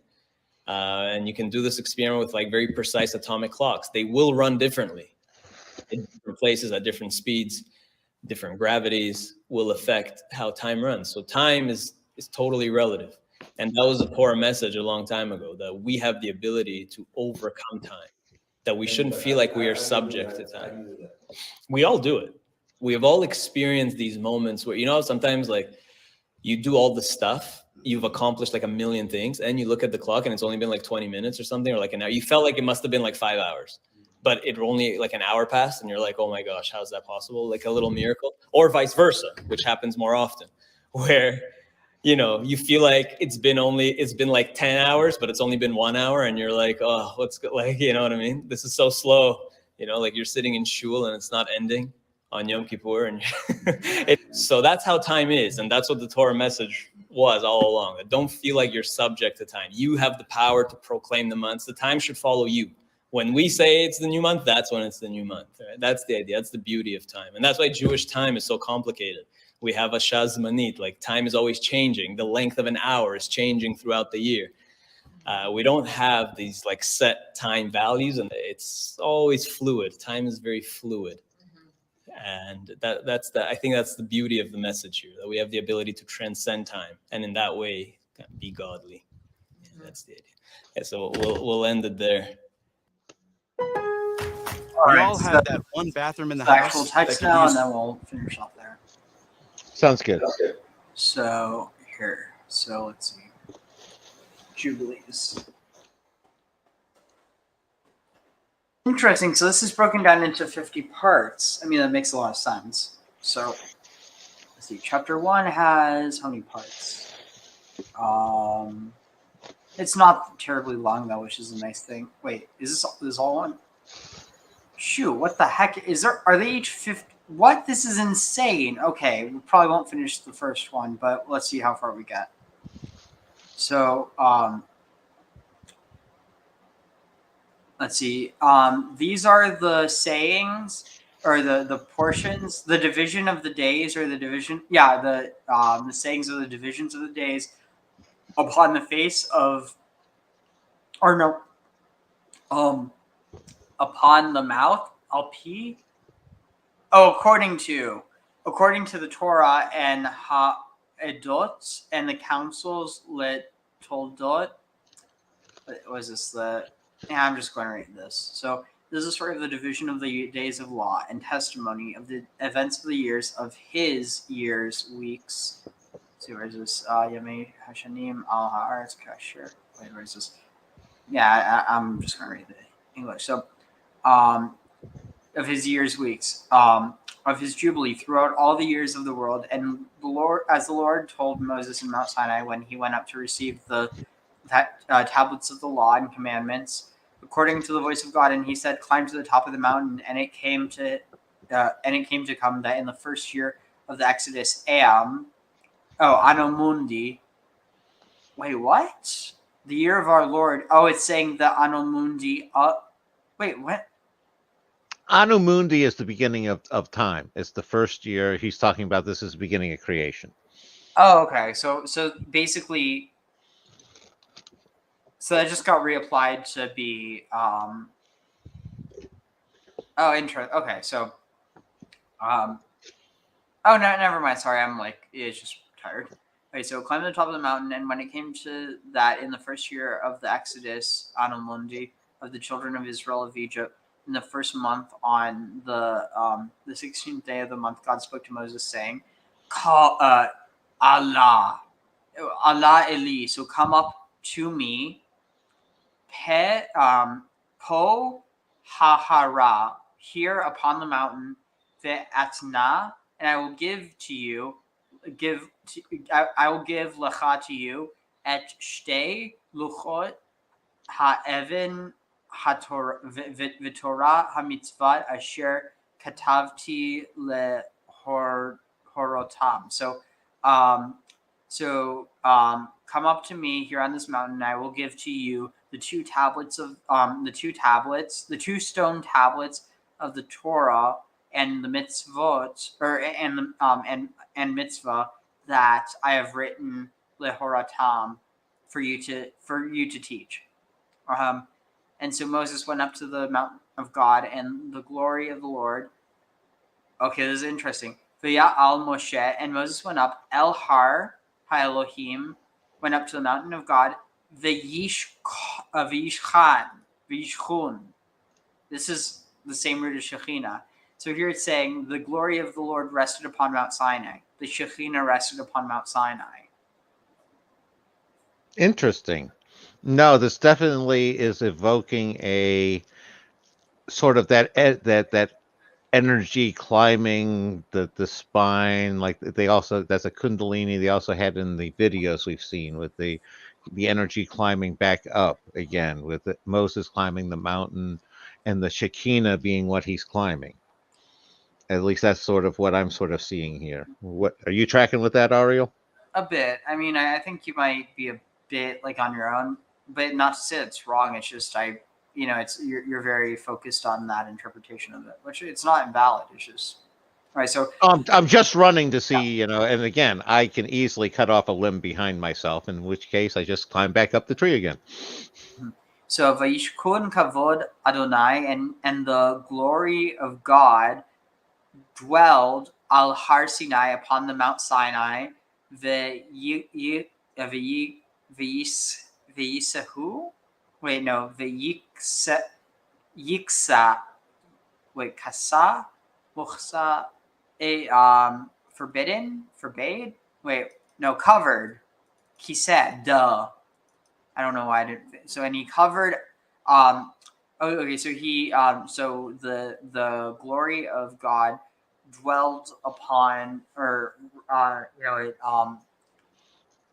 indwelled upon Mount Sinai, and he covered with it Anan Sheshet Yamim Kra El Moshe. So and a cloud covered him for 6 days. V'yikra El Moshe b'yom hashvi'i, and he called out to Moses on the 7th day, mitoch ha'anan, from the midst of the cloud. Vayira et kavod Adonai, and he saw the glory of God, ke'esh ochelet, like a consuming fire, al Har Sinai, upon Mount Sinai, be'oloto, on the in his top.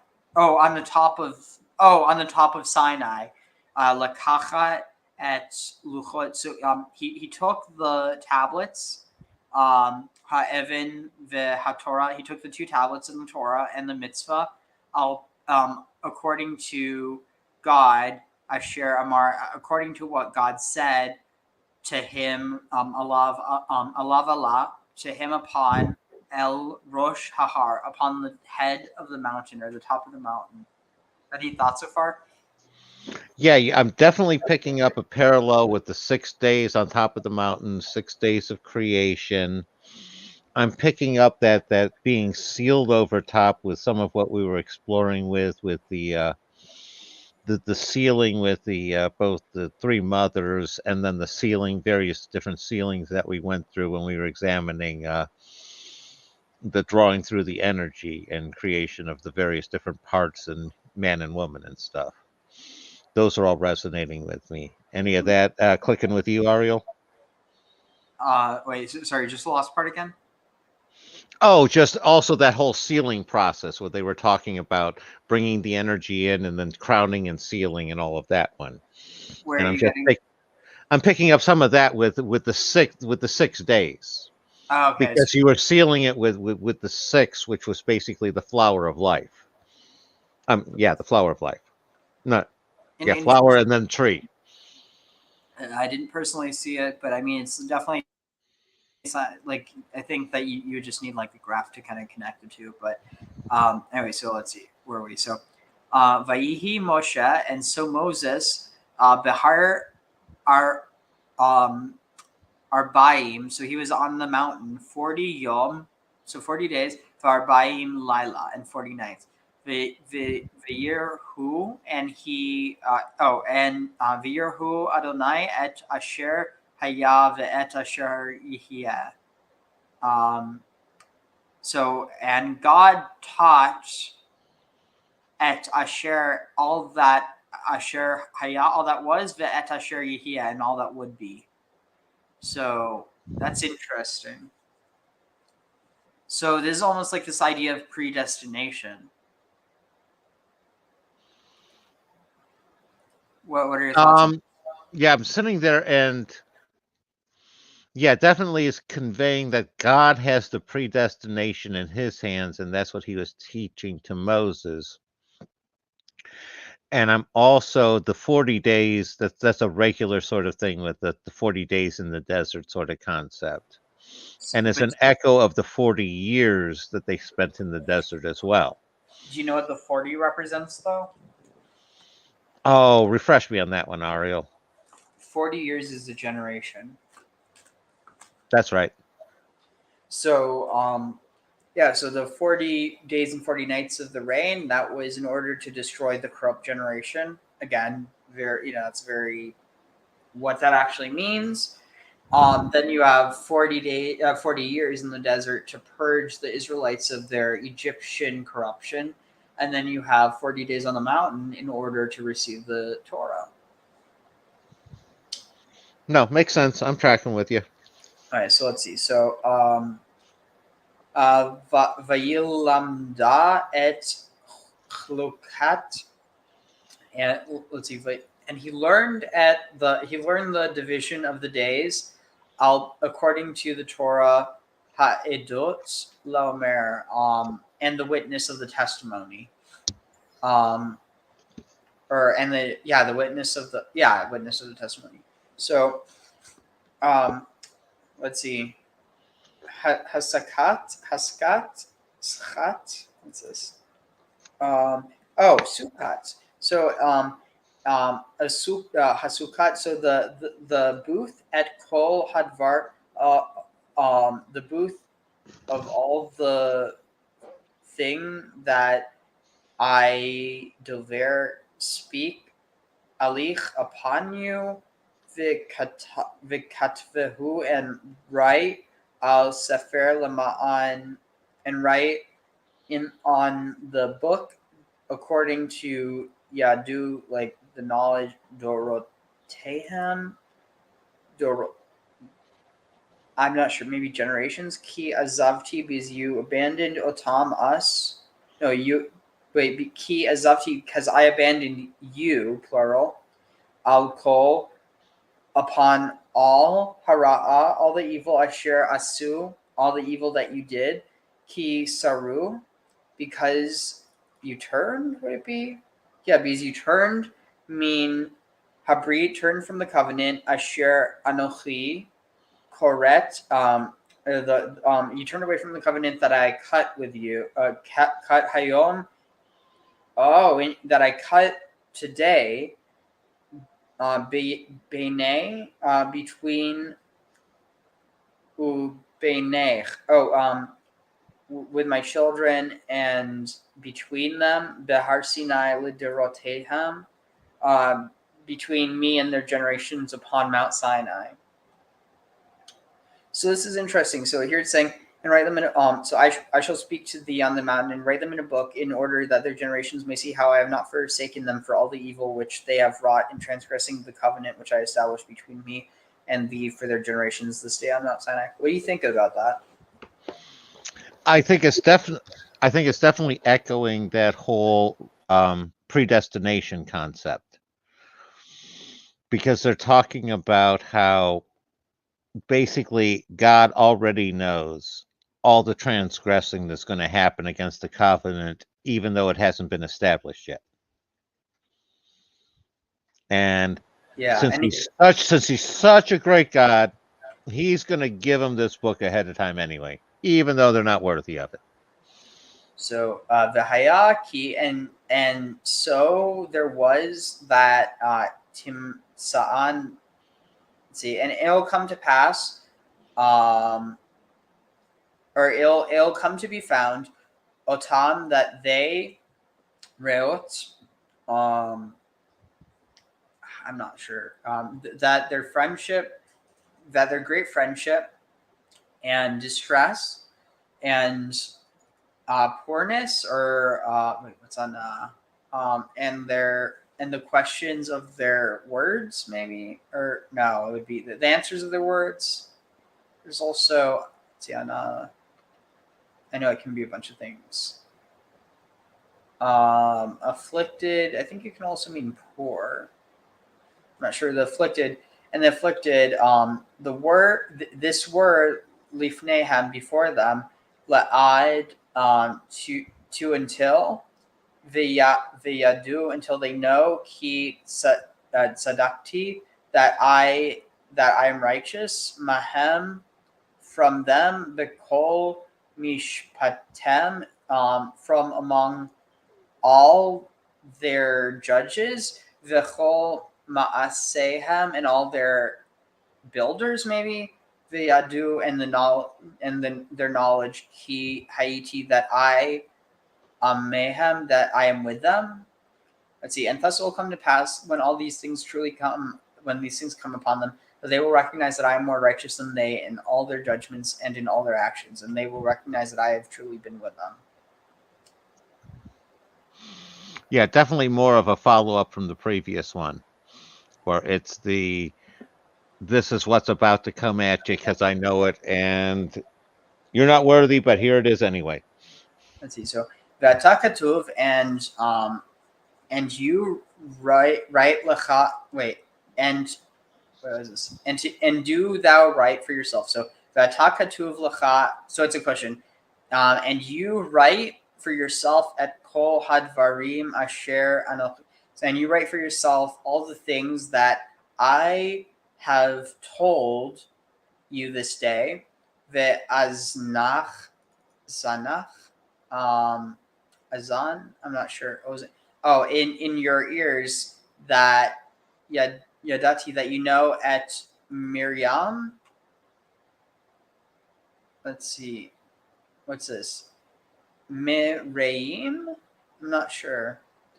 The et or pa orfem or orafim hakashe b'terem aviam el haaretz asher nishbati. So let's see. So b'terem. So before aviem, before I'm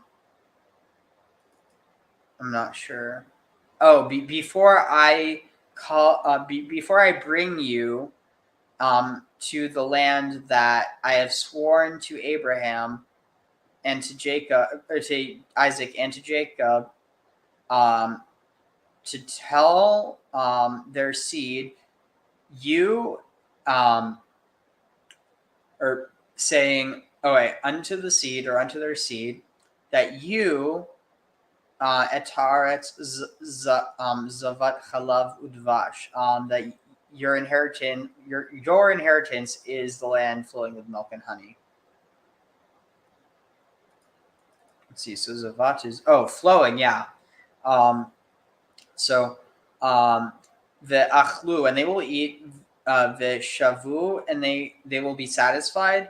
v'pnu, and they will turn el Elohim acharim to other gods, asher lo, that do not hatzilu, which cannot deliver otam them mikol sartem, from all their distress or tribulation.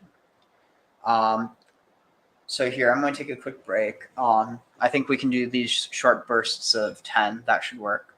Yeah. No, what I'm picking, you go and I'll sort of try to fill some air here. What I'm sort of picking up on this is the idea that they're going to be given this from God, and then they're going to turn their back on God. It's sort of like they're going to restore them to the Holy Land, and they're going to be happy. Then they're going to be satisfied and eat and get fat, and then they're going to turn to the strange gods, at which point in time, oops, Yahweh's going to come in and say, yeah, you deserve this again. And I even told you this before I gave Moses the covenant back then. But let's do it since you decided to go wrong. And basically saying, nothing can deliver them from it because they wrote their own tribulation.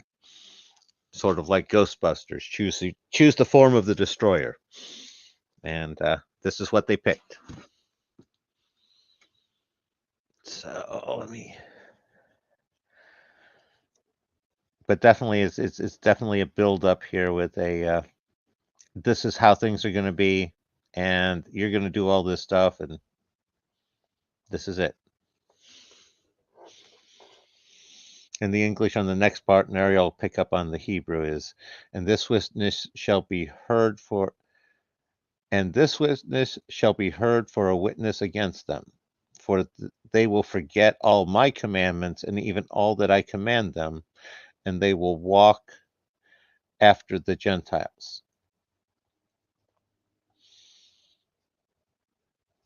And it's basically that they're saying that this prediction will be held against them, and it's going to witness against them that they knew it and they did it anyway. So, yeah, just keep talking. I'm going to take a quick dab. That way I can clear up my passages. And then... No problem. No problem. Just to bring you up to... I don't know if you heard me there, but... Yeah, I did. Okay. And they're definitely referring there and tying this back to the other one. The strange gods are going to be the Gentile gods. And this is going to be the ones with the Canaanite gods that they're going to be visiting. Interesting. Which my guess is what they're saying there is those were the gods that the people turned to after the Hebrews went down to Egypt, after Joseph and company, and went all on down to Egypt. And when the ones left behind fell into idol worship. It's sort of the narrative they're sort of crafting there. Interesting.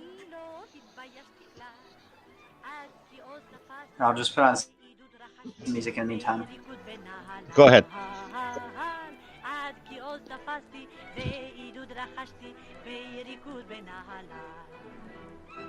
הייתי במקום זאת אומרת בין העיקר מזמן הוא בצבא העבודה שופעת הבטתי מתייגעת ואנוכי בלב רע העבודה שופעת הבטתי מתייגעת ואנוכי בלב רע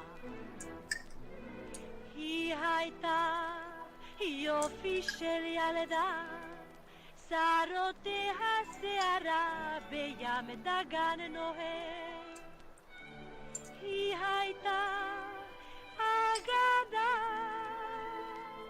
אלף לילה ועוד לילה מתוך ספר מספר נו סוף סוף אני בחור והתלקחתי כפרימוס מגפרור את חיטה גרשתי, את ידה תפסתי, אך היא אמרה שזה אסור. את חיטה...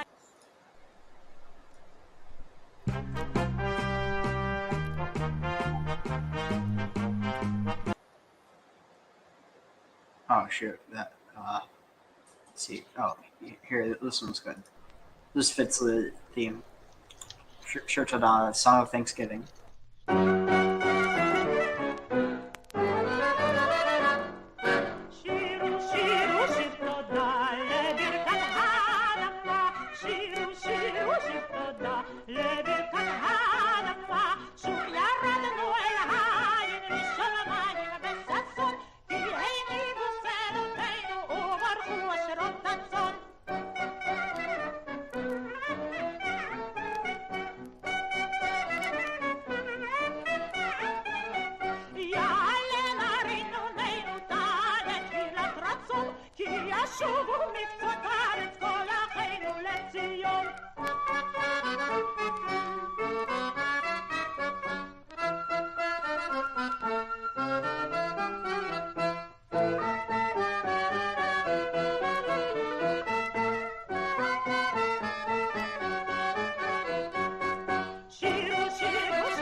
שירו שירו שיר תודה לברכת האדמה שוב ירדנו אל העין לשמיים וששון כי הנינו שדותינו אור חושרות הצאן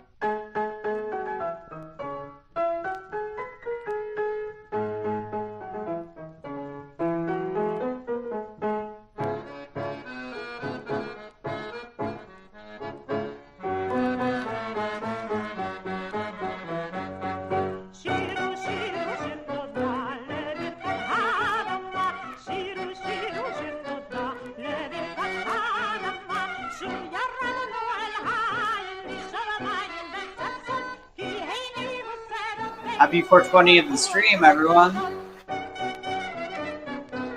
You planned that, didn't you? Not intentionally. It's the muse, my friend. It was the muse.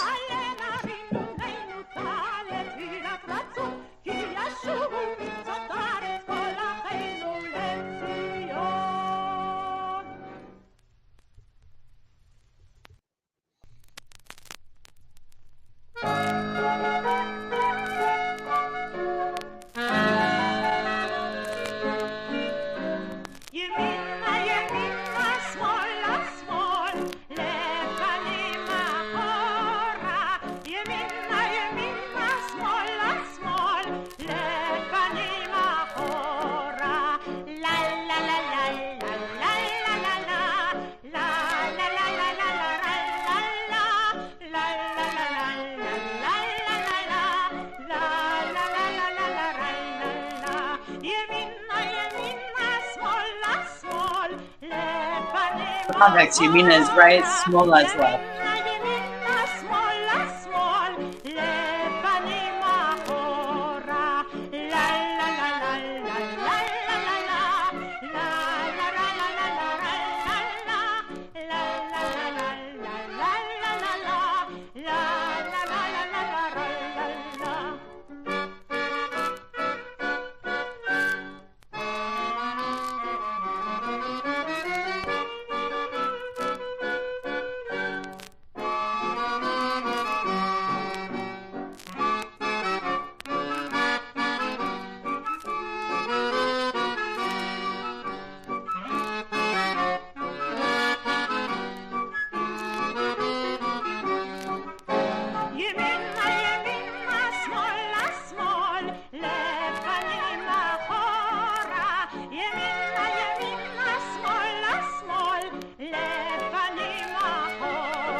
All right.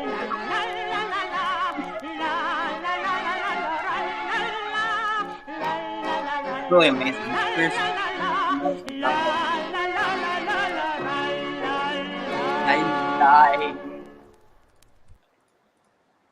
So yeah, what'd you think of that song? Literally just to the right, to the left. No, I liked it. It's based off of this one. It's I mean the concept. So it's was it Yama v'kedma tzafona v'negba Yama v'kedma tzafona v'negba Ufaratzo, Faratzo, Faratzo, Faratzo, Yama, the Kedma, Safona, Vanekba. So basically, Yama to the sea. So if you put a hey at the end of something, it becomes to that. So Techoma would be to the depths, or Shemaya would be to the heavens. Gotcha. So instead of like Hashemayim, you could say Shemaima. I don't know if that makes any sense, but It does. I'll probably forget it, but it makes sense now. Don't worry, I'll probably forget it too. At least I'll forget I mentioned it. Anyway, so basically, what was it? So yeah, so Yama the Kedma, so to the sea, to the east. So Kedem is east, or the source. It's like the source of the light, the source of the sun, which is the east. So to the sorry about that. To the west, to the east, Safona Venegba. Safona, so it's Safon, to Har Safon, to the northern mountain. Literally means a mountain of treasures. Be it Safon means to treasure away or hide away. And the Negba is the Negev desert. So basically, it's the landmarks of Israel. So, was it? So the sea to the sea, or from the sea to the east, from the north, or from Safon to the Negev, and then Ufaratza is like spread out. So like we'll spread out from all those directions, and so in that context, I think it's it's referring to like the Israelites taking over the land of Canaan. Technically, they were Canaanites who just changed their religion, or they reformed their religion rather. So I don't even think it's a true spreading out. But the spreading out is the idea. It's not the violence. It's not you will conquer these lands and then you will live in them. It's literally you will spread the ideas. It's no different than like honestly, it's no different than this idea of given what Jesus was trying to do is different than what the church was trying to do, but it's not that different than the church's mission to go out and missionize. Though in this case, it is it's not really a missionization. It's more so like trying to spread morality, if that makes any sense. I mean, given maybe that's oversimplistic because they're also trying to wipe out paganism. So, I mean, honestly, maybe this is where the Catholic Church got it. Actually, never mind. Rome had plenty of cultural and ethnic cleansings of all their own. So never mind. If you want to trace Rome and war, you have to go to Augustine and just war doctrine.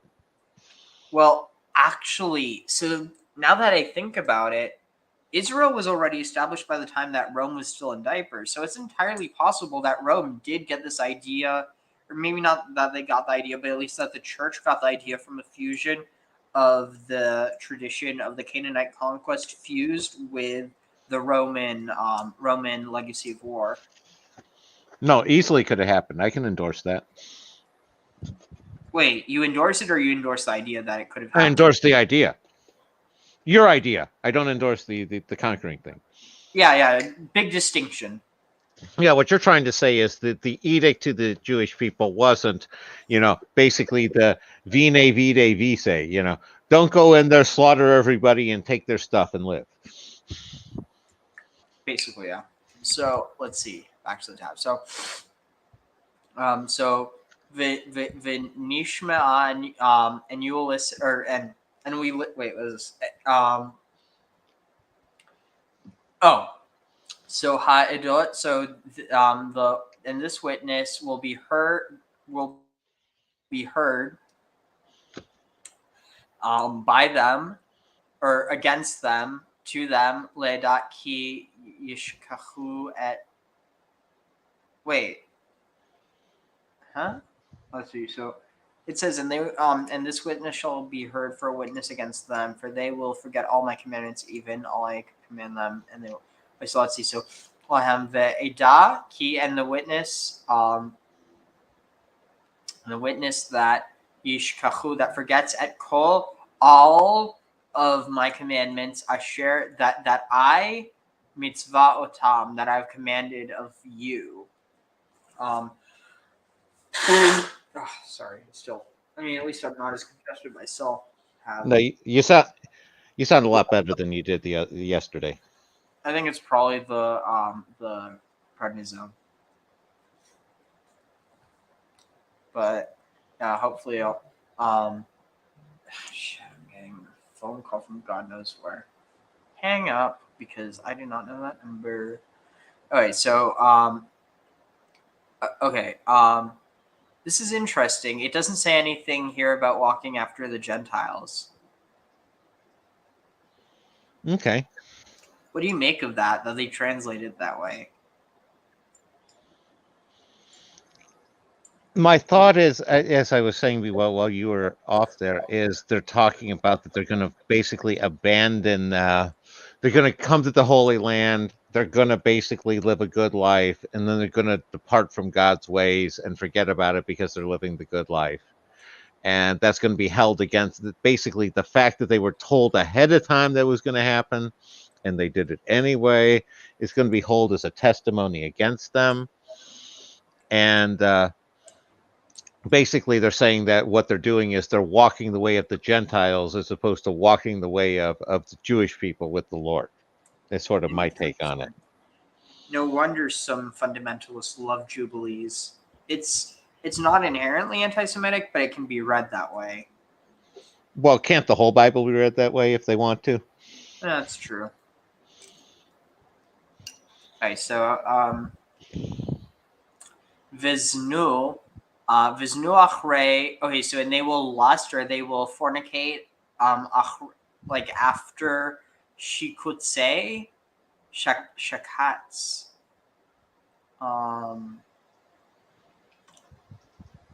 Shakets. I think it means like. Let's see. Wait, what is this? Here, let me look this up. So shakats is. Let's see. Okay, shakats.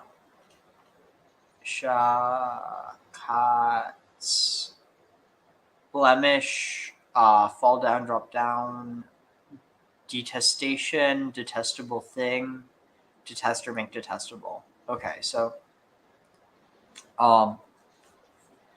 and they will lust after the detestations of the nations and Galal, they will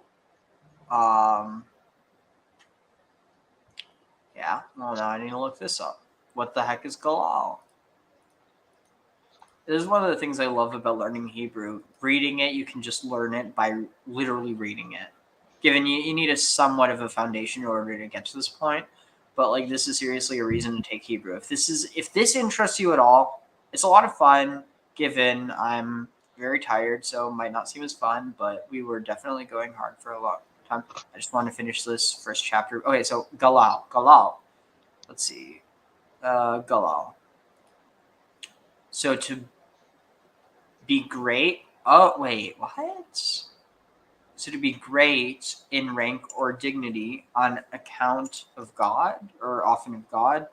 But there's another Galal, to roll away. Oh, and that's a connection to Galgalika, like basically to spinning. So Gal, heap, wave, or billow together is rolling up. Okay, so now we have that context.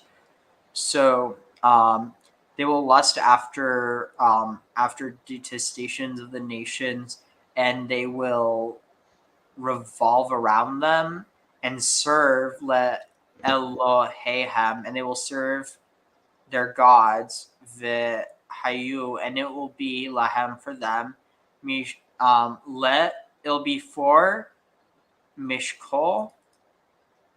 It'll be for a hindrance, or no, it'll be a hindrance, sarah, and a blemish. No, it'll be a hindrance, and of distress, v'tzokah, and a constraint, lefach, to trap, lemukesh, to trap bait. Interesting. And after their uncleanness and after their shame, and will serve their gods, and they will prove unto them an offense and a tribulation and an affliction and a snare. Interesting. Any thoughts on that? Yeah, I'm curious. Are they saying these is referring to the uncleanliness, the shame, or is that referring to the people being a tribulation and offense? Basically, the people are going to be hung around the gods that they switched and worshipped, and the people are going to be a trap for those gods. So I'm not sure who is who's the trap, who's the snare. Who's the trap and who's the beast being trapped. Or are we antinomic again, where it's a little of both? I'm not sure, honestly, though. I do suspect that, so this word for shikets, it's probably referring to idols. That would be my guess. Okay. I can see that. And we're definitely in where I was getting before, where they were outlawing the gold and silver idols. And it seemed like they were a little less harsh on the more natural idols. Were you tracking with that one earlier, or? Definitely, yeah. Well, because think about it. If that were the case, you couldn't use rocks in building and you couldn't use wood in building. So it's this idea that which is deliberately shaped to appear as if something in the earth as opposed to something that is naturally that way. Which would justify that whole rock, the meteorite and the lightning stump, as I'm calling it. Again, I don't have any solid evidence on that one. It just makes so much sense to me. But where those would be, as long as you're not carving it or something, they're good to go. All right, so 1 second. All right, so let's see, where are we? All right. Verabim ya'avdu, they'll perish. So, and many will perish. V'yilchu, and they will be made to walk. Shavi, captive, they'll be taken captive and walk. Lifnei, before distress. Ve'yiflu, and they will fall biyad, into the hands of oyavehem, of their enemies. Akev asher, their heel, I'm guessing. Wait, Akev? They will follow asher that. Shekachu. They will follow that which they forget. Chokotai, my laws. The mitzvotai, and my commandments. The moadai, and my knowledge. The briti, and my commandment. Hapru, the festivals of my commandment, maybe. I don't know. So it says, and many will perish, and they will be taken captive, and will fall into the hands of the enemy, because they have forsaken my ordinances and my commandments and the festivals of my covenant. All right, so ve'et shabbatotai, and my shabbats, or my Sabbaths, the kodshe, and my holy kodshi, and my holy place, my sanctuary.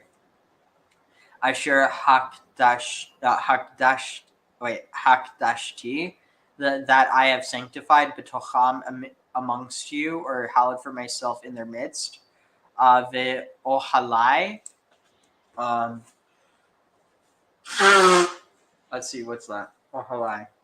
And my hall, or ohel. Yeah, in my hall, the mikdashe, and my sanctuary, Asher hikdashti, that I have sanctified, ba'aretz, in the land, lishkan shemi shem, to dwell shmi, to dwell my name, to dwell there, and that my name should dwell there.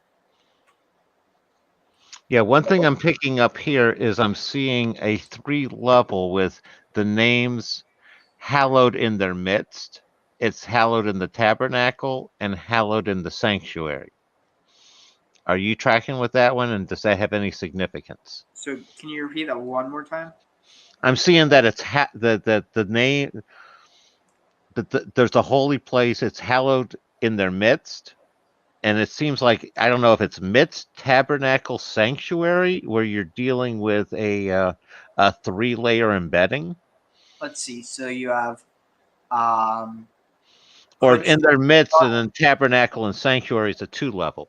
So here I'm looking at it. So first you have the holy place, which could literally just be a place in the wilderness. Then you have the mikdash, that'd be like the sanctuary, I think would be the proper term. And then you have, so you have the ohali, maybe like okay, no. So you're definitely onto something though. So first you have the wilderness, or the location, the holy site. Then you have the tent. The tent is a tabernacle, and then you have the actual sanctuary, which is the temple.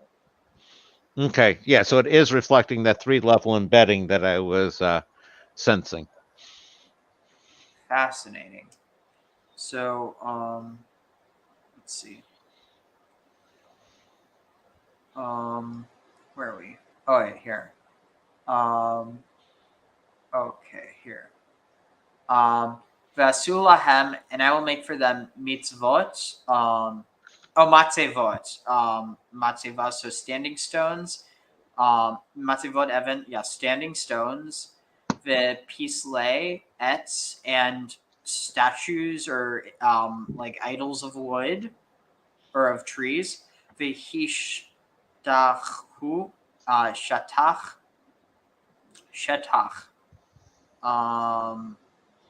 Step.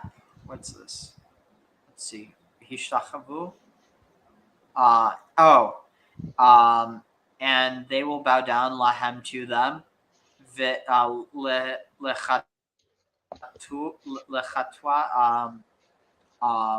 Let's see, to sin, ben nafshotam, in their souls, v'zivchu banehem, and sacrifice, and they will sacrifice their children, leshe'erim, to shirim, I guess, to demons, v'lekol, and to all ma'aseh, all that, ta'atoai, levavam, until all the work of the errors of their heart. So ta'otai is probably error. So maaseh is the work, and then levavam is our heart. So interesting. So as to go astray, and they will sacrifice their children to demons until all the works of the errors of their hearts. And again, this is probably referring to essentially a type of sex magic as opposed to actually killing live children. The evidence just doesn't support that they were actually murdering children. I was going to say, I would not conclude firmly that they weren't ever doing it, but, I tend to agree with you that wasn't their primary focus by that point in time. No, not at no point in time. It wouldn't have been normative. Well, I'm curious about the, early on with the whole sacrifice of Isaac, and then the transition to that being a Passover for money. It seems like there might have been an early tradition, pre-Exodus, pre-covenant with the Moses covenant, where there was some of the people, who were falling into that sort of practice.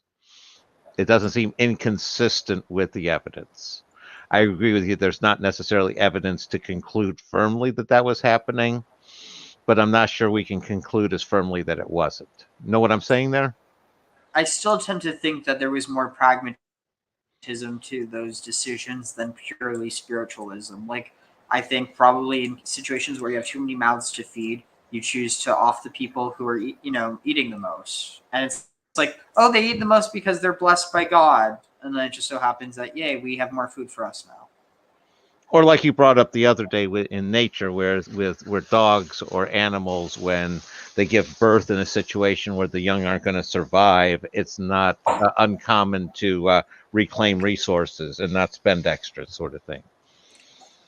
And that sort of thing is a pragmatic idea that it could, you could understand why it would be happening from a pragmatic basis from that idea as well. In addition to the, you eat too much, time for you to go, because we don't have enough food for you. Yeah. So the shalach I will send lahem to them, edim witnesses. So this is where you get the idea of the witnesses, probably. So I will send to them witnesses, le ha'id, to witness, or that to witness against them, the hema, and they will not be excited, Yishmo, hearing the Yimitu, that they will die at a day the witness. Oh, no, they will not hear, and they will slay. They will kill the witnesses as well. Interesting. The Gam Bishomre, and also the and they will also and the and also the guards of the Torah, Yitgaru Tagar, will stir up the Hamitum, and they will be killed also.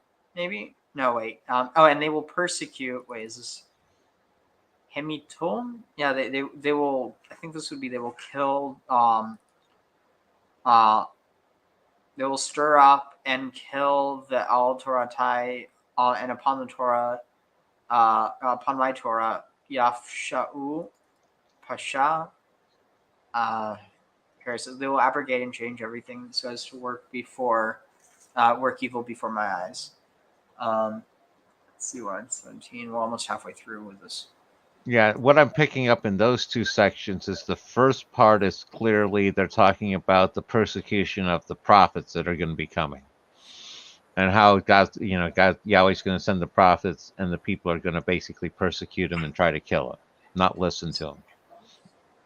And the second part is more of the internal part, those who are within the priesthood that are still trying to follow the law and do the right thing, and that they're going to be persecuted as well. And the ones that are going to win inside are the ones that are basically, they're going to change as we read in some other of the breakaway sects. It's like, oh, the priests changed the Torah and made it look bad. And it looks like that's what they're trying to write in and prevent, kind of, or warn about here. Are you picking up on any of that, Ariel? I think so, yeah. So, let's see. So, and then, so Yipsha'u is probably to change. V'yasu, and do hara, the evil, be'enai, in my eyes. Vanochi hastar, and I have concealed. Hastar astir, I have certainly concealed. Et pnai mahem, my face from them. And also, every time you see et here, there's this understanding that's referring to the Shekhinah as well, because it's referring to basically all the letters of the, tree of life. It's referring to the tree of life. That's a mystical understanding, by the way, not a textual. So they're saying that his face is the tree of life there? No, just anytime you say et. So here you have et. Here you have et. Here you have the et. Here you have the et. Basically, every time you have a direct object. So It's like, it's through et that action is done. So I will certainly hide away et panay, at my face. I will hide away et my face. So you can almost think of it as the connector between the two. So I will hide away et my face from them. I was looking at it as a being versus becoming. It's sort of like it's a becoming. The action is the becoming part of it, where just the status of dwelling would be one thing, and the devouring, but it's the et makes it an action thing as opposed to almost a conjugation sense I'm getting. Am I totally just too tired to make sense of this at the moment, Ariel, or is there anything there? All right, 1 second. So, let's see. So yeah, I shall certainly hide my face from them. v'natatim, and I will give beyad in my hands, hagoyim. I'll give into my hands the nations. I will give. Let's see what this is. I shall deliver them into the hand of the Gentiles. So I will give them into the hands of the nations. V'radu, rad. What's this? Vardu, maybe. Rose. I'm trying to think. No, radu. Plowing or going down bahem into them. Vehi and vehiu, and it'll be lahem for them. Lemokesh. It'll be for them a trap. The achlom, and they will be eaten. The garshtaim, garash, they will be scattered. Is that the word? Scattered. I think that's garash. Minhar. So they'll be scattered from the land. The hafitzotim, hafetz. I'm not sure. Oh wait. I'm not sure. Hafetz, maybe. Wait. Fetzotim. By going out. Maybe it's out. Oh no. Garash is to remove. So I will remove them from the land and scatter them amongst the Gentiles.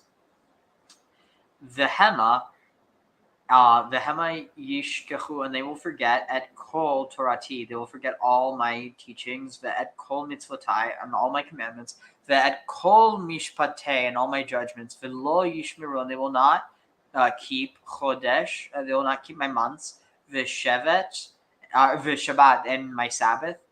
Moed, my appointed times. V'yuval, or yovel, and my jubilee.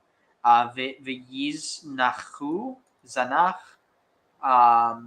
And let's see. They will go astray. Kol mishmaret. Mishmeret. They will go astray from all that they guard.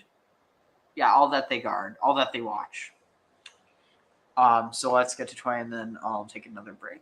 I was going to say I had some stuff to say on that, on the last two parts. If you could scroll it so I could see the last. Perfect there. What I'm reading in the first one is I'm reading a bunch of the triple statements, because they're talking about into the Gentiles for captivity, for prey, for devouring. And that's, again, I'm seeing that fractal structure where you're dealing with captivity as a static thing, prey is letting them loose and hunting them down, and devouring would be the next step of the feast. And there, I'm seeing and that's also in the midst of a double of a deliver, remove, and scatter. And in the second part, I'm seeing the forgetting has a triple one. It's the law, the commandments, and the judgments, which I see again progressing from a high level to a low level. And it's at the end of the sentence, it's reversed from how the people are going to go astray, with the new moons being sitting in the middle as like a pivot point, and ending with Sabbath festivals, Jubilees, and ordinances. I'm not sure the proper sense of ordinances, but it seems like Sabbath festivals and Jubilees are building up from a once a week to every so time a year to the Jubilees, one every 7 years. So the ordinance, it's literally the appointed time. So it's like, it's basically the times that are set according to, like, you do this at this time because of this, as opposed to it's always going to be on this day.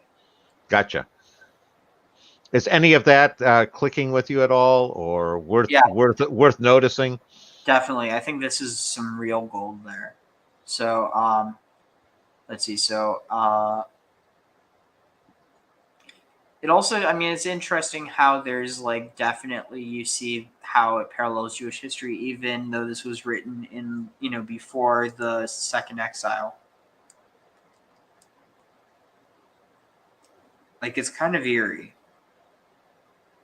Well, some of that could be, since we're dealing with a fractal structure, since the history and the pattern of falling away had already happened, it's not that hard of a bet that the Jewish people are going to do it again in the future. Yeah, because they're human. Well, they're human, especially, and in addition to be human, they were chosen for this special treatment by God. That's one of those things where I joked with the Jewish kids, and I joked, it's like being the chosen people. It seems like you were chosen for special torture. Sounds about right. Yeah. So, let's see. So, wait, what? Oh, this is interesting. Here, just let me, here, can you just fill air for a second? I need to just transfer some tincture into Sure.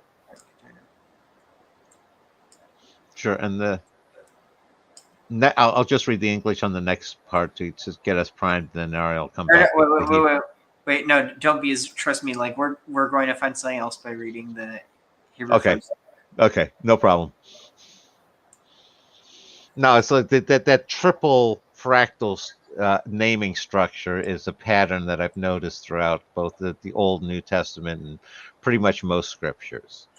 It seems to be it tends to be on a cycling from a low to high, or definitely different levels where you're trying to set up a syzygy that you're invoking. Where's the term syzygy come from? It's Gnostic, right?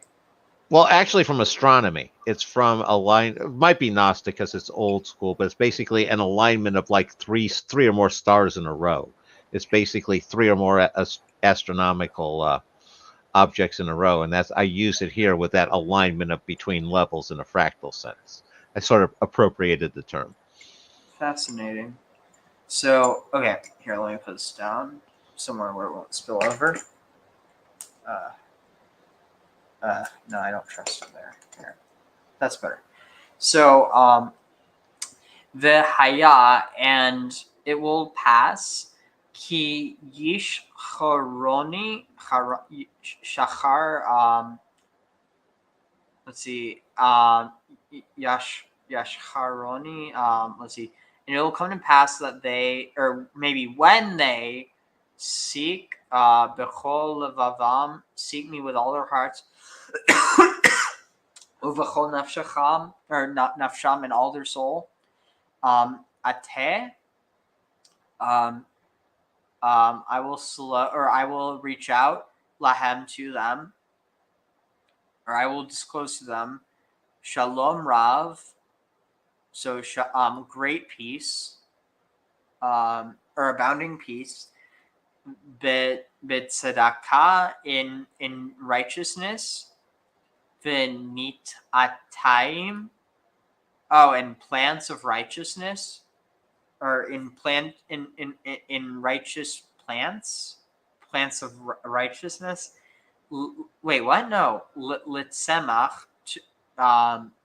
Interesting. So here you have tzedakah, then in justice and plants to injustice and planting to plant, or to the plant meyesharim to the plant of righteousness, bechol levi, with all my heart, or in all my heart, v'chol nafshi, and all my soul. So this is a very, very, wait, what? Did we already? Oh, interesting. We already went past 20. Whatever, that works. So this is interesting. So do you know what? Do you know why this is especially messianic?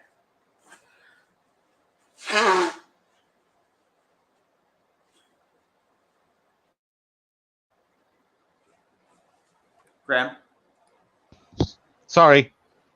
No, some things did strike out to me. It was the heart and soul struck me as that immanent and transcendent antinomy, where you're bypassing the intellect and feelings. And they're basically saying you just need to seek with the entire body from the very bottom to the very top, and just not seek with only part. That was certainly part of that first line that I was dissecting. I don't mean to poo-poo on your interpretation, because it's beautiful, and I don't think it's wrong at all, but at least where I'm focusing is here, with samach meisharim. So this word, so tzemach, it's the first word of the phrase tzemach David, the plant of David or the sprout of David. So here's some words that it's used in context of.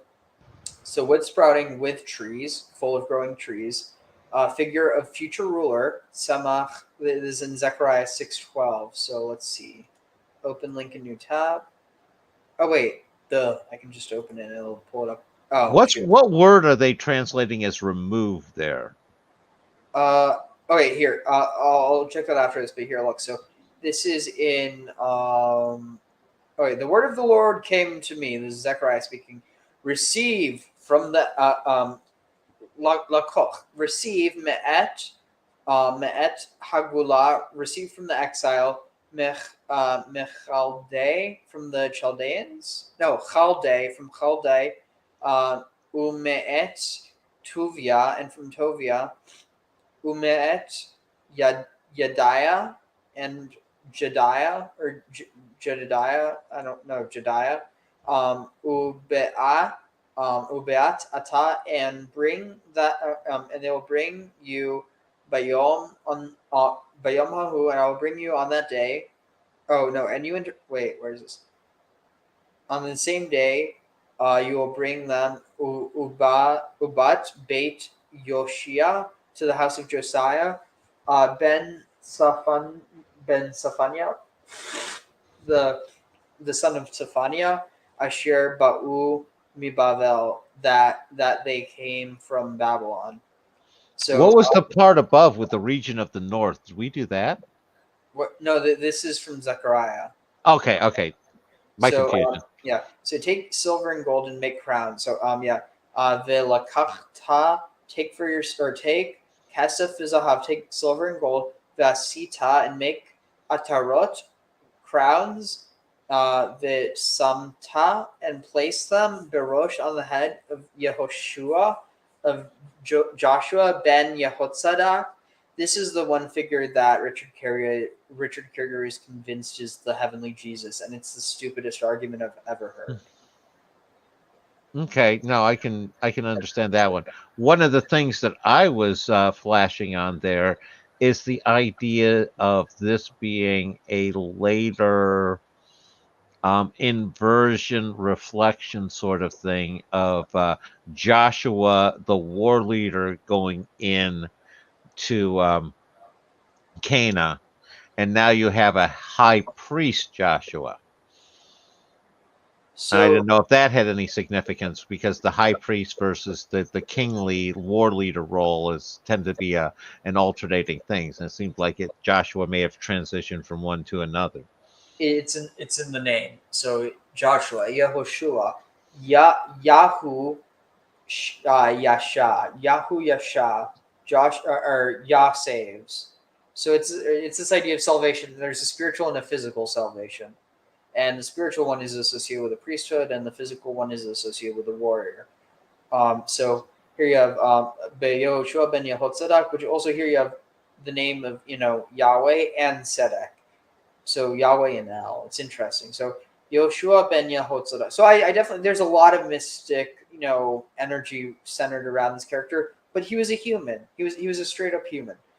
So Yehoshua ben Yehotzadak, HaKohen HaGadol, the high priest. V'marta, and say elav to them, lemor ko, and you'll say thus, Amar Adonai, thus said the Lord, Tzavaot, Adonai Tzavaot, so thus said the Lord of hosts, or Yahweh of hosts, Yahweh of the heavenly armies, lemor hine, to say, here is a man, hine ish, Semach Shemo, his name is Semach, his name is plant or sprout, Umitach Tav, and from where he, let's see what Michtach Tav. Oh, and from underneath Yitzmach, and from underneath the sprout, Ubana, from underneath the sprout or the branch, he shall build et Hechal Adonai, the temple or the palace of the Lord. So you see this? behold a man, the branch, Samach David. And so this is referring to, it should be down here.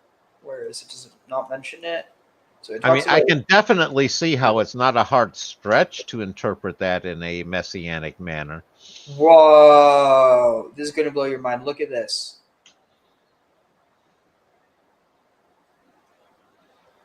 Right above this is the talk about the, building the tub in Shinar. Oh, and hauling wickedness to in the cauldron. Yeah, interesting. So anyway, we're going to go back to where we were, but let's see. Fascinating. Come on. Annoying. Go back. Where is it? Okay, here.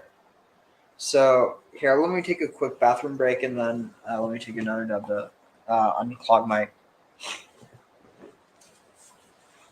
All right, so just fill there for now. Okay. No, that's interesting how that the whole messianic interpretation can apply there, and again, the Joshua repetition. Well, no, so it's not Joshua. It's Zerubbabel. Zerubbabel, or that's how I pronounced it, but Yeah, so it's so Zerubbabel just means seated in Babylon. So that was his name or his title or whatever. But basically, so he's the one that's calling Samach David. That his line will be the one from which the palace of God is rebuilt. So okay. it's not Joshua. It's Zerubbabel. Gotcha. And that's one where I'm not ready to talk much about it, but I've got some definitely theories going around to him. He seems to be a little explored character, considering the level of importance that's placed on him. Definitely. I always like to say that he's one of the top 5 biblical characters that nobody's ever heard of.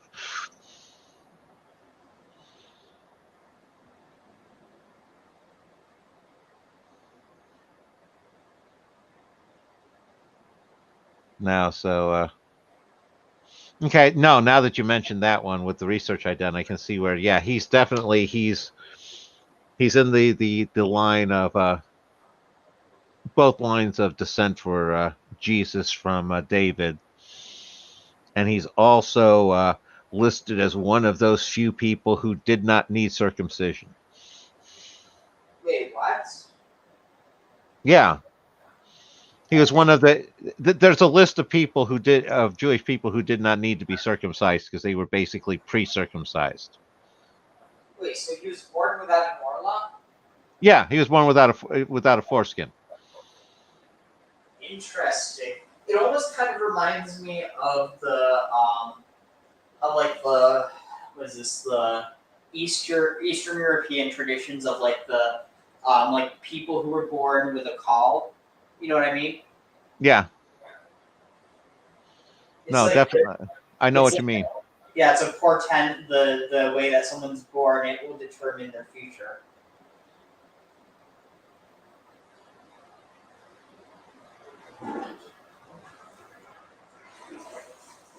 Let me see. Let me pull up my list here. I'm trying to remember what the list was. There we go. No, the list that I have was Adam, Seth, Noah, Shem, Jacob, Joseph, Moses, Balaam, Samuel, David, Jeremiah, and Zerubbabel was the last one. Fascinating. So, I mean, so what's the implication that they're? Oh, so the idea is that like they're already on a spiritually higher state. They were, and the explanation that I had the interpretation getting out of is they were already in the image of God and didn't need the circumcision to bring them into the image of God. This is actually an interesting idea, because what does it mean for humanity to be created in the image of God? Does that mean that God has a foreskin? Yeah, no, I was building off of exactly that tradition where it says God and the angels do not have foreskins. This is just fascinating because it's like people are like, well, God doesn't have genitals. It's like, you sure about that? God has seed. That's actually arguable. Oh, okay. I thought I read in the Bible he had seed. Not that I can think of, because there's this idea that God does not have offspring, that he creates through his sheer power alone, not through seed. Oh, so that being the big deal about Jesus being begotten then.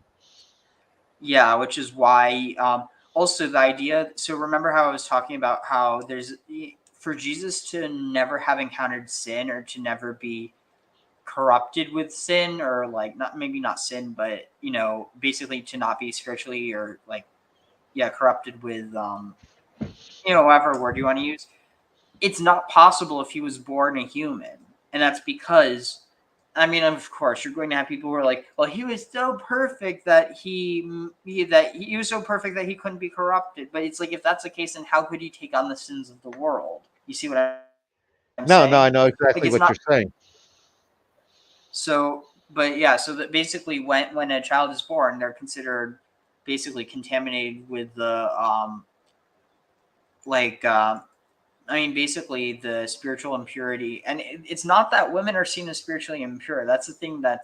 It's almost like that which is the spiritually highest is also the most impure when it's born. And so it's kind of like the idea of the highest highs and the lowest lows, whereas you just have the men who are in the middle, and they're kind of like they're in the middle of the polarity. No, I hear you. One of the explanations I heard for that one is it's that inability to control lust, that being overwhelmed by it was the sense that I had gotten there. It's funny because that's more applicable to men, in all honesty. Hence, that was one of the points of the circumcision. Yeah, and then you go into the whole shit with Kellogg. You know about that? No. Kellogg created cornflakes to try and kill people's sex drive through killing their taste buds. Really? I didn't know that. And here I thought Kellogg just made his money because he figured out how to turn waste from the corn mills into something he could sell people to eat. Yeah, it goes all to this idea of like it was part of the whole religious revival of like the turn of the century, and basically he was convinced that circumcision should be rolled out to the masses in America because he thought it would kill people's sex drive. Unfortunately, he didn't take into account the fact that reduced sensitivity could actually increase someone's ability to perform. Exactly. I have to do it harder since I don't feel it as much. Okay, yeah, TMI. Sorry, it's just but no, I mean, like there definitely is a bunch of explanations for circumcision beyond just we do it because God says so. But yeah, it's definitely something that's interesting. So it's like, well, what? So if we were created in the image of God, then why were we created with foreskins? Like you see what I'm saying? What's the purpose? That came after the after getting kicked out of the garden. Is that actually the belief? I don't know. I'm just throwing it out there. See if it sticks. That actually would be really interesting, because there is this one tradition that, so you know how it's actually the same reason why Freemasons wear aprons. I'm not joking. So it's because when Adam and Eve realized that they were naked, they made garments, or like literally like cloths from skin, or basically what's the word? Fig leaves, yeah. No. See, that's the thing. It wasn't fig. Like that's one of the traditions, but literally, they made like a what's the word? Like a loincloth, basically a loincloth out of the skin that God provided. And so it's interesting that it says that God provided the skin. Are you thinking what I'm thinking? That just popped into my head. Yeah. No, I was thinking about the first time where they were hiding themselves. That was the fig leaf moment. No, the second time was definitely like animal skins. And you're just saying maybe foreskin and stuff. Yeah. I mean, it'd be interesting because the only thing is that, I mean, maybe it's because there's also this idea that it covered their nakedness. Yeah, no, I can see where you derive that from, and it's definitely worth pursuing to see if there's anything, any meat to that bone. Seriously, what's with these? I couldn't help myself. I'm sorry, Ariel. Yeah, neither could Adam and Eve. I'm not wrong. Nope, and hence all of our problems ever since. Yeah, problems or life. So here, let me see if I can find a video in the meantime, just that way I can take my dab. Let's see. So what is it we're looking for? All right. Kellogg's was obsessed with sex. Kellogg's sex. Here, let's see. I mean, I knew they ended up with a bunch of the Russian Fabergé eggs, but beyond that, I didn't know. Made with love. If you like, this video is sponsored by Audible. If you like food, follow this guy's channel, Adam Ragusea, really amazing YouTuber.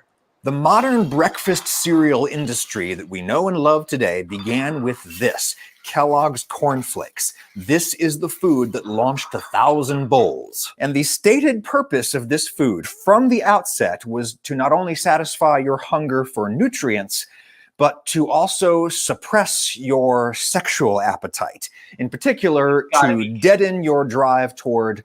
What is the... I never realized until now. What is the freaking mascot of cornflakes? It's a cock. Yeah, you that wouldn't have anything to do with cuckolding at all. No, not cuckolding. Cutting off the foreskin. Well, I meant the whole penis aspect, yeah. And well, I was saying the cuckolding, rendering you unable to perform, yeah. No, not unable to perform, just take longer. Self-abuse. How's that going for you? The story of Dr. John Harvey Kellogg is truly one of the weirdest in food history, at least weird to contemporary sensibilities. The progressive era clean living movement that Kellogg epitomized made a lot of sense in its historical context, and Kellogg turned out to be right about a lot of things. Maybe not so right about some others. See his late career interest in eugenics and race improvement. We're going to talk about Kellogg's technical innovations another day. Today, we're talking about the philosophical origins of ready-to-eat cereal, the religion of biologic living. This book is by Dr. Brian C. Wilson of the Comparative Religion Department at Western Michigan University. You know, I got a job at Western in Kalamazoo in 1996 and knew absolutely nothing about Michigan except for Kellogg's Corn Flakes came from Battle Creek, Michigan. Indeed, whole generations of kids, including myself, grew up knowing that cereal comes from Michigan. Why? Because we did what the box told us to do. We would fill out these little forms on the box offering various market research data about ourselves and then send it to an address in Battle Creek, Michigan.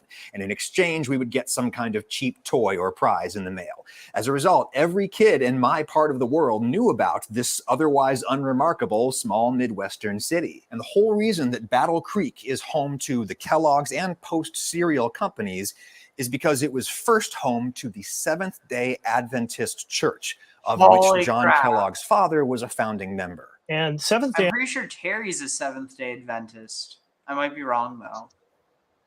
Who is? Terry. Oh. Well, he's got an infallible syllogism, so that's all that matters. Yeah, an infallible syzygy of syllogisms.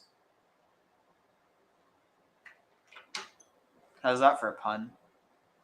It's great. It's so brilliant that he can't show it to you. It's much like God's face, you know. Oh, that's too bad. I was looking forward to him showing me my own pun. Adventism is a group that believes Jesus' second coming is going to happen soon, and that there's going to be a millennium on earth, 1,000 years of peace and prosperity that only the righteous and pure will be admitted to. And that definition of purity was both spiritual and physical, hence the Adventist interest in healthcare. They founded the Western Health Reform Institute in Battle Creek, and they sent young John Kellogg to medical school so that he would come back and run the place, which he did for the rest of his life, renaming it the Battle Creek Medical Surgical Sanitarium. Kellogg actually coined the term sanitarium, which, contrary to what Metallica would lead you to believe, has nothing to do with sanity, it's sanitation. Kellogg was trying to emphasize the role of cleanliness in health. The San, as they called it for short, became a hugely popular health resort for people of all faiths, but Kellogg ran it on his interpretation of Adventist principles. The Adventists were biblical literalists, and they believed that if a person was going to be in the millennium or go to heaven, it wasn't going to be as a disembodied spirit, but as a human being with a human body. And so you really, if you wanted to achieve this, you had to have a pure soul in a pure body. You see a lot of emphasis on bodily purity in lots of religious and social movements of the 19th century. And historians have argued that this was in response to some very tangible worldly events. The Industrial Revolution was prompting a massive social transformation from dispersed rural life to concentrated urban life. Way more people than ever before living really close together and spreading diseases to each other. Dirty water diseases like cholera, dirty air diseases like tuberculosis, and, shall we say, dirty mind diseases like syphilis and gonorrhea. This urban festival of yuck was accompanied by the emerging germ theory of disease, which correctly identified microorganisms spread through human and animal filth as being a major source of illness. And while all that was happening, industrialization was also making bodily vices more affordable and accessible than ever.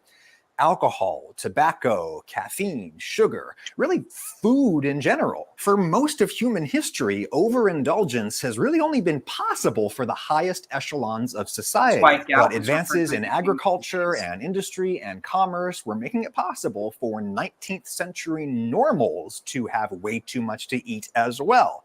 And at the same time, they were working increasingly in factories and offices in the city instead of toiling out in the fields. And as a result, they weren't getting enough exercise to boot. Meat, in particular, was becoming far more abundant in the 19th century. And various religious and social reformers came to believe, with good reason, that meat was medically and morally problematic. They were right that livestock farming and meat eating were and still are major vectors of human disease, especially in these new industrialized stockyards they were getting in places like Chicago, not far from Battle Creek. And these reformers were right that fatty meats in particular, and also dairy, can be very rough on the digestion. Enter the American Presbyterian minister and father of vegetarianism, Sylvester Graham, for whom Graham flour and Graham crackers were named.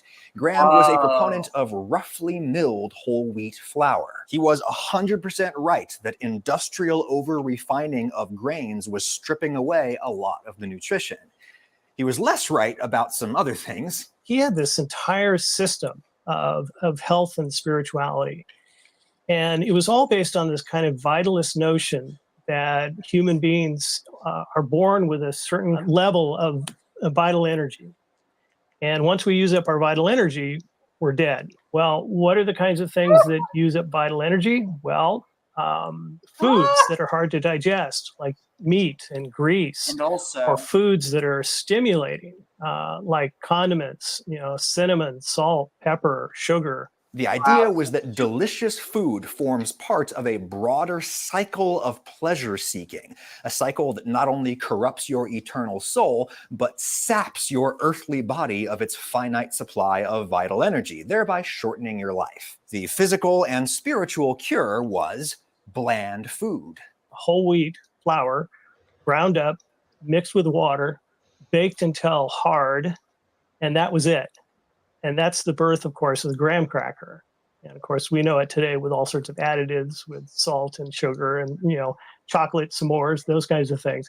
But if Sylvester Graham were alive today to see our s'mores, he'd be, beside himself. Now, back over in Michigan, Dr. John Kellogg took Graham's ideas and ran with them. Kellogg served his patients at the SAN an intentionally unenjoyable grain-based diet, and he preached abstinence from all manner of bodily pleasures, including sexual ones. Kellogg really didn't have an unpublished thought. Indeed, in this classic volume, Plain Facts for Old and Young, Kellogg mixes scientific and moral reasoning to argue that sexual gratification of any kind should be reserved solely for baby making. And except for those rare occasions, husband and wife should sleep in separate beds. Kellogg himself walked the talk. The historical consensus is Kellogg probably never consummated his 40-year marriage to his wife and partner, Ella. There's no specific indication that he was closeted. He may have been what we describe today as asexual. All of the couple's children were adopted. Of course, it's also possible that Kellogg's abstinence from nearly all forms of pleasure was out of sincere dedication to his moral, religious, and scientific beliefs. For example, Adventists believed that Adam and Eve and their progeny were all vegetarians. That's why they lived so long. It was Noah who started eating meat purely because God had wiped out all of the Earth's food supply in the flood. But now that the biosphere has long since regenerated, Kellogg felt that eating meat was unnecessary, it was unhealthy, and it was cruel. He wrote an entire book called Shall We Slay to Eat? And it's a fascinating volume because he basically says animals are sentient beings, and by slaughtering them, we're essentially killing a consciousness. The book, Shall We Slay to Eat, is very interesting because it has these line drawings of the Chicago stockyards and the slaughtering process. And some of the books have a color overlay, which is red. Kellogg even attempted what we would call today veganism. He was an early champion of soy milk in a Western world where breakfast in particular tended to be heavy on meat and dairy for good reasons. On a farm, you milk the cows and you collect the eggs in the morning. Therefore, that's what you're going to have handy at breakfast time. And cured meats like ham and sausage and bacon were all things that you would have handy and that you could prepare very quickly when you wake up in the morning, as opposed to breads and porridges which take hours. Hence Kellogg's experimentation with pre-cooked grain products for breakfast. But the intentionally gross concoctions that he served at the SAN were tough for his patients to swallow, literally. Reportedly, one patient came to Kellogg one morning and said, "Hey, that hard wheat biscuit you told me to eat broke my dentures. Who's going to pay for those?" This prompted John Kellogg and his brother Will to start tinkering with things that would become cornflakes. Now that is why modern breakfast cereals came to be. How they came to be and how sugar got in there is what we'll talk about next time. In the meantime, you could watch the 1994 movie The Road to Wellville, which is a highly fictionalized and kind of porny film about Kellogg and the sanitarium. It's good fun. Do you masticate, Mr. Lightbody? Do I what? I have some more informative book recommendations in the description, some of which you can listen to on Audible, the sponsor of this video. Behind all these triumphs, the Kellogg's filial relations were a mess. For decades, John and Will fought, litigated, and plotted against one another. Ooh, drama. You know, I'm a busy person and I can't sit with a book as much as I would like to, so Audible is a phenomenal way for me to read while I'm doing the dishes or driving the kids around. Audible is the leading provider of spoken word entertainment, not just audiobooks, but original series, ad-free versions of your favorite podcasts, guided fitness and meditation programs, you name it. Their newest plan, Audible Plus, lets you listen all you want to thousands of popular audiobooks and all of that original content, all available to download. No, I was going to say, very interesting. I do have to represent my hometown by saying that Quaker Oats did trump Kellogg's into the cereal market. Oatmeal beat them. It was a product of oat bars from the Civil War that they had the companies up and going, so they started coming out with his European old school oatmeal that he used to have, and then that took over for the company and became their product. Interesting. Wow. So, unfortunately, it doesn't have the nefarious religious and health connotations over top of it, so it's not as much of an interesting story. all right, so all right, so here, let me just see.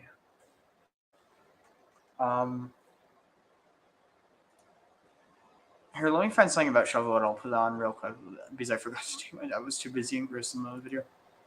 See, so Shavuot.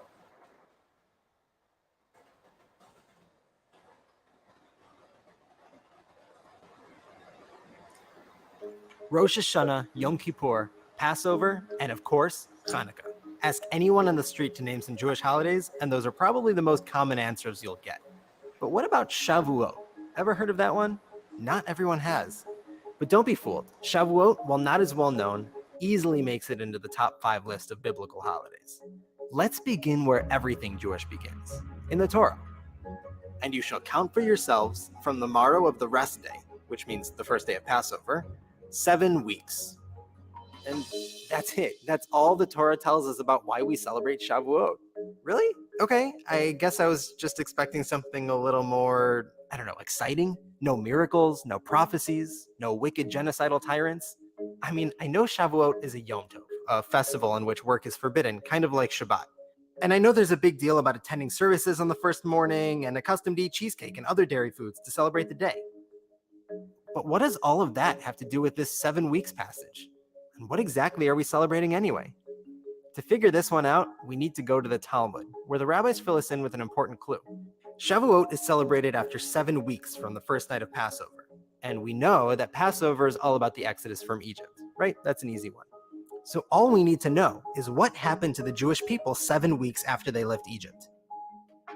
The answer is only the greatest, most significant single event to have ever taken place in Jewish history, hands down. The 10 Commandments. No, not the Charlton Heston movie. The giving of the Torah at Mount Sinai. The voice of God booming from the mountain, the clouds of glory, claps of lightning, flashes of thunder, the blasts of the shofar throwing people back several miles, causing them all to faint on the spot. Now that's more like it. That right there is a Jewish holiday. To really understand why this day is so important, let's set aside the ice cream for a minute and dig into another Shavuot custom. Staying up all night, learning Torah. Why do we do that? Sounds like what as we're the story doing. goes, the night before the giving of the Torah, our ancestors wanted to be well rested, and so they all got a good night's sleep. Problem was, they slept so well that every one of them, and there were millions of them, showed up late to Mount Sinai the next morning. To fix their mistake, we stay up all that night and study Torah. To make sense of this, let's talk about sleep. When we go to sleep, our souls ascend to heaven and get as close as most of us will ever get to an out-of-body experience. So much so that when we wake up, we recite Modeh Ani, a special prayer thanking God for returning our souls to us in the morning. An out-of-body experience. What better way to prepare for a rendezvous with the Almighty? You would be right, except the Torah isn't just about the Almighty. It's about you. The event at Sinai was all about meeting God here, deeply rooted on planet Earth on our earthly terms. And that's why sleep was the wrong way to prepare. We need to be as awake, alert, and present as possible so that we can port God's presence into our physical, ordinary, corporeal reality. And that is what we celebrate on Shavuot. On this day, alert and present as possible. Sleep was the wrong way to prepare.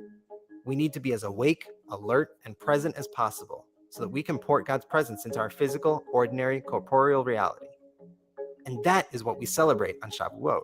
On this day, God is alert and present as possible so that we can port God's presence into our physical, ordinary, corporeal reality. And that is what we celebrate on Shavuot. On this day, God came to be with us on earth. From that day on, he can be found in our ordinary activities, in kindness, prayer, in Torah study, and even in ice cream, provided that it's kosher, you say a blessing before and after eating it, and you use its energy to serve God and make this world a better place. So every year on Shavuot morning, we head to Shul and listen to the 10 Commandments, allowing their lessons to be etched in our hearts so that the Torah will be a part of our everyday lives throughout the year. Now that is a Jewish holiday. Hey, Kara. Hi, Kara. You're muted. Oh. I'm trying to unmute. It takes a little bit of delay. No worries. So my pronunciation of Shabbat is wrong. Come in. Sorry, one more time. Shabbat, is that wrong? It's Chabad, but what were you saying, Kara? Sorry, Kara. I sent the links to Nehema. She said she would love to learn about Kabbalah, and she was very happy to receive the invitation. Oh, cool. Yeah, definitely. So we're like halfway through the first chapter of the Book of Jubilees, or like Sefer Yovel, but it's really interesting. It's like it kind of reflects this one idea that we were talking about in the line by line of was it Merosh Mikeda Mesucha Mesof Maaseh V'Machshava Tehila, basically a plan, or was it the last of his actions but the first of his plans? And so that in this, like, it talks about how God gave the Israelites basically a book which told them everything that would happen to them in the years that basically proceeded afterwards. And I don't know, there's something really interesting about that, the idea that you know what's going to happen, but still kind of, it's this idea of not necessarily predestination, but knowing what will happen so you know how to react to it. And I don't know, there's something really powerful about that. Definitely. One of the things that you just popped into my head is the whole Sibylline oracles there. Yeah, that's an interesting connection. So here, let's see. Okay, here, this explains some of the dairy stuff. Shavuot, or as your grandpa says, Shavuos, is the biggest Jewish holiday you've never heard of. And if you have heard of it, great. We don't need to hear about it in the comments. It's one of the 3 major pilgrimage festivals when Israelites schlepped to the temple to give offerings. In the Torah, it says to have a holiday 7 weeks after Passover, although it's less specific about all the details of what to do on it, apart from offering the first fruits of your wheat harvest, which feels not so relevant. The rabbis long ago picked this day to also celebrate Matan Torah, God giving the Torah to the people at Mount Sinai, a real peak experience. Passover is known for the Seders, Sukkot is known for eating in sukkahs, Shavuot, if you know it at all, which you probably don't, is starting to attract some real love for all-nighters called Tikkun Leil Shavuot. These all-night study sessions happen all over the world, and they're a great way to check out the Jewish scene where you live, because you get to have free-form conversations in a less formal setting than services. At some places, Tikkun goers keep it traditional, looking at the Book of Ruth to talk about committing to the Jewish people, the wild throne vision from the Book of Ezekiel to talk about Revelation, and of course, the text of the 10 Commandments. Other places bring Torah into hot-button social debates, or bring in the arts and culture crowd with Jewish film screenings, cheese tastings, and yoga at dawn. Not for me, but other people like yoga. The origins are Kabbalistic. It's told that the ancient Israelites overslept when the Torah was given, so we stay awake to show our eagerness to receive the Torah all over again. Receiving the Torah, that phrase. It's not just about Moses and the physical 10 Commandments up on Sinai. It's about how we absorb all the Jewish teachings we learn. By the way, receiving Torah doesn't mean the same thing to everyone. Check out these 2 classic Jewish stories. In one, God uprooted Mount Sinai and held it over the people's heads like a barrel, saying, "Accept the Torah or else." So they accepted. Some choice. Another says that God went from nation to nation offering them the Torah, but each of them rejected it until finally the Jewish people said, "Yeah, okay, na'aseh v'nishma, we will do, we will listen." This is part of the gist of the phrase chosen people, by the way. Of all of the people in the world, the Jews agreed to receive the Torah. Shavuot has other traditions besides the Tikkun, like decorating your home with greenery and flowers, because a midrash tells that Mount Sinai suddenly bloomed when the Torah was given. Since this 2-day holiday also commemorates the bringing of the first fruits of the harvest to Jerusalem, it's a great time to grab friends for a picnic or a garden party. It's common in Ashkenazi communities to eat a lot of dairy. Make sure to take those digestive aids. Perhaps this is to remember that the Torah is as sweet as honey and milk. In Sephardic homes, they'll go for a large meat meal later on because meat. Because the holiday is about receiving Torah, it's a time for young children to bake aleph-bet-shaped cookies, older kids to start to learn Hebrew letters, and in some communities for teenagers, they celebrate confirmation. It's taught that when the Torah was received, everyone heard it in their own language and according to their ability to understand. And that's still true today. Judaism puts great importance on mitzvahs like honoring parents, visiting the sick, and welcoming guests. But Talmud Torah keneged kulam, Torah study, is equal to them all. Shavuot is an invitation for Jewish people to stand together in solidarity at the mountain, each according to who we are. It's an invitation to create a plan for continued learning and spiritual growth. While on all other nights it's better to give than to receive, on this night, it's all about receiving. Receiving that Torah. Happy Shavuot. So that's really connected with this whole idea of the Jubilee. And I don't know, there's something just really interesting about this idea of the 70 languages of the Torah. And it's like both on a literal level that, it's like revealed in multiple languages, but also this idea of like multiple like interpretations. So there's a pluriform interpretation to the pluriform interpretation. That's kind of, it's really funny. No, definitely. I was watching through there I couldn't help it, but with our conversations recently with the different ways of receiving the Torah, I was just immediately flashed to Sabbatai Zevi, and he had a very different way of receiving the Torah. I mean, well, and see, this is kind of one of the great ironies of it. So what he did was just an extrapolation of what Jews were already doing, given he took it to a very different level. But so when Jews take out the Torah from the ark and dance around with it, they depending on the context. Well, no. So when you're dancing around with it, still wearing the crown and the clothing.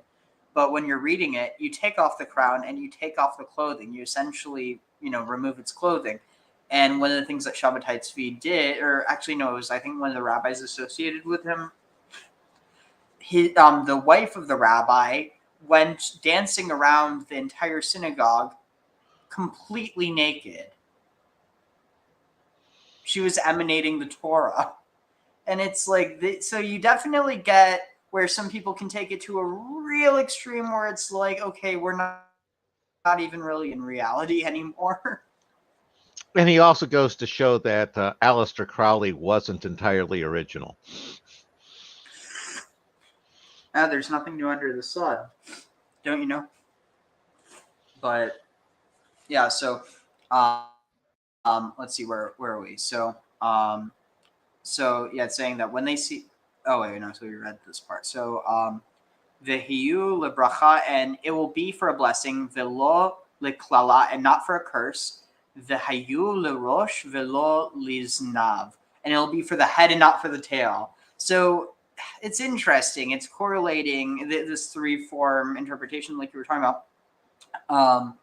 Actually, no, this might not be that. So no, there's two. It's two doublets. So it's blessing and curse, and then head and tail. With the natural association of the head being the blessing and the tail being a curse. I don't know. It seems interesting though, because why do you like? It just seems like the head and the tail isn't necessarily a negative and a positive thing. I was going with the tail being the snake sort of aspect and the head being a man sort of aspect, because a man doesn't have a tail. Just totally pulling that out of thin air. We have tail bones. Yeah. But yeah, so the baniti, and I will build mikdashi, my sanctuary, bekirbam, like in their midst, v'shechanti, and I will dwell betocham, in their midst, v'haiti, and I will be lahem, for them, le'elohim, as I will be to them for God, or I will be to them their God, v'hema, and they will yehiyu be li, for me, le'am, a nation, v'emet v'bitzedaka, in truth and in justice. So I think that's something that might tie into some of what you talk about, Kara, is this idea of what is this, like that kind of this idea of God dwelling in man, that a big part of that is that the people, regardless of what people that is, that they dwell in, like just like God will dwell in them, that they will dwell in truth and in righteousness. And like not in this like, oh, I'm going to be righteous. Like it's literally this idea of in truth. So what is true, and then also what is right, and like in the concept of this would be in conflict or like in opposition to lies and to war, or like lies and evil basically. And I just think it's very emblematic of a lot of stuff that's going on in our world now.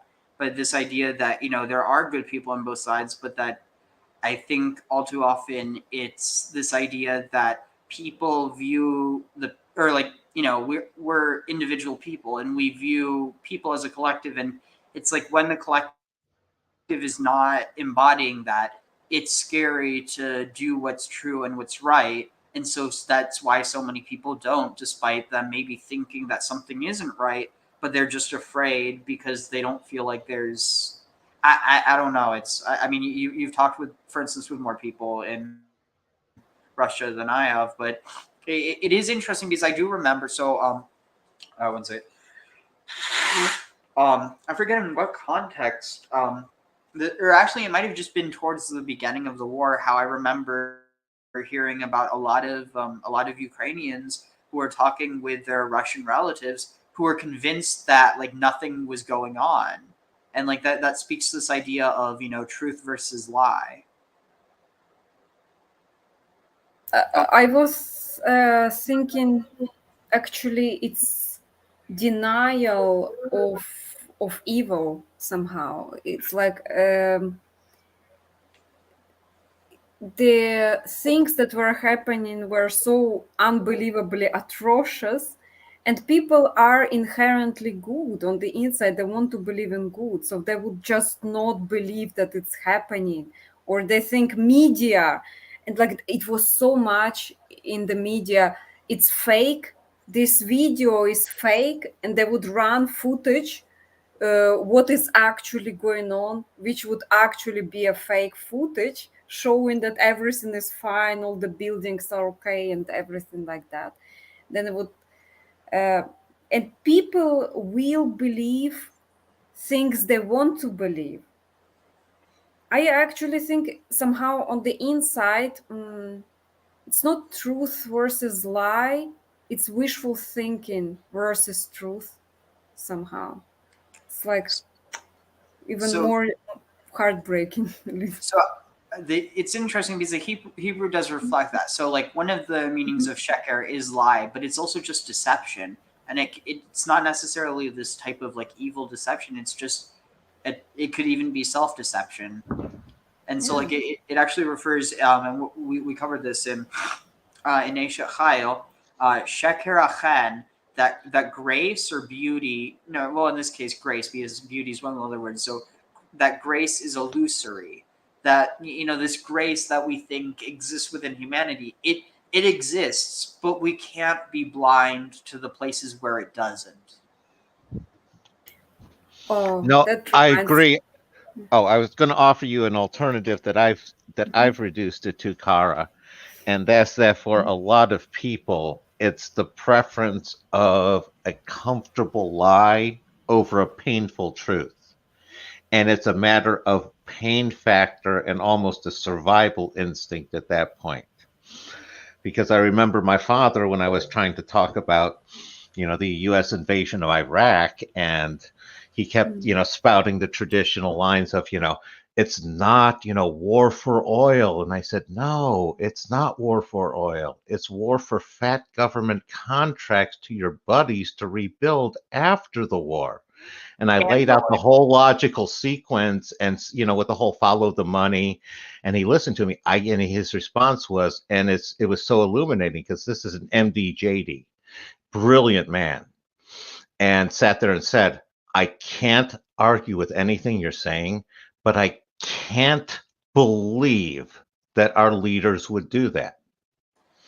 And that's that giant lie that you're talking about. If you make it big enough, the people, they refuse to believe it because it's too painful to process with everything else. Yeah, I'm gonna stop ranting now and let you guys reply. So I want to rant as well a little bit. It's real. For hijacking, that idea of governmental interest, I will tell about real life neutral example of it.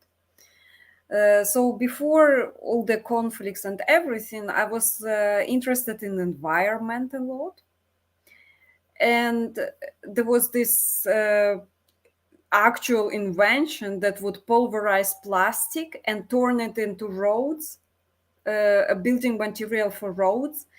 That's where we can use plastic garbage, actually, like really durable roads.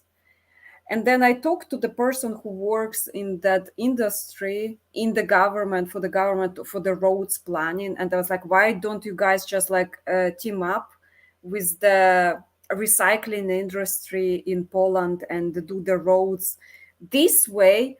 Instead of all those contracts, you do build the roads, right?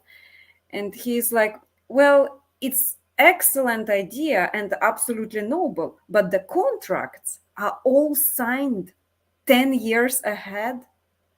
And he said this idea with the new roads made out of plastic would be applicable in third world countries where the contracts aren't signed yet. He said all the companies with interests to build the roads, they're already pre-planned years ahead. And so I wonder if it's with that simple idea, right? Like we are polluting planet with plastic and we could use it to build the roads, but everything is stuck with the bureaucracy plus private interest. It breaks my heart somehow. Yeah. I can second that one. Breaks my heart too. Another aspect of it that breaks my heart is when I look at how little of the money gets put into the road itself and how much is spent on the bureaucrats and the filing of the paperwork and going from this department and that department. And it's like for every dollar that goes into the road, you have like 10 of them that's spent on not road. And just if we could get rid of even that, it would be nice. Yeah. Even obtaining the contracts. It's not always the best company that gets the contract. It's the one who has the best connections. Yeah. Yeah, let's see. So Yeah, well.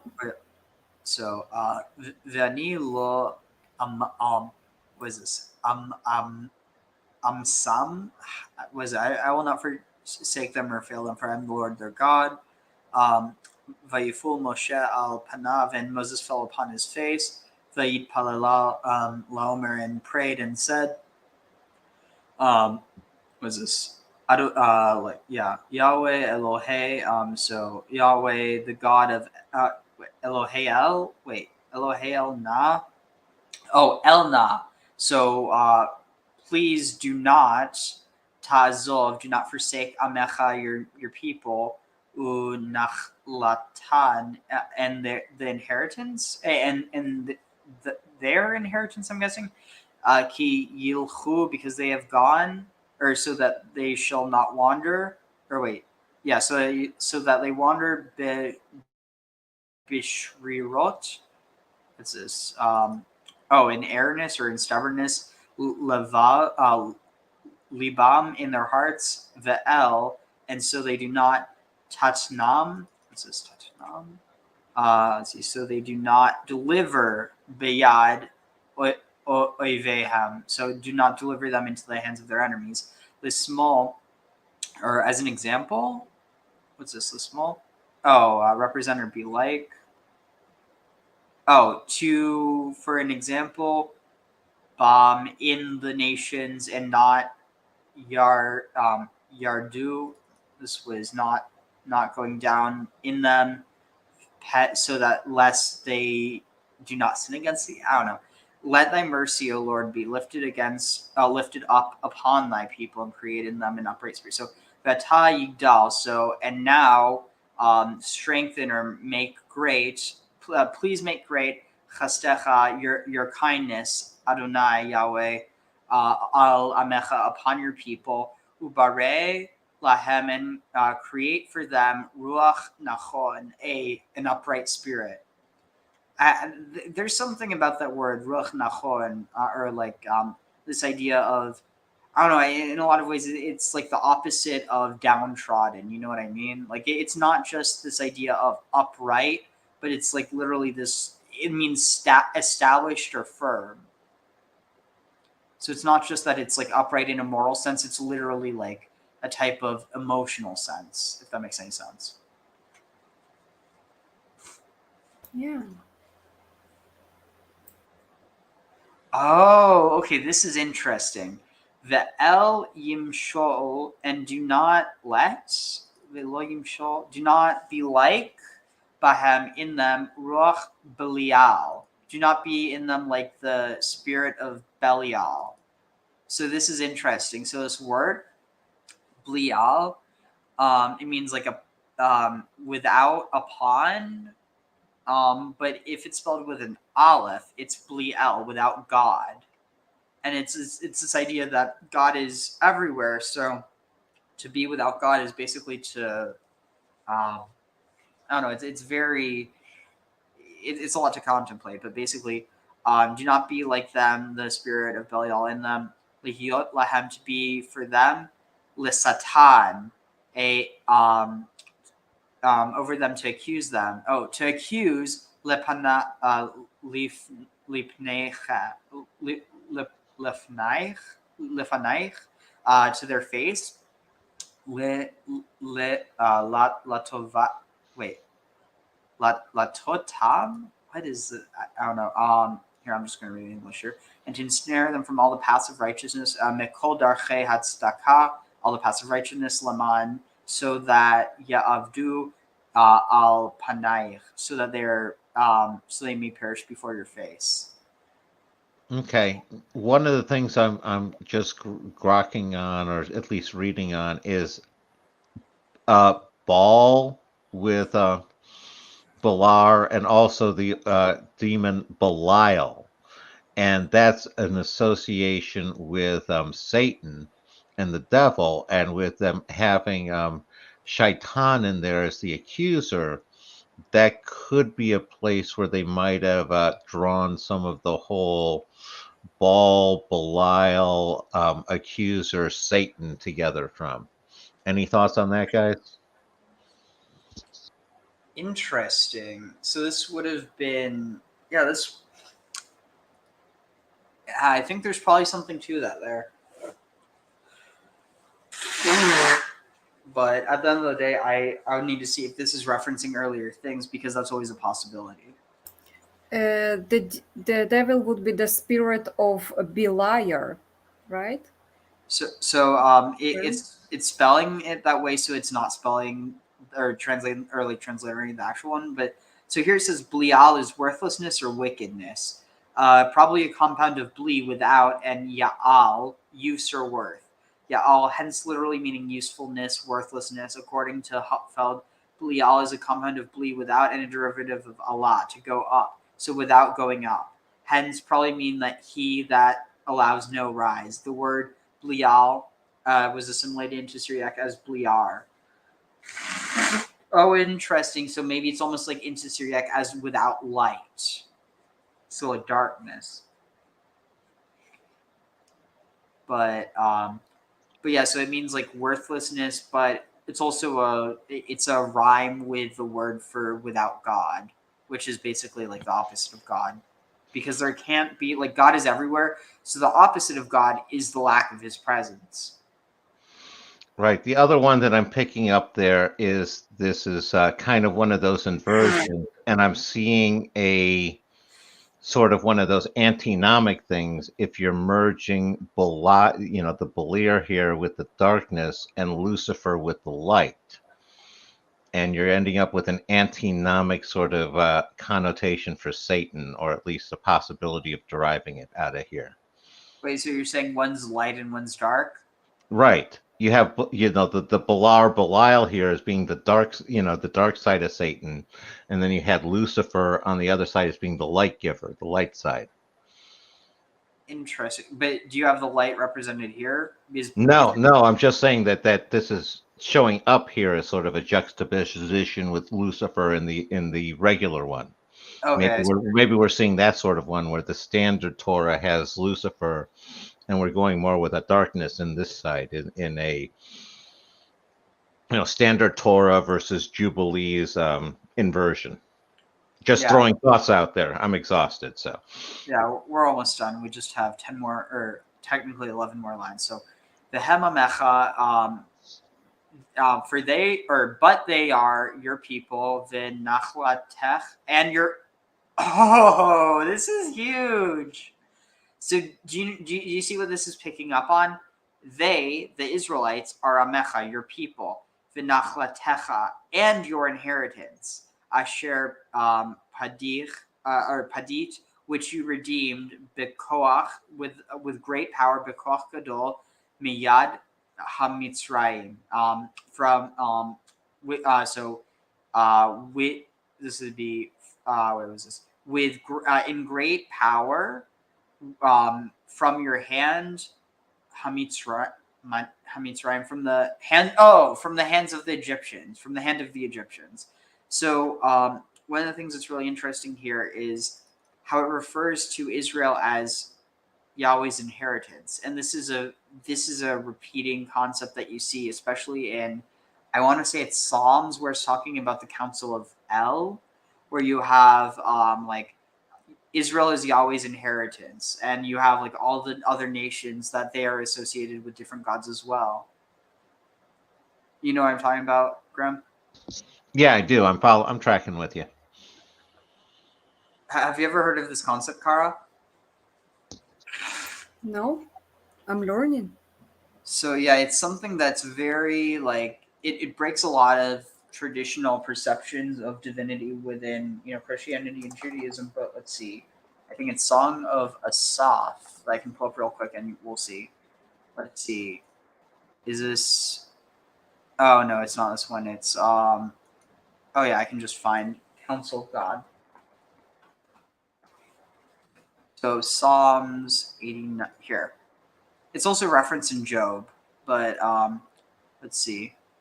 Oh wow, there must be a lot of references to divine counsel, not counsel of God. I'm going to get different results. The point is, there's a lot of references to this because it's something that's reflected in its ancient Near Eastern context. So this should be. In some senses, people think that that's the Elohim in Genesis, in the creation. He's sitting there and talking to the council. Let's see. So A.L. I'm just having to type it in Hebrew because it's not pulling up what I want. Search. Leviticus, is it? No. Exodus, maybe. Here, I just need to find it. El Kol Eda. No, it's Psalms, Bad.L. Found it. Here. So, oh shoot. Okay, wait, is this? Yeah. Mizmor le'Asaph, a song for Asaph, or a song from Asaph. Elohim nitzav be'adat-el. So God, or this is like the God that created the world, as opposed to El is like just one of the words for. Oh shoot! Did it just? I don't know where it went. Here, I need to find it again. Okay, so a song for Asaph, Elohim. So this is like the creator God. Nitzav be'adat-el in the stands in the midst of the council of, or stands in the council of El. Bekerev, in the midst of Elohim, in the midst of the gods, Yishpot, he judges. So you have Elohim is standing in the midst of Elohim. What on earth does this mean, So this is like one of those things that a lot of people interpret differently. Some people think it's the angels. Some people think it's God talking to himself. Some people think it's God talking to Jesus. Some people think that it's I mean, there's a bunch of interpretations to this, but the point is that there is no one interpretation, though I would tend to think it's most likely the original meaning had to do with this polytheistic worldview that later was replaced by angels. Anyway, so, but they are thy people and thy inheritance, which thou hast delivered with thy great power from the hands of the Egyptians. Bara lahem, create in them, lev tahor. Oh, this is such a beautiful. There's this one version. It's probably in copyright, but it's like, create a pure heart in me, great spirit. And it's basically just a translation of this. But bara lahem, create in them, lev tahor, a pure heart, v'ruach kadosh, and a holy spirit. Ve'el, and let them ve'el yichshalu. What's this? And do not stumble or do not stagger. Of nem. Do not let them be ensnared. So do not let them stagger into snares. Me'ata, from time me'ad, from time me'ad olam. So from time until eternity. So this is really sticking with me, how it's saying create. This, I don't know, this is really resonating with me. What about y'all? I like the line, create in them a clean heart and the Holy Spirit. So this word tahor, it does mean clean, but it's also a type of pureness, not subject to Levitical uncleanness. So this is a type of pureness that can't become unclean. It's almost like thy body is pure and thy soul expired, with the word pure and the sign. Let's see. Unconditional? Kind of, yeah. It's a cleaning or a purification. Let's see. Yeah, it's really interesting. Let's see. And the sign by which to remember which of the two families is of unblemished descent is that with the name of an unclean animal. Raven is unclean, that with the name of a clean animal. Dove is clean. Interesting. Anyway, so. And then here it says, do not, and let them not be ensnared in their sins from henceforth. So, me'ata, from now until eternity. I always thought it reminds me of, there was this line in one of the books by Bulgakov that he said, dirt or sin will not stick to pure light. If you will create this purity of light and goodness, there will be no polluting it.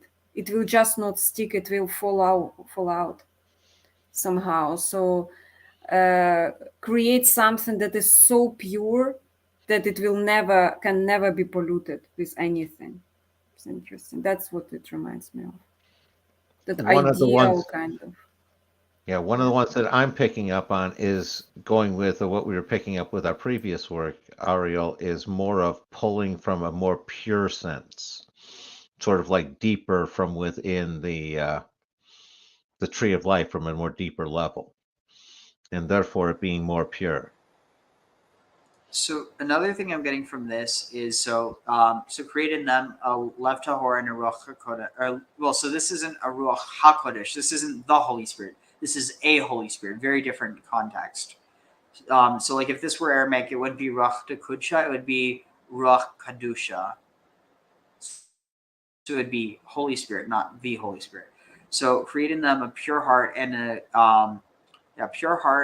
a spirit of holiness.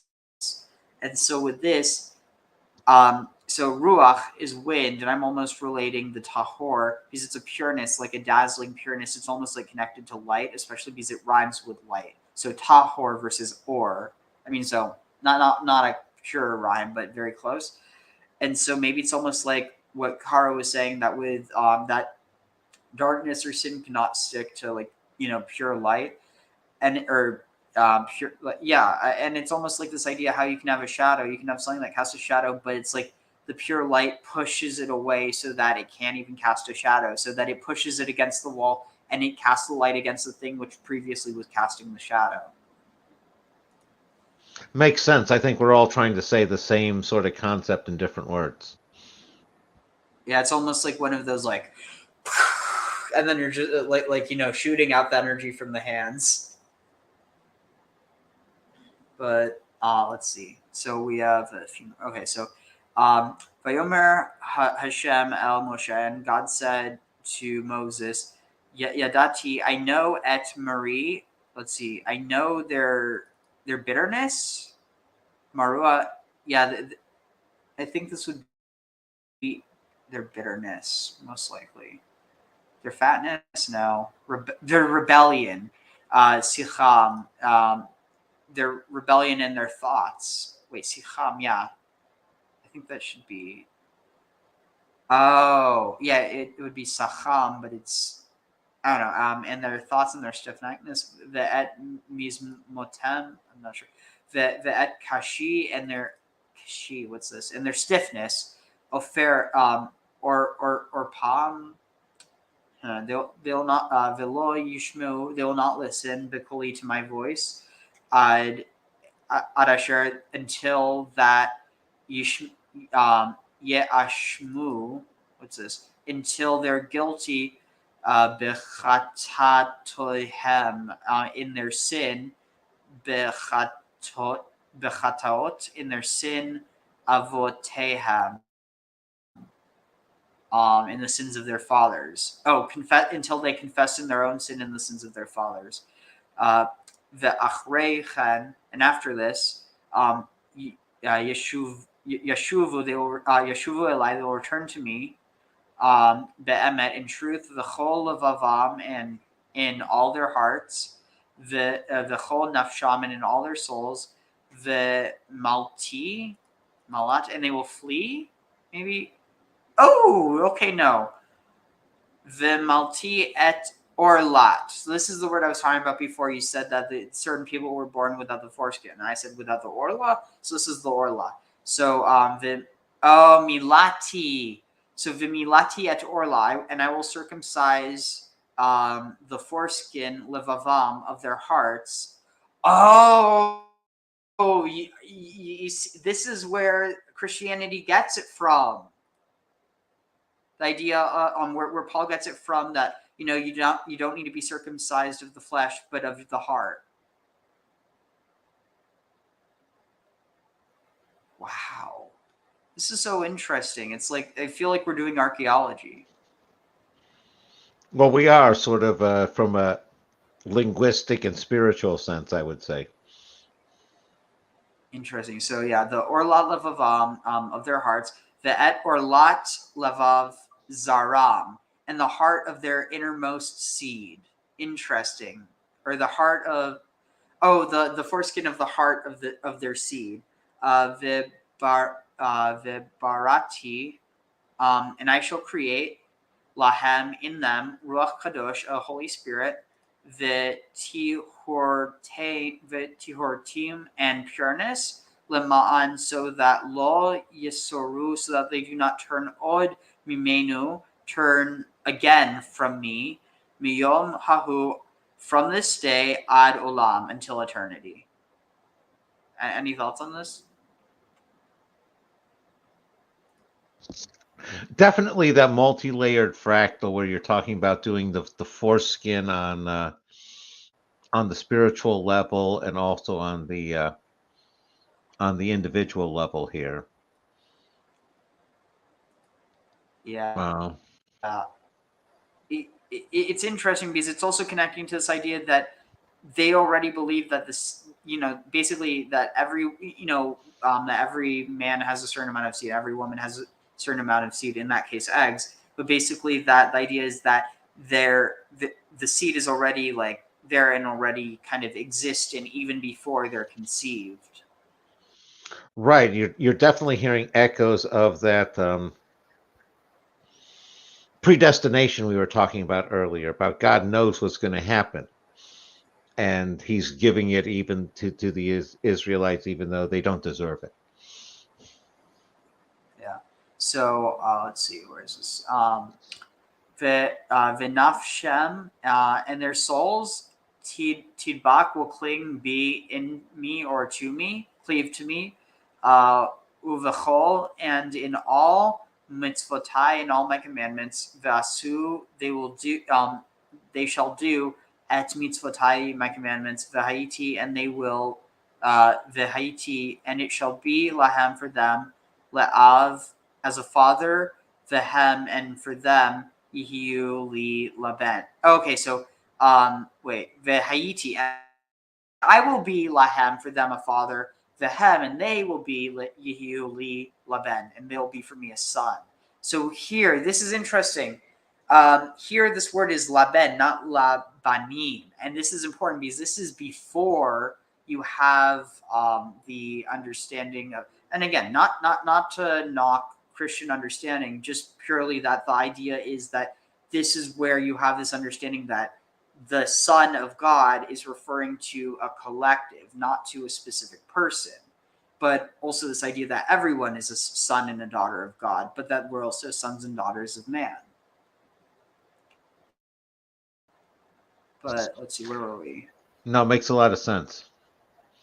Oh yeah, so I will be for them a father, and they will be for me a son. It's interesting. They, Vehem, they, Yehu, will be for me Laban. So it's clearly saying they will be for me a singular son.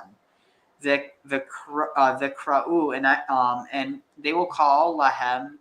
And they will be called lahem, or they will be called b'nei Elohim. They will be called children of God. The lakulam, and to all of them zara haruach, and to all the spirit, all the seed of the spirit. Interesting. This is really interesting. I can see why Jubilees is such a mystic text.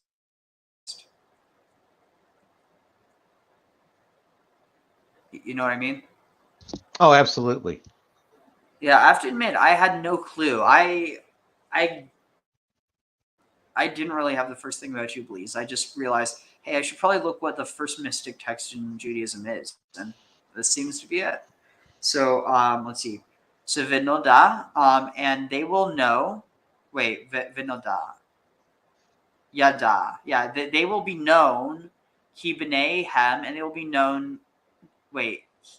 V'noda, and they will know that b'nei hem, that they are the children. That they are children. V'anochi avehem. They will know that they are. Oh, they will know that they are my children, and that. Wait, yeah.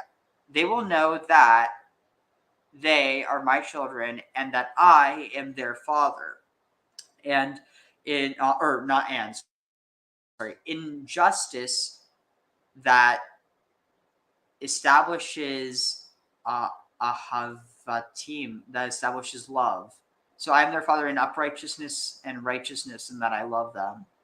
I don't know. I like my interpretation as well, but I don't know if it's more right. Let's see.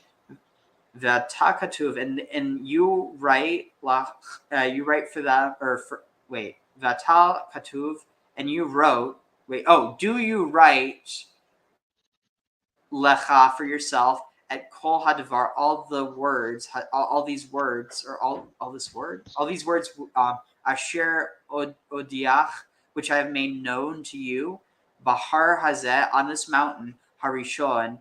Harishon ve'acharon, the first and the last. Ve'habaot, and and that comes habaot lakol chalokot, all that comes to pass. What's this? We'll decide ha'et. What's this? The time. I'll p upon. The time according to the Torah, the ha'adot, and the witnesses, the lishvui, and the to the captives. I think maybe lishvui. Oh no, to the weeks, to the seventh, to the weeks. Hayuvalim. The weeks of the Yovel, or the sevens of the Yovel, ad olam, until eternity, ad asher, until that arad, until that bronze. It's saying until I descend. Oh yeah, until I go down, v'shachanti, and dwell betocham, in their midst, min ha'olam, like from Haolam, the world, Ve'ad Haolam, and until eternity. So we're almost done here. Any thoughts on that, though?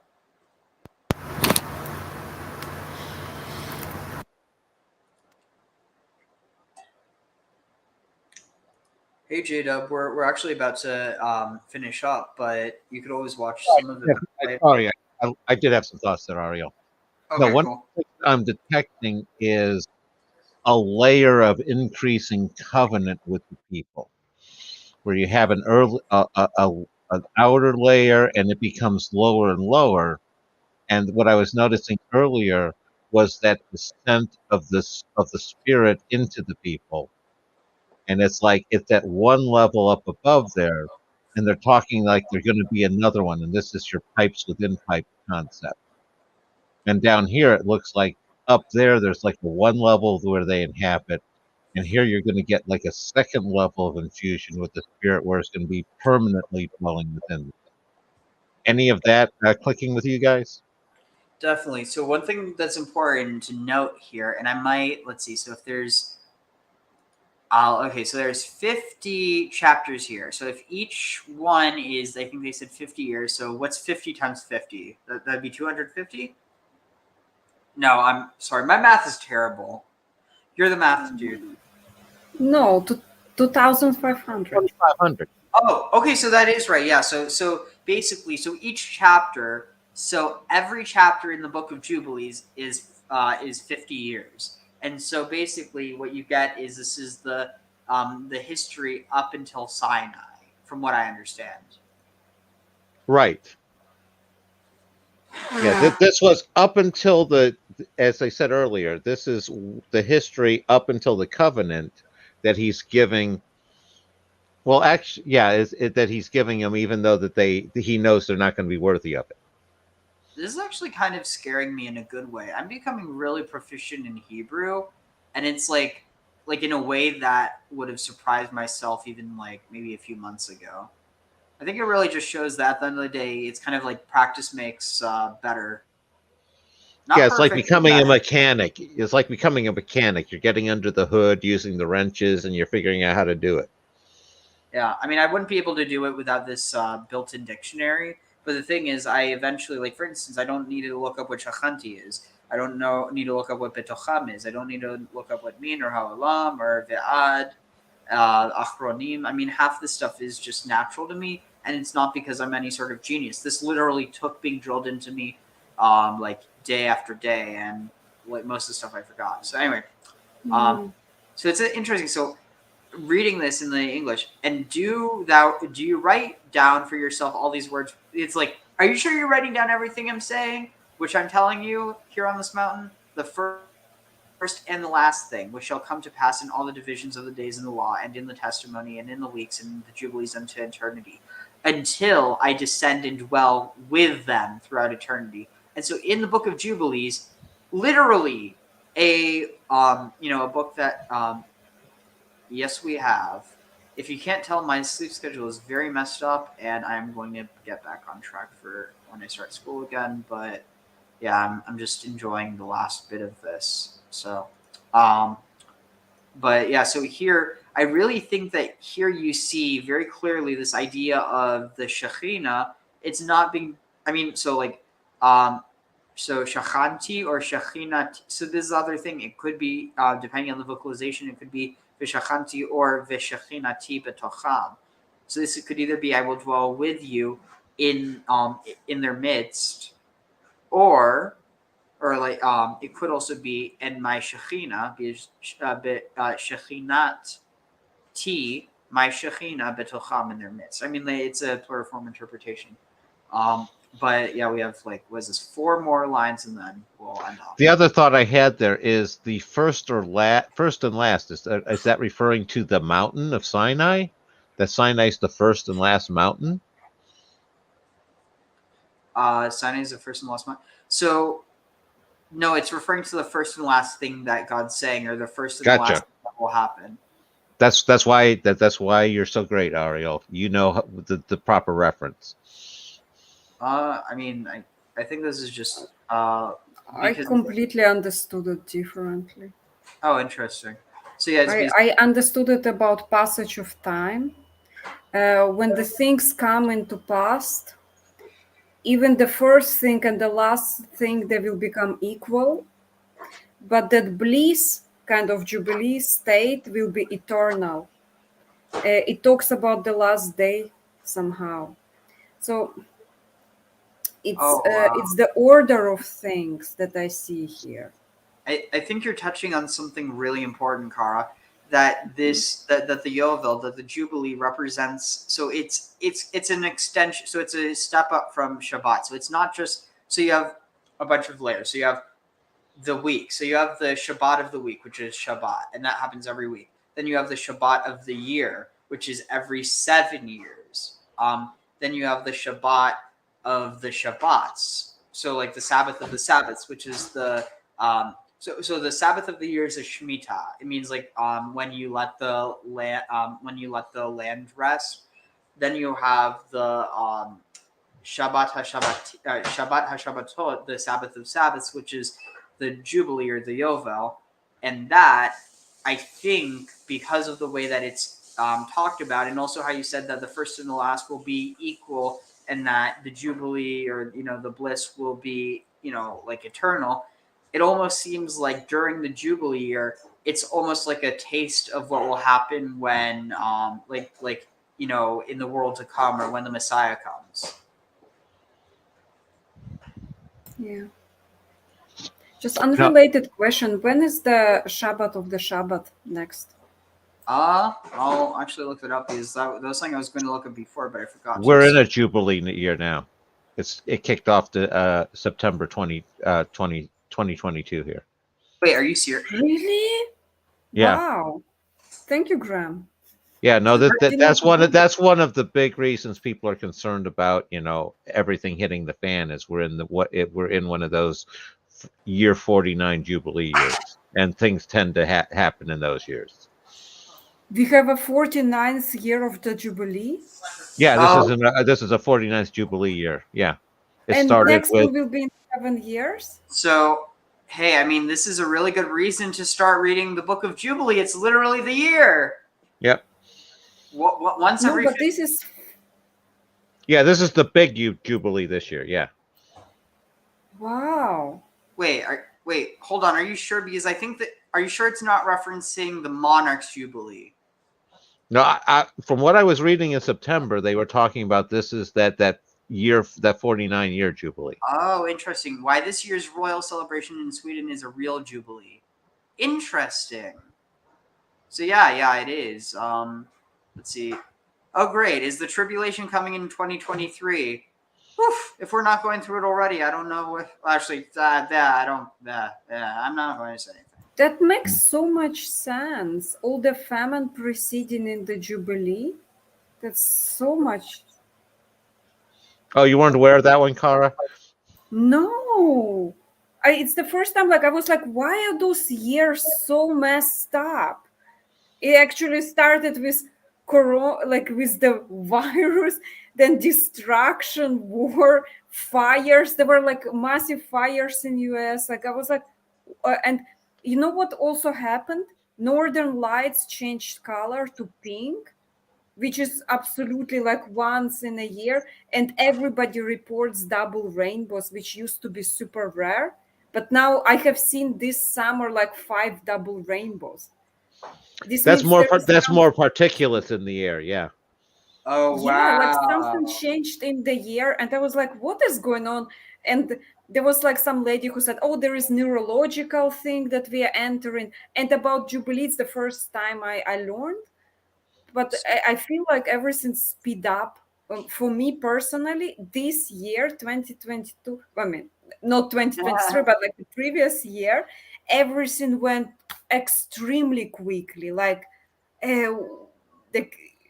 And when I was doing a final of the year, and I was asking people, how was your 2022? Almost everybody responded action-packed, as if everything was slammed, many years slammed into 1 year. Oh, wow. which I was thought because of the previous years were kind of in isolation, and this year people were out, so it feels like that. Like that's how I explained it to myself. But the mystical thing about this year being 49th of the Jubilee, or like, is it the year 49 or the Jubilee of the 49-year cycle? Like, It's the big. I'm- It's the seventh Jubilee. Is the big Jubilee year this year? So- that was what I was reading. Yeah. Yeah, so I think it's the 49th year, and then the next year starts the first year. So the 50th is the first. It's this idea of, elephant off the first and the last, kind of what we're talking about right now. And they Yeah. argue about that, though. They fight over which one. Ouroboros thing, snake eating the tail. That's why it's Yep. 49, not 50. So- That's so cool, because the 1 year is eaten already. Speaking of the snake eating its own tail, something that, I guess I realized they were talking about it being a 50-year thing, but I didn't connect it. Because it could just be a 50-year thing, but it's literally the 50 years. So I'm looking up what happened in 1973. January 15th, Vietnam War, citing progress in peace negotiations, President Richard Nixon announces the suspension of offensive action in North Vietnam. And then you also have the overturning on the ban on abortion with Roe v. Wade 50 years ago, and then this past year that was overturned, which is really eerie. It's like it's almost like this reversal or inversion. And look, 50 years ago, there was this, it wasn't, you have this regional war that has global implications, and now 50 years ago, so they ended 50 years ago, and now 50 years after that, more or less, you have another war starting in another region that also has the same relative global implications, despite being a regional conflict. I think there was also a ban on psychedelics 50 years ago. Something like that. Was it in 71, 72, or 73? I don't remember, but they completely banned everything. And then also, you had a resurgence, or not resurgence, but with HIV in the 70s, and then now with COVID. It's like I honestly think that you have people that see this stuff, and they I don't know. It's like it's one of those things where it's like, is it is it who planned it? Is it chicken or the egg? See, that's the thing. It's like some people who it's interesting because you do have a lot of religious conspiracy theorists that rather than say, "Oh, this must be God working through nature," they're like, "It's Satan." It's like, what?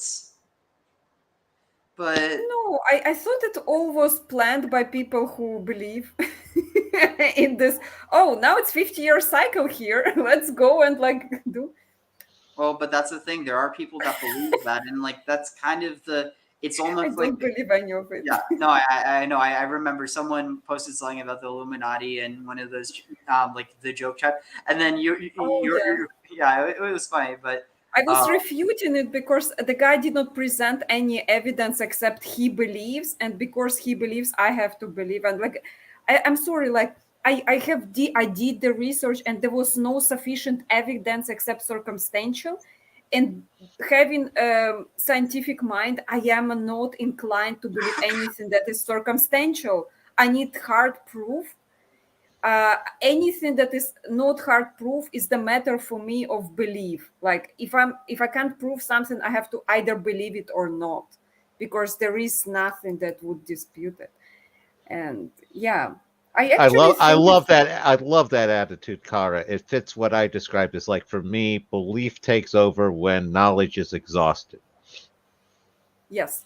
Oh, that's beautifully said, Graham. Yeah, it's like thank you. Belief is the belief is the couch on which to lounge after which the legs of logic can no longer stand. I don't know. I messed up. Yeah, that's cool. Yeah. But so yeah, that's interesting. So it's we're definitely going to have to cover this more. It's perfect. It's literally also another thing. So you know the word kismet. Do you know where it comes from? My guess would be somewhere with karma, but I don't. I'm not sure that's right. So it's actually a Semitic word. Okay. So let's see, etymology. From Kasama. Wait, what? Hold on. I think there must be two possible etymologies. One of them is thought to be, I think that there might be Kosam or Kismet, fate or destiny. But so Kisma, division, lot, or destiny in Arabic, and in Hebrew, Kosem, or magic. So Kismet, it's basically fate. It's like this. It's a type of supernatural fate. It's not like that which you are fated to do. It's like this type of supernatural fate, if that makes any sense. Absolutely, yeah. Okay, so let's see. So here the Vayomer El Malach, and he said to the angel Panav, the angel of the presence, or the angel of the face. Interesting. I wonder if this might even be referencing the Shekhinah, because there's this idea that when Moses spoke to God, he spoke to him face to face, but he also spoke to God's backside. But the thing is that God has two sides. Oh, that reminds me of something. Earlier on, they had Moses falling on his face in front of God. Interesting. So let's see. So the Lil Mare, so he said to the angel of the presence to say, and said, write in this book, or write in the book, or write in a book for Moses. So it's God talking to the angel. So write in a book for Moses. From the day asot, from the day that is done, asot shamayim, from the day that the heavens are made, ve'aretz ad hayom. So wait, miyom asot shamayim ve'aretz. So from the day that the heavens and the earth are were made, ad hayom asher yivnei mikdashi, until the day that they build until the day that my temple is, or my sanctuary is built in their presence, le'olam va'ed, for all eternity. Vinigla Adonai, and the Lord, and God will appear or reveal himself, le'ayin, to the eyes, le'ayin kol, to the eyes of all. Oh, le'ayin kol basar, to the eyes of all flesh. This is interesting. So this is literally referencing to all life, because this word basar means flesh. V'yadu hakol ki, and they will know that all that ani Elohe, that the Lord of Israel, Elohe Israel, the Avi, and the father of Kol B'nai Yaakov, and the father of all the children of Jacob, the Melech al Har Zion, and the king upon the Mount Zion, or upon the lofty hill, because Zion might be lofty hill, it might not be a specific location, but basically it's a type of location. Min haolam ve'ad haolam, so from eternity and until eternity. So it's this idea from times past until times long gone. V'tzion Yerushalayim Kodesh, and Zion is Jerusalem, Kodesh Tehiyah. So in Zion, Jerusalem will be holy, and Zion and Jerusalem will be holy. To say vit.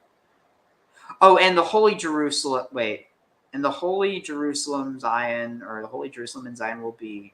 Oh, no, and Jerusalem and Zion will be holy. That's what it is. So Vayikach Malach, and he took, and the angel of the presence, Vayikach Malach Hapanim, the angel of the presence took Haholech, and this would be went. Yeah, Vayikach. He took it and went Lipnei Machne, to the face of the camp, of Bnei Israel, of the children of Israel, at Luchot Chalukot, the tablets of the law, I think, Hashneim, the two tablets of the law, Hamahachol, to profane hayetzari. Let's see. Here it says from the time of creation, and then here we have two more. Luchot hashvuim, the tablets of the law, or wait, the tablets hashvuim. I'm not sure the 7 tablets. I'm not sure. Hayil bonim, of the law and of the testimony of the weeks. Hayovalim. Okay, no, I got it. So luchot, the tablets. Hashvuim, that'd be weeks, I think. Yeah, shavua. The hayovelim and the jubilees. Al pi, according to the Torah, and the witnesses. Shana b'shana, year in year. Kimaspara. I'm not sure. Kimispara. Oh, like the number hayovelim, like the number of the jubilees. Lefi hashanim, according to the years. Miyom habriya, according to the years of creation, maybe. Hachadasha, the new ba'asot, the new in action. Shamai. Maybe hachadasha ba'asot, the new creation of heavens and earth. Shamayim v'aretz, v'chol yakumam, and all that is established. V'tzava, and the heavens of Hashemayim, the heavenly hosts. V'chol b'riyat ha'aretz, and all that is created on earth. So here it says, from the day of the new creation, when the heavens and the earth shall be renewed, and all their creation, according to the powers of the heaven and according to all the creation of the earth. So here's the last passage. Anyone have any comments before we finish up? Yeah, just go back up for a sec.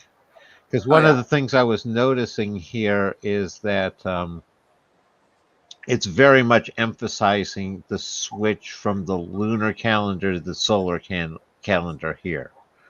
Because they're very much leaving out any reference to the moon or months. Everything's about the weeks and the years. Interesting. So the weeks and the years, as opposed to the sun and the moon. Wow, that completely slipped my mind. Wow. So yeah, because the year is connected with the sun because we revolve around the sun once a year, and the moon because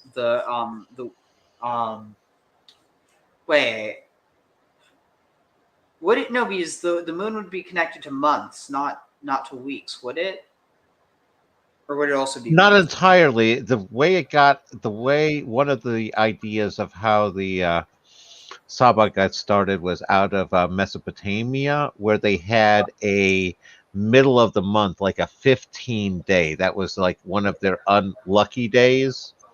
And Wait, so you're telling me that the Ides came from Babylon? yeah, or even before, possibly from Sumer or Akkad. Interesting. But no, it definitely predates back there. Wow. And the idea was it was splitting it where instead of having 2 a month, they split it to 4 a month, and that was the split into the where the Sabbath came about. And I always joked it was one of the early labor agreements. We'll give you 1 extra day, 2 extra days off a month. I can get behind it. Well, the people did, obviously. It's a great deal. Offer you couldn't refuse. All right, let's see. So, Ad Baroa Mikdash Adonai B'Yerushalayim. So until the sanctuary of the Lord in Jerusalem is created, B'Machon Hartzion, in the B'Machon, in the institution or foundation of Hartzion of Mount Zion, V'chol Meorei Or, and all the Moreh, all the luminaries of light, Yit Chadshu, will be renewed, Liktosha, in holiness, or renewed to holiness, Lishalom, to peace, Librachat, to blessing, Lekol Bachiri, to all the chosen, or elect, Bachiri Israel, all the chosen of Israel. Lihiyot Ken will be Ken Miyom will be established from this day, Kol Yamei, all the days, Hashemayim al Haaretz, all the days of the heavens all the days that the heavens are upon the earth. So until the sanctuary of the Lord shall be made in Jerusalem on Mount Zion, and all the luminaries be renewed for healing. Where are they getting for healing? Let's see, More or Vit Yit Chadashu, renewed. I guess they're saying renewed for healing. Likdosha, for holiness. There's no context of healing. I mean, maybe there's another one. Holiness here. being the blessing part?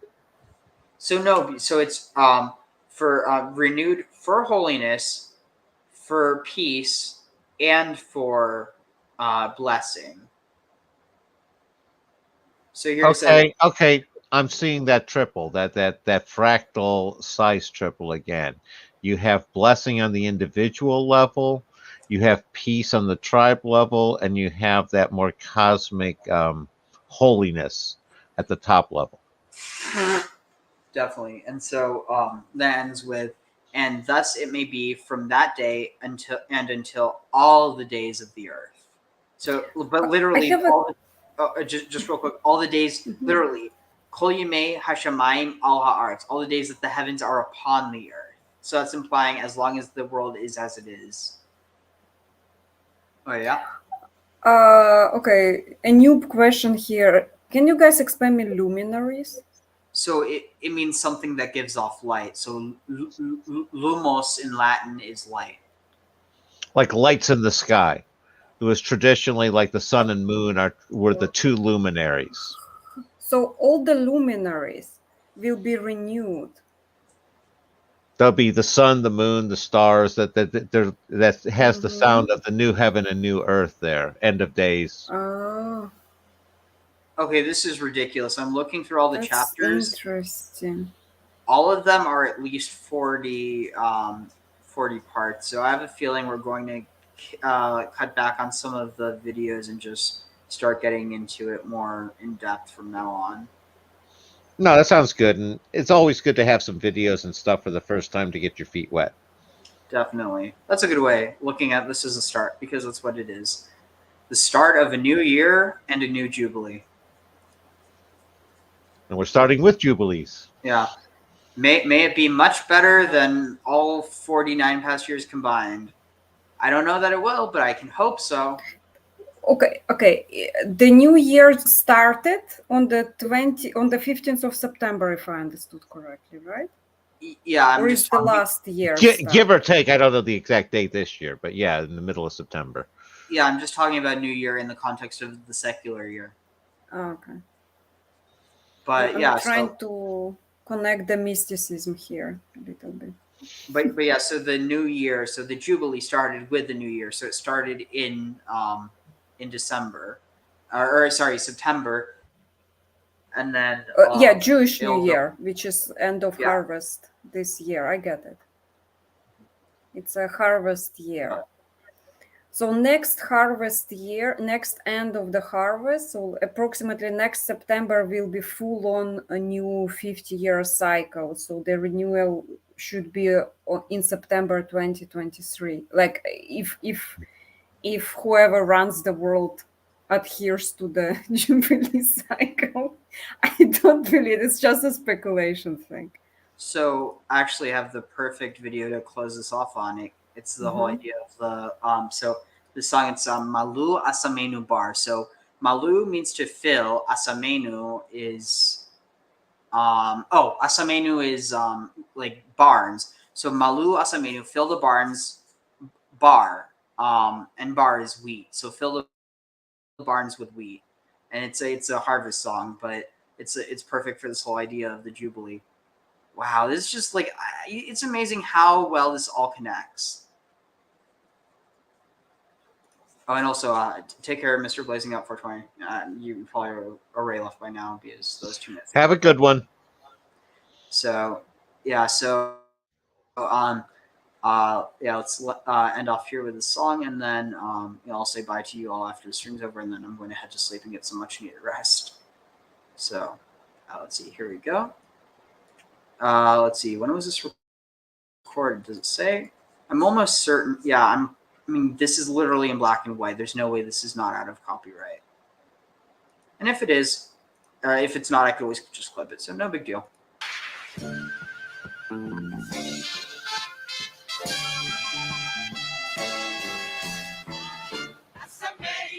So fill the barns with grain. Fill the barns with grain. Fill.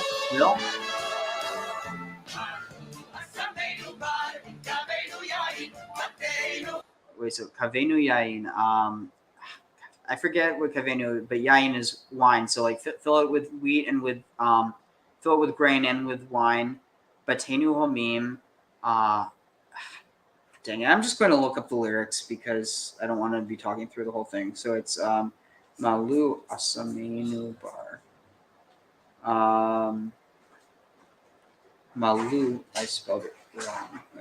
Malu Asamenu Bar.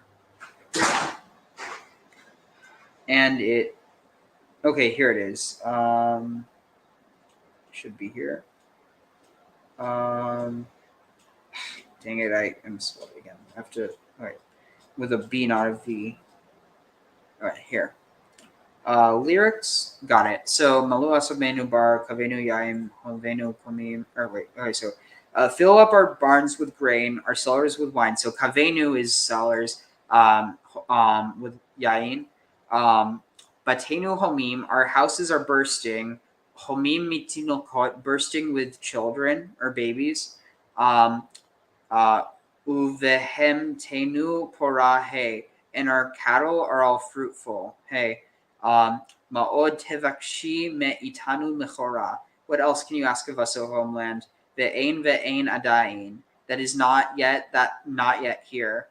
Ma'od tevakshi me, just repeating it again. That, you know, what can we ask of you, O homeland, that is not already here? So I'll just start over now that we have lyrics. So.